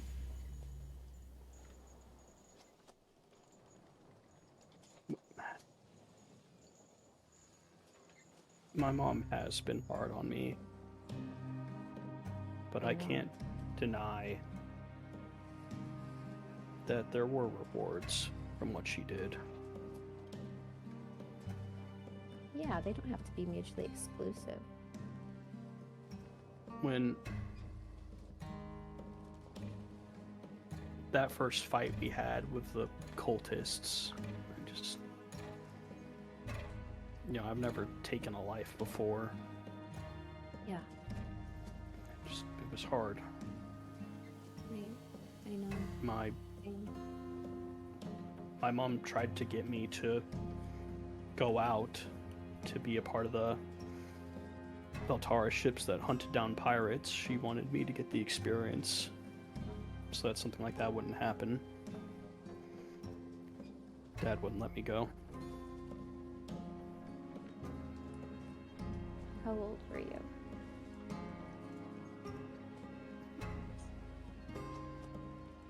I don't know, Joe, what seems reasonable? Like, I don't know, 17, 18? We didn't have that locked down on the timeline. No, it's okay. Sharn believed that the earlier, the better to a degree. She wanted you on ships at like 15 and then like fighting at 16 or 17. He'll explain that. Okay. Well, I mean, I don't blame Dad. You were still so young. I mean, I'm young. I can't believe I've killed things at 19. Like, I mean, I don't know. I've never been a parent, but I can imagine that that's hard to send your kid into danger at a young age for any parent, except for Shark. It's not just that, Via. It's... And I know, Dad, I know. It's just... I feel like he set everyone else up for so much success.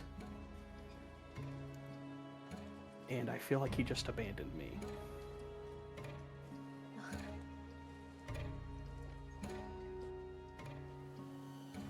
I don't think...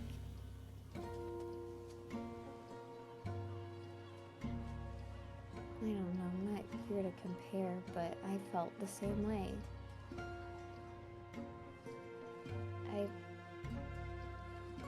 Yeah, Arkenvale is a great school. I'm proud of what I've been able to do there, but I have no real world experience outside of Arkenvale. You went and did tournaments and saw things. At least you're used to traveling. And then you've had Sharn actually present in your life. I know she's a piece of work, but my mom's not even on the same continent. I know her through letters.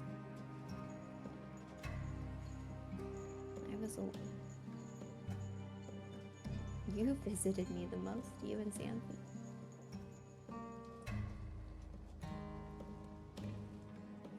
So, I don't know. I'm not here to compare who was prepared best for what. But I don't think you were some special case of being forgotten by Dad. Maybe just us as the two youngest were the ones that were not worried about because he'd already done it, 3 times at that point? Maybe. He just kind of wash, rinse, repeated and didn't think about it? I don't know. But trust me, I feel completely lost at sea without a lack of better analogy. That was a good one, though. I didn't intend for it to be punny, but yeah. But it was. Yeah, I just want you to know that you will always be my family, and I will always have your back. You will I always just- be mine too. I didn't want you growing up as lonely as I was. That's why you visited me. Or rope, and I Eric, I couldn't. was so lonely. My first school project was making a pet. Can Merrick reach out and pick up Fiddle? Yeah. He just kind of gives a little rub. That worked out okay, though. You always visited me and we had fun. Xanthi visited me to make sure that I was doing okay and staying on top of my studies, and she still does that. She keeps me in check. She's an actual parent to me sometimes.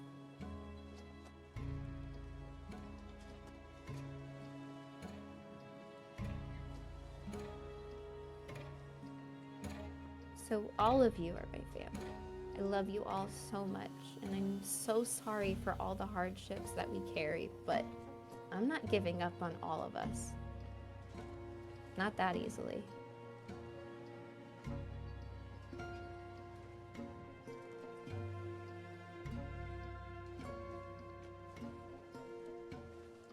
I'm still doing what I can, too.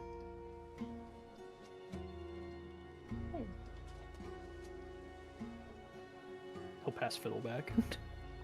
We'll give him a hug. We've got this, Dingleberry. Stop overthinking all this.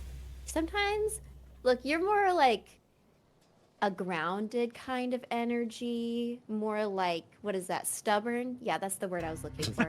And I am more fluid as an air genasi, have air genasi, and go with the flow. I can, work with what's been given to me while you have to be chiseled away sometimes. So I think you just need to try and relax and mold into the earth and just settle in and just enjoy the ride,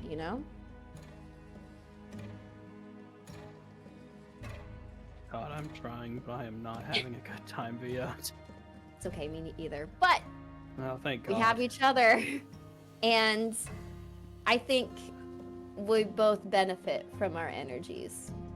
You're grounding, I'm flowy. It'll be great. We'll figure it out. Yes, we will. I would say, Go ahead. I was just gonna say, at that point, Merrick, right as you're about to speak, you hear a knock on the door opposite of Via's, which Merrick, is your door. Somebody's knocking on Merrick's door across the hall. I should probably go get that. Yeah. It's Edwin. Yeah. Is it actually? No. Okay. Sorry, y'all listening at home. I still have a cough. That was gross.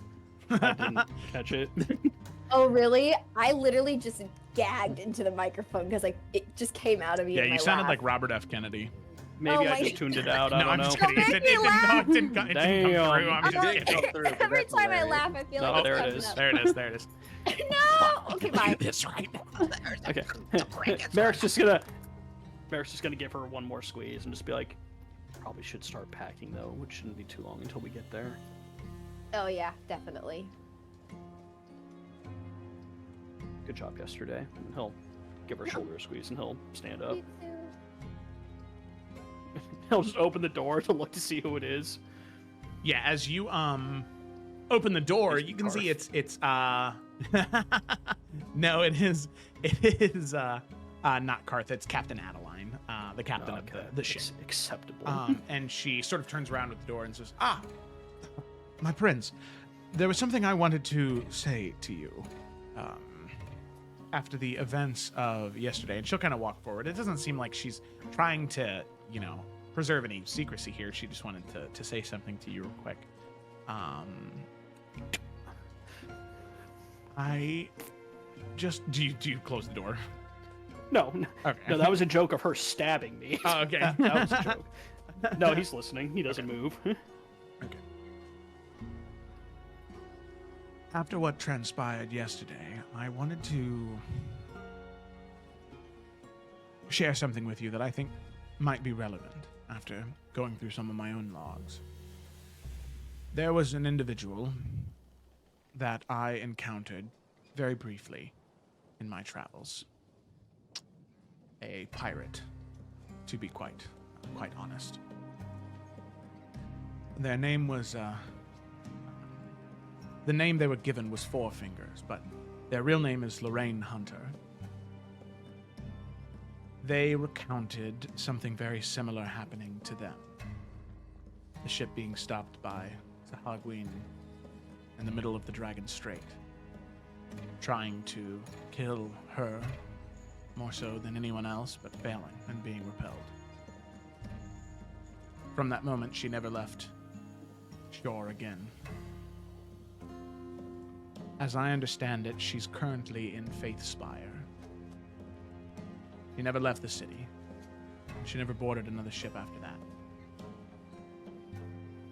She lived and she learned something in those weeks and days that convinced her to never return to sea again. If you happen to be traveling to Faithspire anytime soon, it might be a good idea to try and speak with her. She might be able to give you some information on what exactly you're being followed for.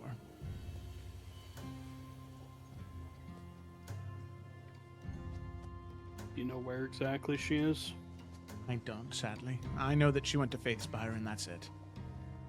I will say, though, Four Fingers isn't a coy nickname. She does only have 4 fingers, so it should be easy to track down. Right or left hand? 3 on the left, 1 on the right. Really? Yes. She's a spellcaster. Uses the arcane style. I see. Well, thank you. I will certainly look into it, because something's going on. Of course. Happy to be of assistance, my prince. Princess, since the door's still open, she'll bow to acknowledge Yeah, you. hi. I'm familiar with the arcane style, so I can help too. So Fantastic. She'll bow and she'll leave. I love that this campaign is going to be Joe finding normal ways to react to Via's statements. Yep, wouldn't have it any other way. Okay. All right. So with that, she Add departs. it to the log. And all of you make your final stretch towards the city of Sea Haven, which is the coastal city that exists at the base of the cliffside where Sky Haven is. Sky Haven is the fortress. Sea Haven is the city attached to it. But after several more hours of travel, eventually you begin to see it on the horizon. Sea Haven, nestled at the base of Sky Haven's imposing cliff. A crescent-shaped harbor protected by stone breakwaters, which are topped with these watchtowers. There are these timber and stone buildings with slate roofs that climb gently up the slopes and tiers, their windows facing the sea. As I'll go ahead and move all of you to Sea Haven.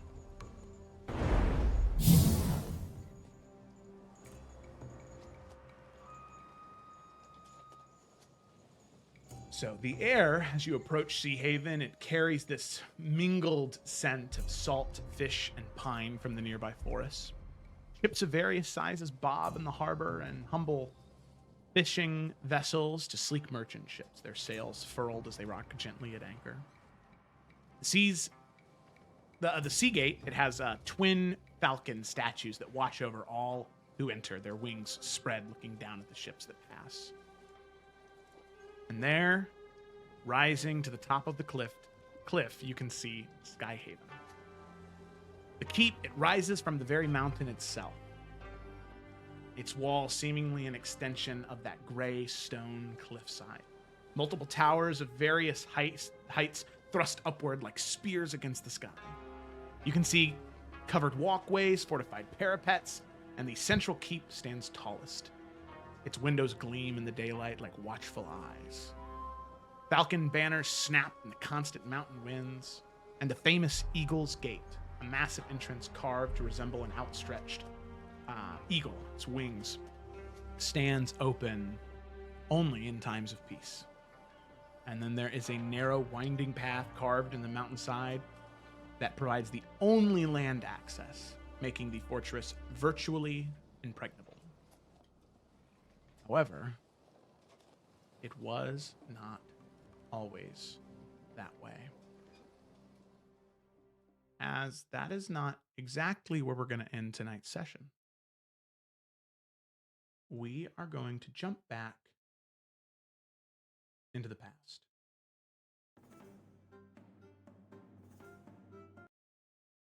Around 90 years?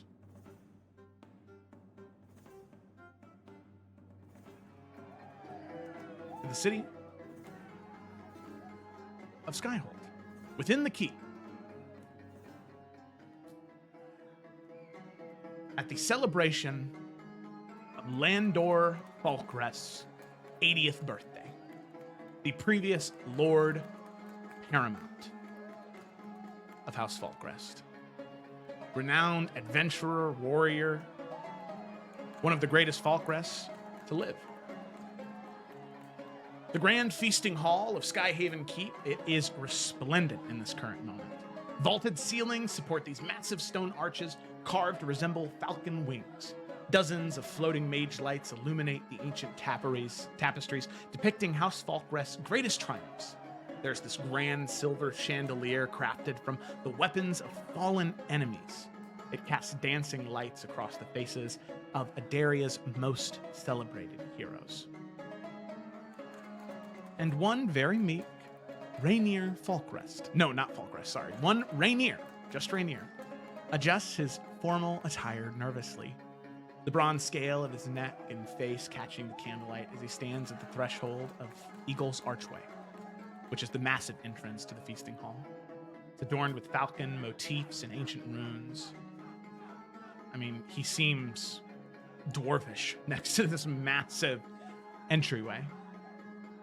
Around him, legends walk and breathe. Lady Verena Falkrest, who single-handedly closed a portal to the abyss during the calamity of the Broken Dawn. Lord Davos, whose enchanted arrows are said to have pierced the skin of the Serpent King of the deserts of Nakaru. And even old Gregor Ironheart, blind now but once capable of seeing through the eyes of every single bird in Adaria. Among these titans, Rainier feels like a pebble beside the mountains. Just a simple dragonborn who happened to be at the right place at the right time. Ah! The young Lord Dragonborn arrives. The voice booming cuts through the din of conversations. Landor Falkrest, Lord Paramount of House Falkrest, strides across the hall with a remarkable vigor for a man celebrating his 80th year. His silver hair crowned with a traditional circlet of amber and iron, and his weathered face breaks into a genuine smile. Lord Paramount, Rainier bows deeply. I'm honored by your invitation. Nonsense, boy! Landor claps his shoulder. The honor is mine. Not every day I get to host a hero who held the Western Pass during the breaking of the dawn. 3 days against those shadowy creatures, wasn't it? Rainier's scales darken slightly with embarrassment. It was 2 days, my lord, and I wasn't entirely alone. Always modest. Landor laughs and raises a goblet. House Falkrest can only do so much. It's because of people like you that the world is a better place. Those who do good not just because their name demands it, but because it's right. He raises his voice, addressing the gathering nobility. A toast to Rainier. Proof that heroism knows no bloodline. The assembled guests, they raise their glasses. Though some with noticeably less enthusiasm than others.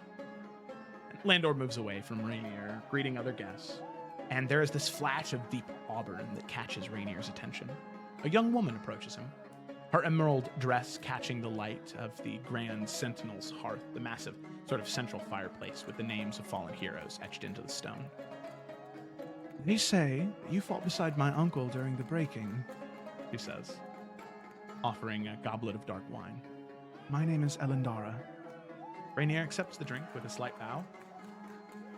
My lady, Falkrest, your uncle fought bravely and died the same way. She replies with a flash of something fierce across her face.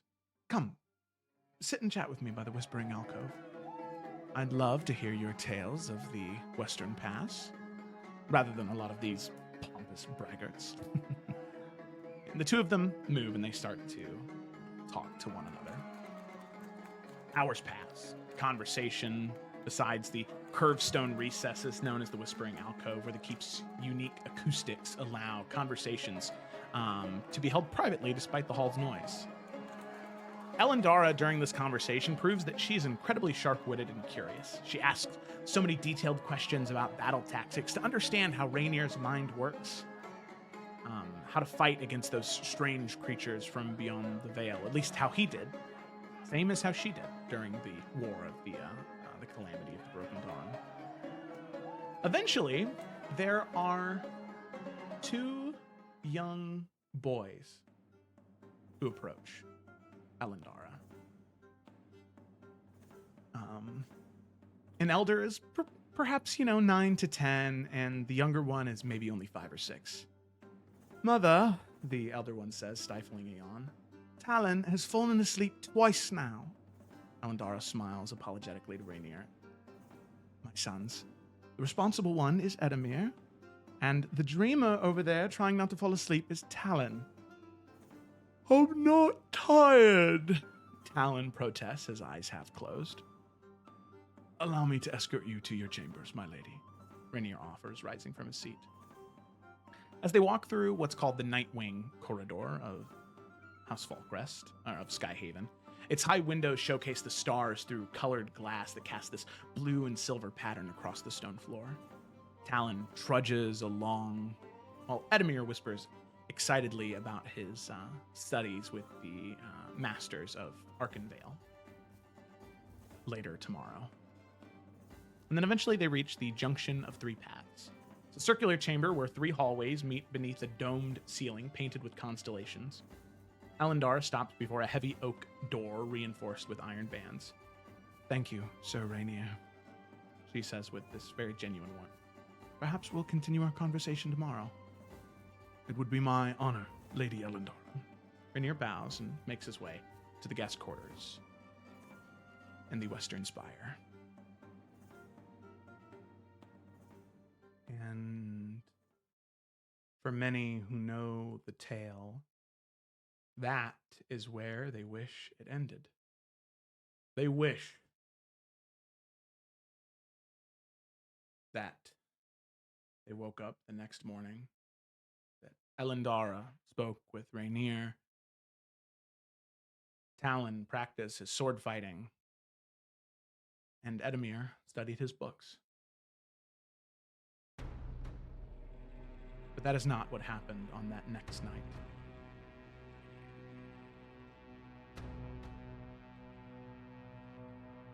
The first thing that wakes Rainier is the screams. Rainier's eyes snap open to the darkness, broken only by a flickering torchlight visible through the gaps beneath his door. The sound of battle echo throughout the stone corridors. Steel against steel, the crackle of spells, and the unmistakable cries of the dying.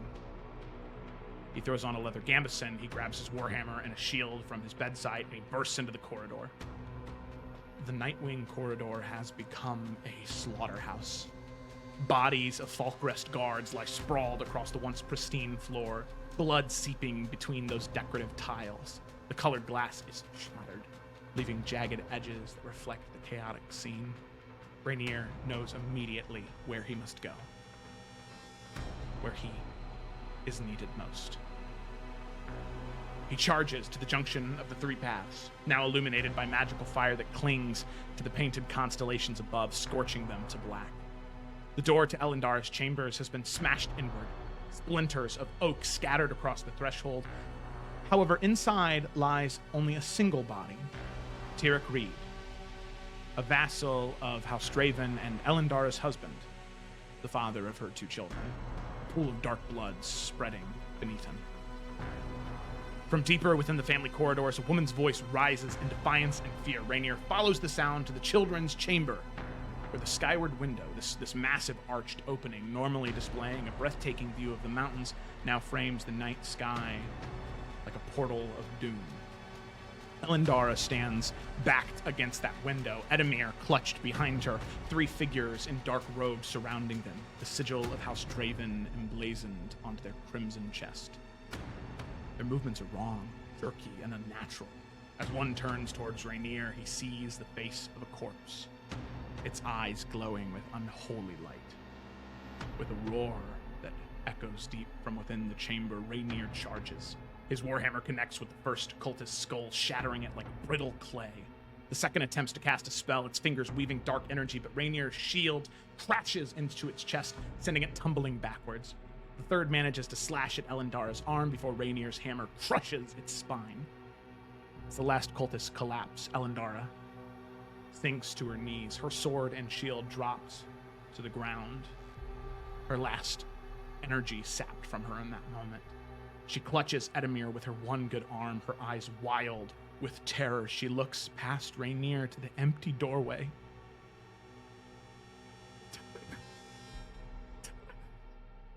Her voice breaking.